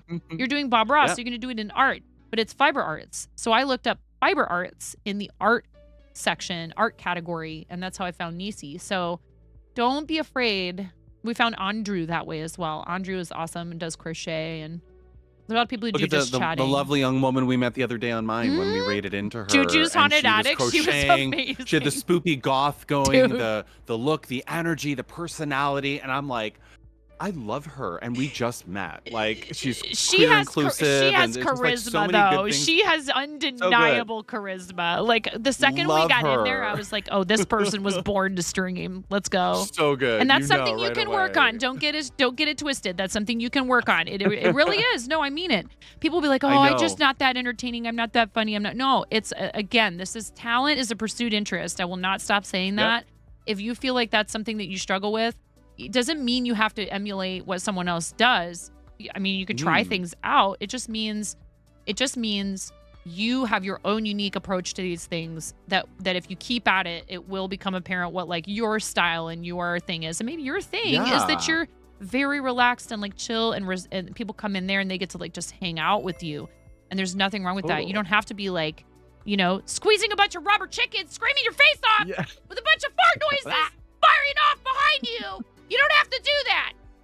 You don't have to be mindful of how close you are to your microphone so you don't blow your audience's ears out. Do you know how hard it is to be this person in the regular world? It's not easy, chat. Juju was amazing. Juju was Laura, awesome. Right? Love that. Juju was awesome. But again, taking a chance. Of all the friends online, I look at who I'm rating my target. I know who I've recently rated. I'm not trying to exclude everyone, but it'd be nice to just switch it up sometimes. Maybe there's a teammate who's had a crummy day. I want to go help them out and bring their day up, or, you know, I have different reasons. Someone gave me a raid and I haven't been able ever to raid them ever.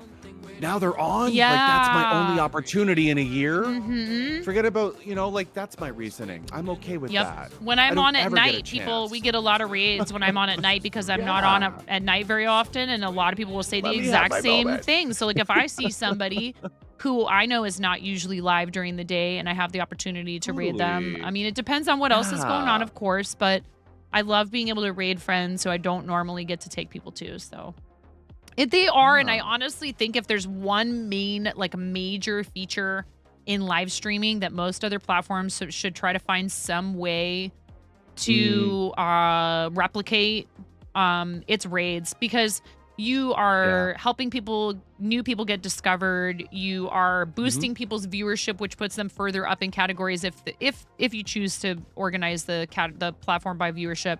That's actually one really interesting thing about live space is there's no viewer count. There is no viewer count on the previews. Really? Nope. No kidding. You can tell I how actually like many that people are theory. in there if you go into the room and then you click the chat. You can see it. You can see how many Sure. viewers are in the chat list. So the information is there, but it's not pushed at people. And so you just give It's like when somebody they took a views off chance. Instagram posts, right? When they they used to publicize all the post numbers, and then they took them away, and you had to click through to see the like counts, the whatever, Yes. the views. Wind know. Stitch, Lady Kitty Chaos. That's what Yeah, Pix is a Wind Stitch, really I'm- big Wind Stitch I'm a nut fan. for this program. Mhm. Right, You or want, Raid Trains, the- Elizabeth. We participate in 12 days. That's what this is from, is an event we participated in with like 50 other Thank you, Miro. streamers. You got it. Oh, thank you. Miro's on it. 50 other streamers or some crazy number like that on Team Stream Stars, and we raided each other 24/7 for 12 days straight, which is no small feat. DJ Jaina That's and Black wild. Apple Creative are two people responsible with a lot of help, but you know, they're the main people that coordinate this every year from December 1st through the 12th. If anyone is interested in participating in this event for Starlight Children's Foundation, I know that we would be more than happy to have you on our team. We just got the Jang just joined our team, which is like so huge. He has such an incredible community. He's such a fantastic content creator.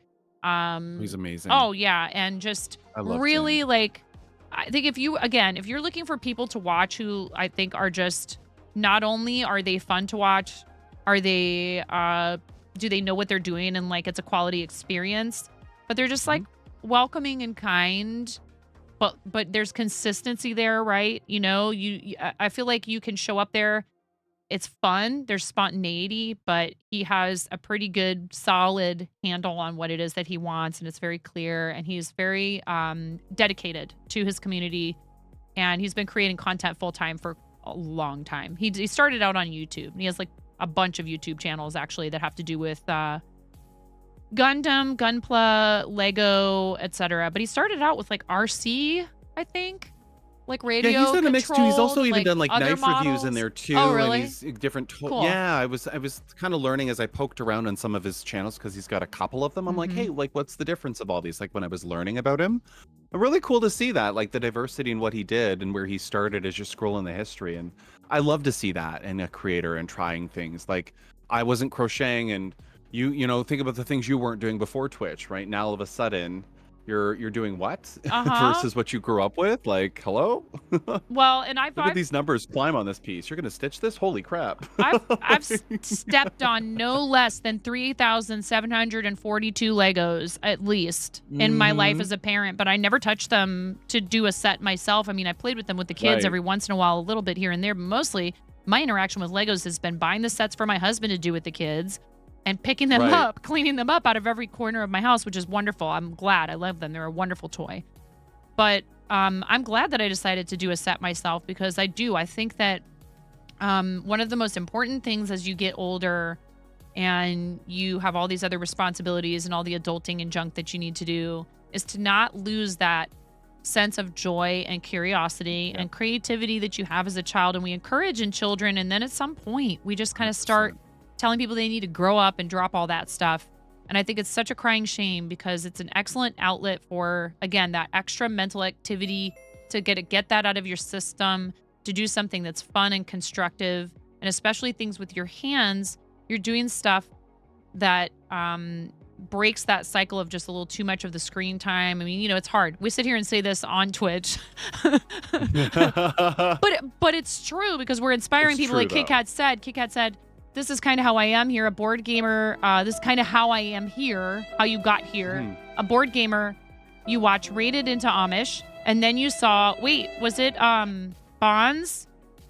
Was it Bonds, Kit Kat? And then you saw all the redeems for 9 and Pix and saw them interact in chat, and you followed us from shoutouts, and now we've influenced you to crochet and more.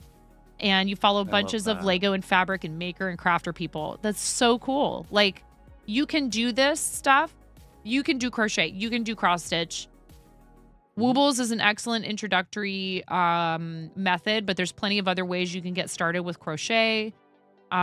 There's all kinds of stuff with cross stitch that's much more simple and smaller and more manageable and will help you get into it without like a huge commitment of an enormous piece.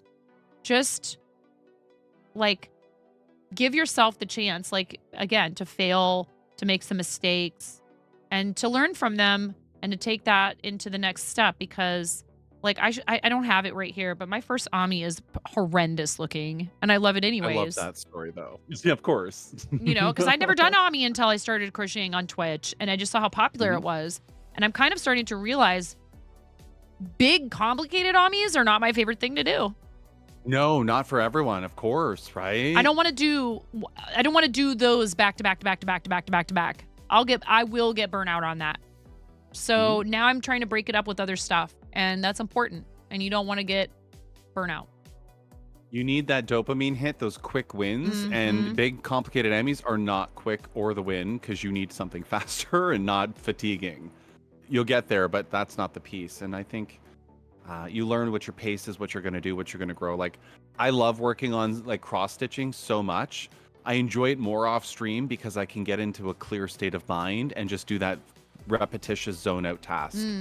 I can cross stitch on stream for sure. It's easy enough to do, but when I most enjoy it myself for me is when I'm off stream because I just zone.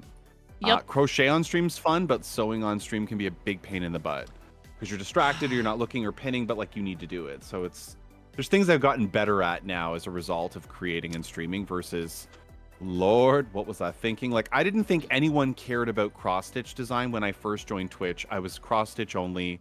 We did that massive piece.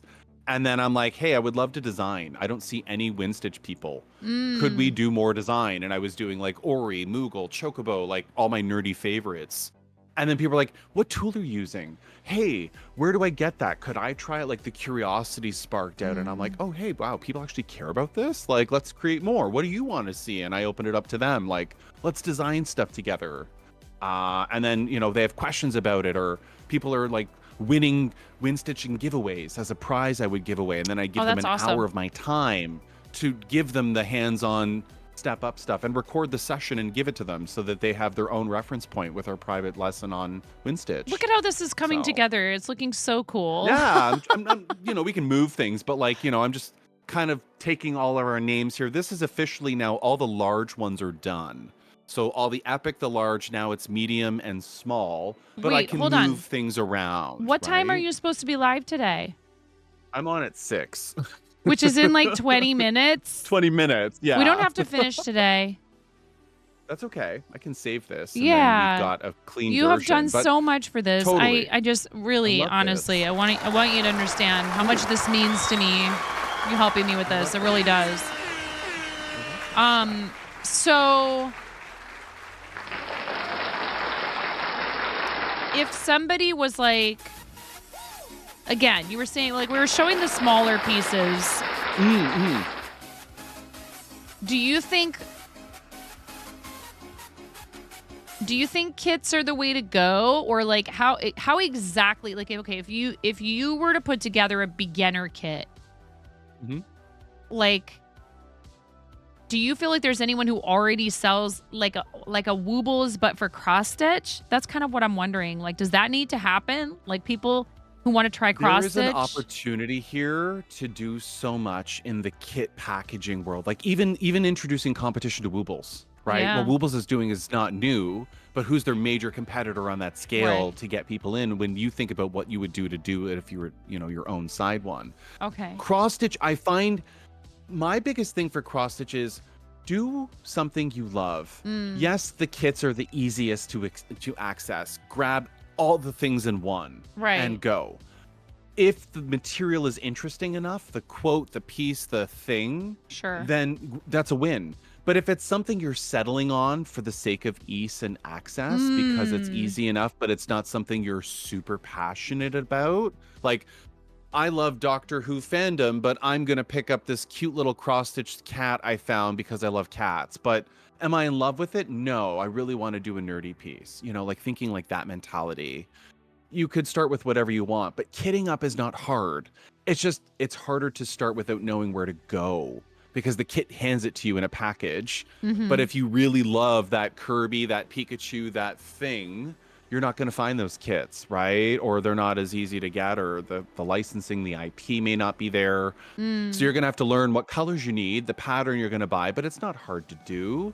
It's just you make newbie mistakes with cloth size if you're not sure, or you buy too much or too little, or I don't know what colors I need, and here's the pattern, I'm new. Like, there's more questions. But if you love it that much, you're more willing to learn. You're more willing to be like, I'm not just going to play dumb and dead and I don't know what to do. I'm going to be proactive. I want to do that. Like, I joke about Yoshi bombing on skis. There's no kit for this. However, there's not many colors if you wanted to do your own, right? Or there's a better Yoshi pose. Like, there's something you want out of that. Like, you won't find this in a store, unfortunately. Right. However, to do this, for me, I can take that sprite and convert it in like 2 minutes. Here's the colors and test them. For you, it's like, here's what you need. Go stitch this. Go have some fun. Yeah. And I think too, again, you know, not being afraid to show people your work, which Pix also offers the awesome opportunity for people to show off their stuff. Because for people who join our communities and end up sticking around and who post over time, one of the coolest things for me, and I'm sure you agree, is being able to see someone who started out and watch their progress as they get better and see them try new things, or like you said, that curiosity continuing and leading them into like, well, okay, so I tried diamond painting. Maybe now I want to try cross stitch. Oh, look, I took this thing and I made it into perler and all that cool stuff. How again, how it can branch out into other things. and or maybe somebody just really likes that one thing and they just keep pushing themselves to like try new techniques or to do bigger, more challenging pieces, whatever it is. I think, you know, sometimes again, it's this temptation to compare ourselves to others. If there's like one piece of advice, and I know it's so trite and people say it over and over and over again, but there's a reason for that. Do not compare yourself as a crafter or a broadcaster or any of that stuff to other people, because your journeys are different and it will not go the same way for you. Some things are going to be super easy for you compared to other people. Some things are going to be way more difficult. Sometimes things are harder for people at different parts of their journey with it. And this goes for like anything in life, really. Yeah, it's true. But it's like, hard. It's the same motive, the same inspiration, the Thank same you, Miro. point of curiosity. You're not a woodworker, but you certainly would love to do something in that realm. You're going to learn what I need to do, the tools, the things, the research. Thankfully for fiber arts, there's not a lot to worry about. You cloth, the threads, and the technique, right? And then from there, you kind of piece together how to do the pattern, follow along. So entry barrier's not that great for cross stitch. It's very easy to get into, very easy to design. Like the stuff I'm doing today is a bit more with the tool. It's not advanced, but you've seen me just creating in real time, coming up with that and iterating and switching things around. Like you just practice. I've been using this tool literally for 5-6-ish years before they really had their major overhaul. I've had lifetime updates forever on this thing, but I'm willing to learn and see it grow. I've had this tool change on me completely 3 times and relearning it, but I'm willing to learn and see what they do as they evolve, because I believe in what they do, their algorithms, their tools, and also creating my own cool patterns. I don't have to buy any, because I can just make them. Yeah, well, I'm in that's the control of freedom. what I You have make. freedom. You have I love creative it. freedom, and that's Yeah. important, I think. It's also totally that. cool to just buy something so you can, you know, to get a pattern. Like there's nothing wrong with that. Like people be like, "Well, all I do is follow patterns." And it's like, you know what? If you do it for long enough, you'll find yourself like I have over the years now. Some people, they just immediately get bit by the bug to like want to do their own thing, and that's fine. Like Chimera, I can't imagine not only not using patterns, but not even caring about whether or not there's a pattern that ever exists for the thing that she made. Like she's not interested in making them for other people either, and that's totally cool. Although people do bug her sometimes, hey, will you write a pattern for that? She's like, I don't really do things that way, because she's just built different. And it's pretty cool. Like it's awesome to watch her work, because she is just, I love that. it comes from in her mind to fruition in the real world with like this, I don't know how to explain it. And it's pretty amazing. But like I also understand being like, you know what? I prefer to spend my time making the things happen, and I'm not interested in being a designer. Not everybody who, like for other people, Totally. for like patterns, not everybody who makes their own designs feels like making them into patterns, right? And also, we've talked about this. You've had problems with it. Lots of people have. False Bubbles, Pale Fox, all these people. Pattern One-up design crochet, all comes, of us. yes, I know. Pattern design So and many. content creation in general, for that matter, comes with the Yeah. risk of people lifting your stuff and using it unauthorized and all this other junk that's really stressful and a huge waste of your time and energy. And I'm sorry you've been through that, but at the same time, some of us we feel like it's our calling, and I think that's true for you. Like you're sitting here doing it right now to help people to be able to make these custom things come to reality, like to fruition. So again, there's room for all of us and all the different levels of involvement we want to have or investment we want to make. And I can't thank you enough for this. So let's pause for now, and we can always pick this back up. Because I know you have a stream in like 12 minutes. So here, let's switch back to this screen real quickly. And I want you again to just remind everybody where they can find you.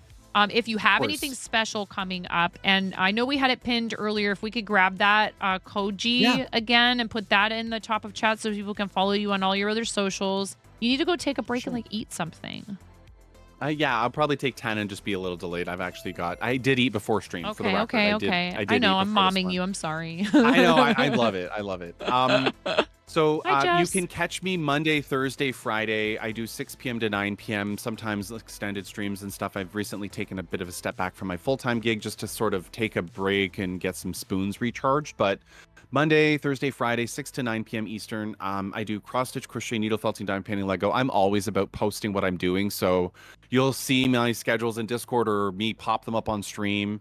I do like to do variety things. In terms of upcoming streams, I have yarn dyeing, needleminder stream collabs with a few guests, and a makeup stream I have to do because we put our foot in our mouth for charity, but we do mean well.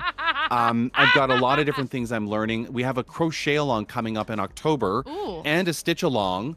The stitch along, on that note, will be Swoop is this year's theme. It is so We've cute. got our little bag. I've been watching you work on this. It's so stinking cute. And then we've got a crochet piece too of Swoop that I'm going to be doing Monday's stream. I'll be announcing tonight on stream about Monday's extended stream. We're going to do 9 hours on how to plan crochet alongs because last year's Halloween piece was Boo. Boo was our boy, and we did all of this. So this year is a bat.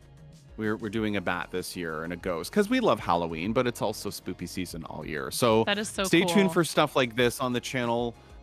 Any ideas and things, new patterns, beanies, keychains, ornaments for holidays coming up. All the patterns I've been promising I'm going to be putting in, such as our favorite Ninja Turtles that everyone screams at me for these because I won't sell them, but also like I have to get it up. Color change things, like we're just trying to get you creating. So tune in then. Stay tuned, more announcements, more collabs. And that's my shtick. You are, like I said, and Krusty's, thank you very much for the follow earlier. Yeah, Krusty, good to see you. You want to learn to knit or crochet? They're both really awesome. I will say this, a lot of people find crochet easier to learn at first, and then they struggle a bit with the knitting. So my recommendation to people who learn crochet first and then are trying to tackle knitting is definitely try continental style, which is also referred to as picking. Because the thing that's going to feel familiar about that is that you hold the working yarn in your non-dominant hand the same way you do with crochet. But different things work for different people, and you should just try the different styles. So if one way doesn't work for you, don't give up and try a different style, because most of these, like even crochet, you know, I hold what's referred to as, overhand or knife style, whatever you want to call it. Why always the violence? Some people hold pencil or fork. Hold. Yep. You know, there's different holds. This hold feels better to me and works for me. For some people, like Zach holds a crochet hook like this, and I can't do it. I've tried it. But some people also will do both to try to avoid, like we were talking about, the repetitive stress issue. Yeah, it's bad. You gotta be careful. I know people who even purposely have taught themselves to do things with their non-dominant hand so that they can be machines and just knit back and forth, left and right. Weirdos. Tumble blindly. Anyways. Thank you so much, friend. Please go catch a break before you stream. And what are you doing tonight? Is it Mario Kart tonight? Actually, so fun fact, tonight is Lego. We're doing Morton and Larry Koopa Airship. So the Koopaling kids, if you recall. Larry's my favorite. But I'm going to be doing another bag or two of that.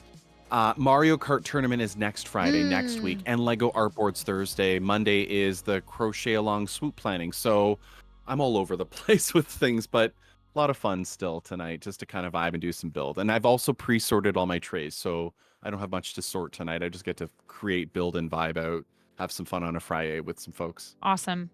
Hey, I'm glad that you've been taking some time for yourself. It's been nice to have more pics on Twitch, but thank you. You know, I can't thank you enough for coming here today, for devoting your expertise with wind stitch and cross stitch to our charity piece. I love you, friend. Aw, who's throwing up right now? I am. Yeah, can we get some rainbow barf emotes in the chat, please? Right. I do. I love you, friend. Thank you for everything. Go catch yourself a break. Say bye to Pix, everybody. We love you, friend. You're the best. Bye, everyone. Love you. Bye, Pix. Bye. He is amazing, you guys. I love him so much. I'm so happy he came on today. Like, what an amazing human being to devote that kind of... And I'm just, like, gabbing. Yeah, more! Do more!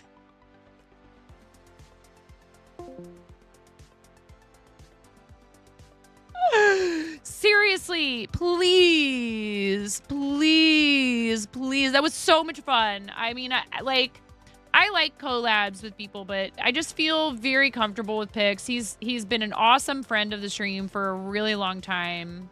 Oh, such an amazing person and so willing, Kyberg, to just oh, you need help with something that's like related to a thing that I love and that I'm like geeky about and I'm excited about, he's just like, he'll jump right on the opportunity to help anybody with that kind of stuff. You know, he wants everybody to be creating. That's all. That's his number one goal. And it's just absolutely an honor and a privilege to be his friend. And I'm super stoked because I think he absolutely does wonders for our corner of Twitch. He really does. He has a huge heart. And I just remember the first time that I was in his channel going like, well, this guy's obviously going to be a partner. Oh, Kit Kat, I'm so glad. And, you know, it's really nice too to have people like Pix out there where you feel like you totally can like look up to what they do and they can be an inspiration, but they're also, again, they're approachable. They are human. They have like warmth and kindness. And, you know, they're not afraid to have some fun, to poke a little bit of fun at themselves. He doesn't take himself too seriously. And there's all kinds of, you know, shenanigans that happen that are sometimes started by him in other channels. So you'll see Pix around a lot of the creative sphere here on the platform. Again, one more time, just because it's really important that we... And so we're not finished designing yet. We'll have to finish it another time. This is where you can follow Pix on Twitch. Please click the heart, follow Pix. Just an amazing content creator and a fabulous friend of the stream. And I'm taking this freaking frog onesie off now. I have done my time in this onesie.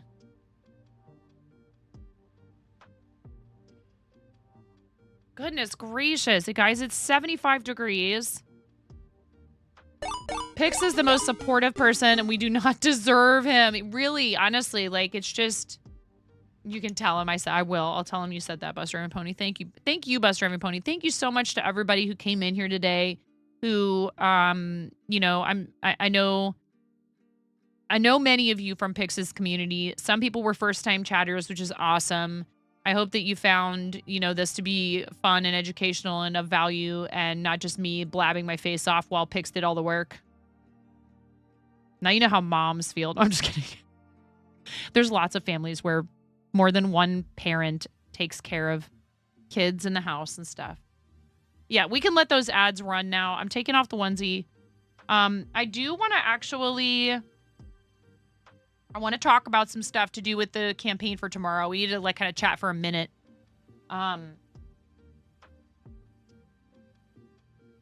Today is the deadline for submitting ideas for the items for the auction.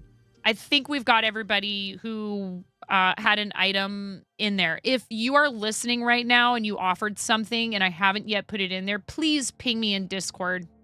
Please DM me in Discord to nudge me. I think I've gotten everybody's stuff in there. I went looking through my DMs trying to see if there was anything in there that I missed. So, the only thing I haven't put up there yet, Kit Kat, your offer of the Fred the Dino. I know I still have to do that one. So here's what I'm talking about. Oh, you already did it. I should know better. We've got a bunch of stuff up here. So let me switch over to, hold on. Seriously, huge shout out to Pix. What an amazing human and an awesome content creator and such a fabulous friend of our community. So if you don't know what I'm talking about with the auction, let me get this set up real quick here. We were invited to test a feature in Tiltify called auctions, where you can set up an auction house and then have individual items listed. And basically what you're doing is collecting a donation in auction style for the fundraiser that you indicate, that you link the auction to. And so here, I'll show you real quick what we're talking about for ours. And we did not do show and tell today. We'll just hold on to that for next time. Thank you if you did put a show and tell submission in. Or maybe we should, because there's stuff in there that I want to show you. Like there's a video from Danielle. We can do it real quick after this. We'll do it real quick. So if anybody wants to throw anything in show and tell, please go right ahead. I might be stalling till a certain somebody is live anyways. What? Did I say that out loud? Never mind. It's fine. So this is what it looks like.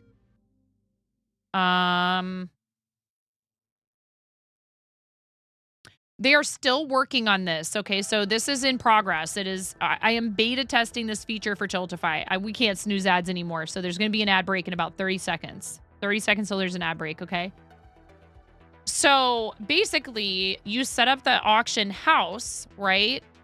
And then Coop Troop is auctioning items to benefit Starlight Children's Foundation. Prizes may be shipped by individuals other than the fundraiser, and some may not be available to international bidders. Please read descriptions carefully for more details, right? Pikachu Ami, courtesy of Noki. So awesome. Really adorable little piece. Super cute. Thank you. Thank you, Noki, for volunteering that. Crocheted table runner, courtesy of Crazy Cat Lady 02. Hand crocheted table runner that I actually couldn't fit the whole thing in there, so I did because they only allow you to upload square pictures. And so these will list the fair market value in a starting bid. 3 feet long, 9 inches wide. Third place winner at the local fair for Crazy Cat Lady, right? So all of these have descriptions. There is a commission slot courtesy of Sesky Studios for 3 emotes or sub-edges or 1 animated emote. Sesky did throw out there that if you want an animated emote, you can do that. 1 animated emote. If you want to skip the 3, you could do 1 animated emote or 3 static emotes or 3 sub-badges. 3D printed articulated dragons. We will have 3 of these as prizes for this giveaway. This one is the auction version. And then we will also do one as a buy it now, quote unquote, for a $50 donation. And we will also be giving one away at $1,000 raised for the campaign. We have this beautiful hand crocheted and suede bag, courtesy of MCQ Mommy, aka best friend Danielle. This thing is amazing, and that's why I want to look at the video in a minute, because these still pictures do not do the yarn justice. It's like sparkly. Okay. Completely original design, handmade entirely by MCQ Mommy. Tapeworm board game, courtesy of Kit Kat. Okay. This is from Maestro Media, and you can click this if you want to go. This is clicky in here in the listing if you want to go to their website to read more about the game. Tapeworm. Players race to be the first to get rid of all of their cards by connecting and growing the wriggling masses of different colored worm bodies. So that's very cool. This one ships worldwide. Most of them go just to the U.S., but there are some that international bidders may bid on, and the person is willing to ship internationally. If you bid on an item and you're outside the U.S. and it says U.S. shipping only, we're assuming that means you're okay with covering the cost of the shipping. Because some people, they have been generous enough to offer to donate an item, but they can't afford international shipping. Please read the descriptions. Super Fluffy Octopus, Amigurumi, courtesy of Puffles. Thank you so much, Puffles. I love you, friend. And this one is US only. We've also got Lego Star Wars, the Skywalker Saga for Xbox Series X and Xbox One. This is a physical copy of the game, not a download. And there's a description here of that. The only thing with international about this is we're not sure if this will work internationally. And then a bat from myself. Crocheted bat, little spoopy decoration. I made this with my own 2 hands. Okay. And I'm shipping to the US for this one. Unless you want to spring for the shipping. Okay.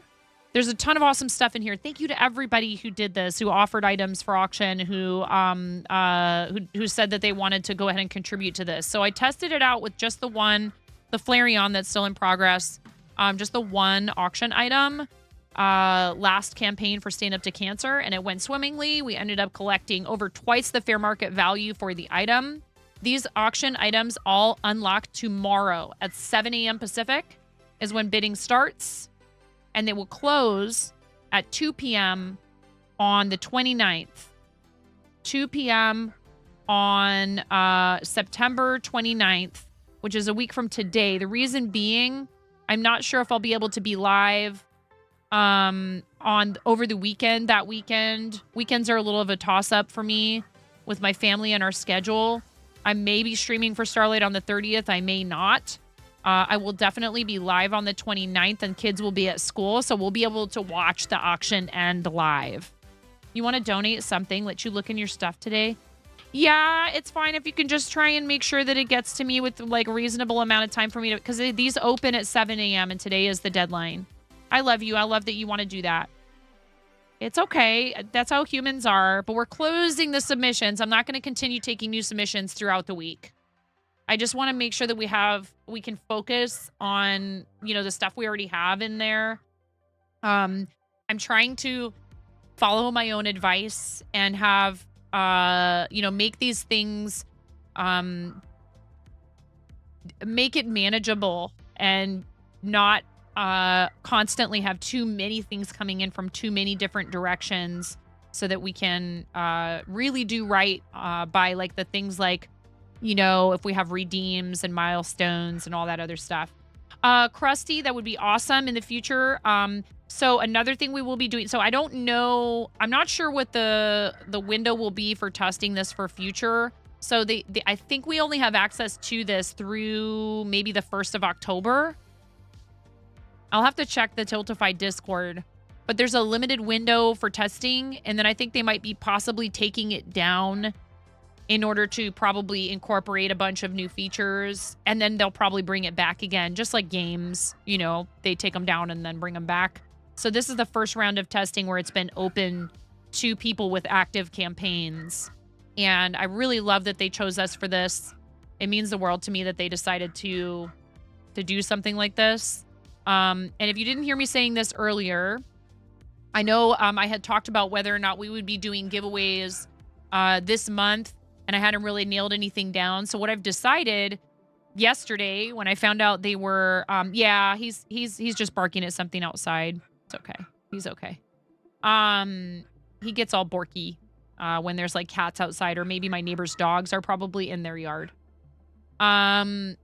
And I can step away in a second and check on him, but I can tell he's okay. He's just worked up about something outside. So, what was I going to say? I bought a Woobles advent calendar. Woobles just released an advent calendar. I have no idea how much of them they're going to have, so I was like, I got to get one now, and we will save our giveaways, because it's you know, it's like $100-something. I think it's like $125. It's $125. So we're going to just double down on giveaways for next month. You can keep your points. I won't reset them, and we will open up a giveaway starting at the beginning of next month for you guys to enter to win a Woobles advent calendar. That's my kid calling me, and I'm going to go check on the dog. I will be right back, you guys.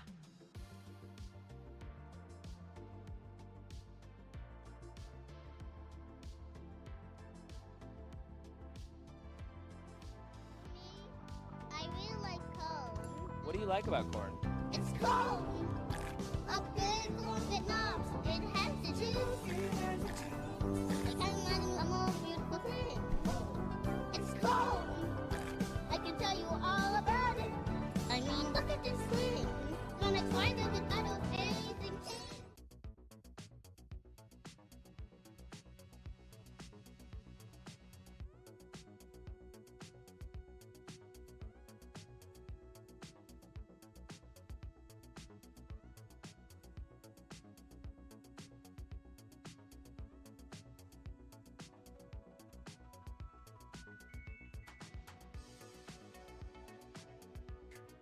Chicken attack!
All right. So, I'm excited for tomorrow because that's also when, here, and I can actually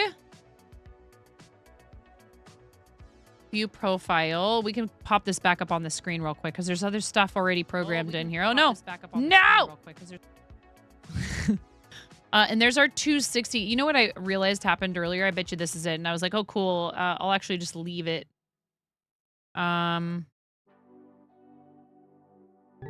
There we go. There's a $10 donation from the Level hype 5 train hype earlier. train. Thank Thank you, you. chat less than 3. And thank you for the welcome backs. So thank you for the level 5 hype train earlier. And we do $10 per level, completed level 5 hype train through the end of this month. It is still September. You can continue your subscriptions. You can upgrade your subscriptions at a discount this month. They are offering a discount on subs, gifted subs, starting on, what is it, the 25th? 25% off of gifted subs for just like 5 days, the last 5 days of the month. So again, this is how I am. You know, it's hard because I planned all this and I planned to do the last week before I realized that that was going to be a thing. So I'm always going to try the best I can to, you know, if there's something like that going on, or like how we did a boosted. I don't know. Listen. Okay. What were we supposed to do if we opened a 30-second emote slot before? I don't even remember. It's fine. It's just fine. It's fine. You guys are amazing, and I appreciate your support so much. And August was wild, and this month has been you've been. I'm very blessed, and I feel very grateful, and I will never push for, you know, more than what the community is comfortable doing. But so we've got like Streamception here. So, by the way, thank you so much for over $60,000 raised on Tiltify right here. We are working on our 100K achievement, which is insane, and I appreciate you all very, very much. So this campaign, when you go in here to view campaign, these rewards are locked for now, except for the cause rewards. I did unlock those. You'll be able to put a star jewel on my face for a $10 donation. Spicy Bean Boozled gonna cost you $15 for this campaign. $20 will do the balloon dogs this time. $20 for a balloon dog with your name on it. Onesie time for 30 minutes. We're bringing back the onesie time for the $50 donation for 30 minutes. You get to pick the onesie. There are only 5 of this available. Only 5. Approximately 5-inch plushie Mario Star, or you can have one with the Starlight colors on it. I'll give people their choice, as long as I have, you know, while supplies last, etc. So first come, first served. If you want one with pink or with blue or with teal, however many I have.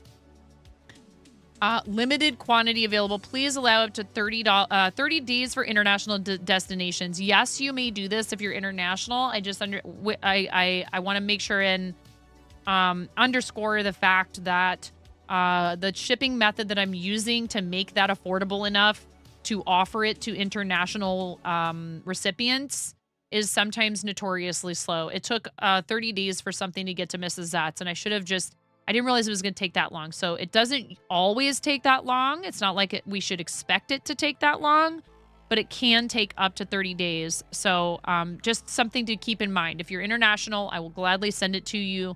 You just have to wait for it probably a little bit. So there's that. And we also have the confetti money cannon. We only have a couple of these left. So if you do a $500 donation, I'll shoot off a money cannon in my office. I noticed that, Puffles. I checked that while I was away from the computer. Thank you. I'm so glad that you pointed that out, though.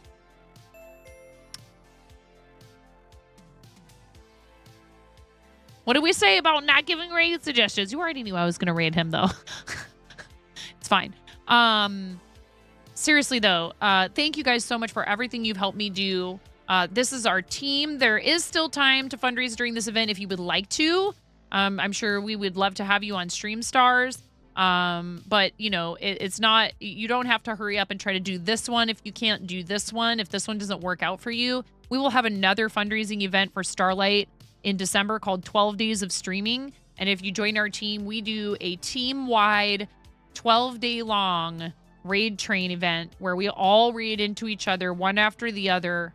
At least that's what we've done in the past. And I'm sure there'll be some kind of crazy event like that this year. Some years it's only been 7 days. We'll see how long it is this year. But that 12 days is a lot of support between our teammates. It's really quite amazing. And it is the combined effort of like 50 streamers and a bunch of people helping organize it. And again, even if you can't stream and create a campaign yourself in Tiltify, there will be ways that you can help out. You keep debating on whether to join the team or not, but then you would have less time to cause chaos in other channels. Oh, that's so awesome. Yeah, and the number is amazing too. Crazy Cat Lady, that's so awesome.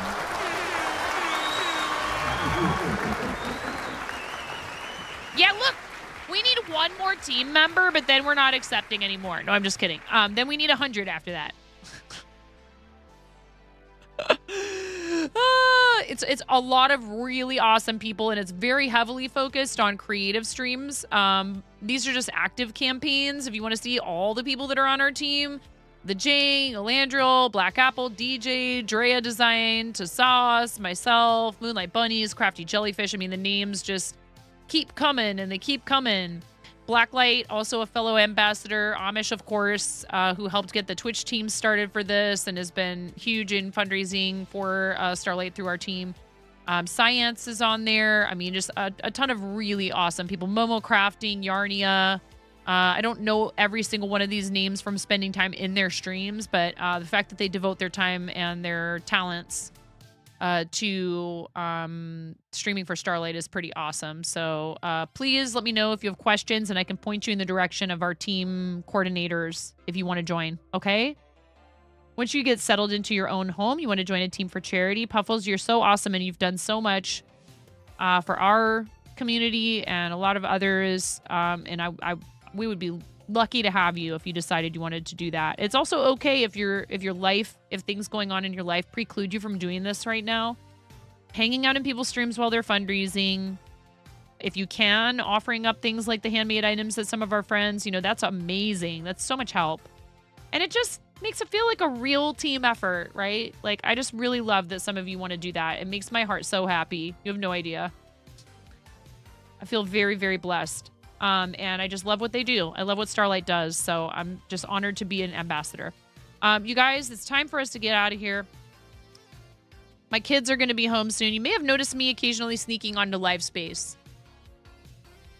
I'll try to be better about announcing it. I didn't announce it the other night. I just went over there. Marisa came by and hung out for a little while. Oh, shoot. No, let's do it. I meant to do it. Pix is going for a while. He's not going anywhere. Let's do it. I almost forgot. Thank you. I'm just excited to go show him some love. Let's do show and tell really quick. So, especially because we have that video that I slapped in there of Danielle's contribution to the auction. And people have posted other stuff in there. That's awesome. Okay. Starting with Grumpy Crane's model that he's going to be painting over the next few weeks to give away during his mental health charity painters 24-hour live stream on October 28th. I just almost forgot. That's all. Just excited. Just got excited. This is very cool. I knew you couldn't see yet. I was just making sure it was on the right page. Thank you, Ella. They just know that I'm sometimes like, "Wah!" Okay. Very cool. This is awesome. This is going to be a giveaway item for charity in Grumpy Crane's stream on October 28th. Please make sure you're following our friend Grumpy Crane Studio. There's a lot of really cool painting stuff. This is so stinking cute. Look at Becca with the googly eyes. This is adorable. I love it. Becca makes a lot of really cute Pokemon Amis. Oh my gosh, and look at this. Finally finished. After 15 hours of work. That is so crazy. Yeah, honey. Hi, baby. How was your day? Yeah? Did you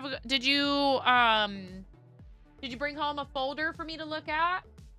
Okay, you need to put your stuff away upstairs, okay? And I'll come look at your folder up there, all right? Oh, you got candy from the bus driver. They have the best bus driver. She's so cool.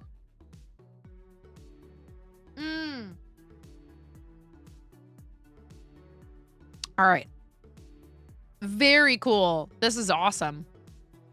I was just going to say that definitely looks like a complex piece, but it looks really great. Becca, so cool. Look at how sparkly this is. Do you see what I'm talking about? The pictures do not do it justice. Look at that. It's Hobby Starlight. Isn't that cool? This is one of the auction items. You did not. Where?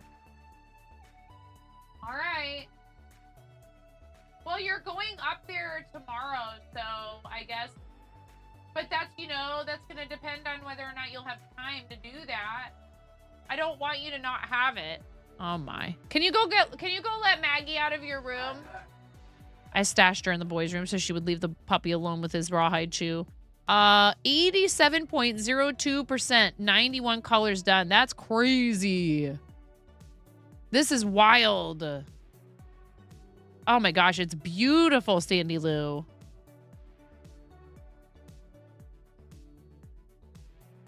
That is so cool. You like barely can fit it in the picture. Giga bling bling, yeah. The bag, yes. It's really cool. It's here. You can't wait to wear it. Oh, I'm so excited. Yay. I am so excited. Yippee. That's awesome. Very cool. Current whip, number 6, you believe. So cute, Emilio. This is adorable. Aw, I love it. That is so awesome. I'm just so happy that you decided to do this and that you're loving it. A chicken head for Sharp Balloons for her to mount to her chicken detective hat. This is awesome. You are so cool, Flava. I love you. Shayna's going to absolutely just... She's going to love this. That is so cool. Thank you so much for sharing your creations. And just... Thank you for being part of our community, all of you. And if you want to join our Discord, please feel free. We try to do show and tell daily. Typically, if we're doing Stream Raiders, we do it, you know, after the first Stream Raiders battle. So sort of towards the beginning. Your fingers actually itch to crochet when you're not doing it. Again, this is that like reward thing in your brain of doing something with your hands. I'm telling you. I can't sit here at my desk just not doing anything. I can't. If I'm not typing or working on something, I have to be crocheting. It just doesn't feel right. So thank you very much for joining me today, for hanging out with our amazing special guest who is just like I said, just so kind of him to devote his skills. Oh, Matthew! Matthew Page just resubscribed for 31 months. Cluck yeah. Holy smokes. 31 months. Matthew, thank you for 31 months. That's so awesome. Thank you, friend.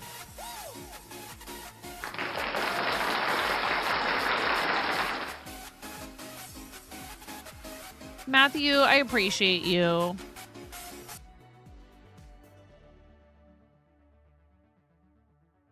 I hope you're having a wonderful time zone. Thank you so much for supporting the stream for 31 whole months. That's almost a year.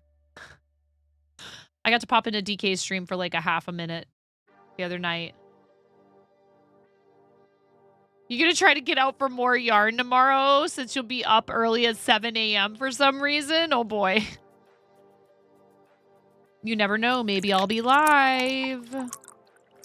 Again, Rizika, I was just talking about how you kept me company over on Live Space while I played some Fort the other night. I was thinking about maybe making that my place to play games. However, I really do think that Live Space has a lot to offer people who do creative stuff on stream. So I encourage you to try it, to check it out. And like we were talking about, you know, with Kick, Parking your name there doesn't, there's, you know, there's nothing saying you can't do that. It's not against terms of service as a monetized streamer. And it helps prevent someone else from impersonating you. I don't think so, Miro. So one thing I would have to do is be recording at the same time and then uploading the VODs to YouTube, uploading the recordings to YouTube in order to do that. And it's something I've thought about doing anyways. But I would need probably like a lot more storage space for that. I do have that additional 2 terabyte drive, but I need to copy everything from. I still haven't done it.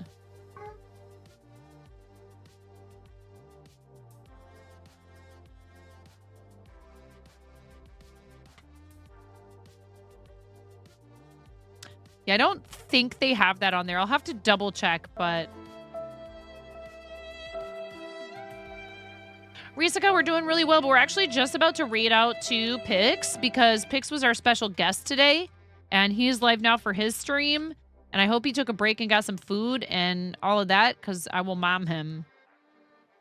But he's an incredible friend of the stream. Please come with us on the raid. He is a mature audiences streamer, just a heads up. But what he does is so amazing. He is so incredibly supportive and fantastic with so many of us here on the platform. He's on a break. Oh, he took a break before stream. Okay. I'm like, no, we have to really like just smash him with some love. Same to you, Flava. Thank you, friend. Thank you to our mods. We love everybody in here, but mods, you make this place safe and fun and welcoming for everybody. I appreciate all the work you do for our community. It really means a lot to me. And, oh yeah, and I'm just so excited. I can't believe it. I'm so fortunate to have a friend who can help me do something like this. So I'm looking forward to getting the piece started once we get it completed, the design completed. And, please show Pix some love. Pix is, you know, he really provides, he does a lot for a lot of people. He deserves all the love you can show him. I know, you know, he keeps it positive, but he's definitely had his fair share of struggles and stuff over the last couple of months. So make sure you show him a lot of love and come hang out while he does some Lego. Thank you guys for spending time with me. Thank you for the resubs, for the raid, and for all the love for the channel. Please do something nice for yourselves as well, because self-care is important and you absolutely are worth it, okay? I'll see ya. Yep, exactly. I will, Risaka. Don't worry. Bye, guys. I'll see you over there. Thank you so much for everything. Bye.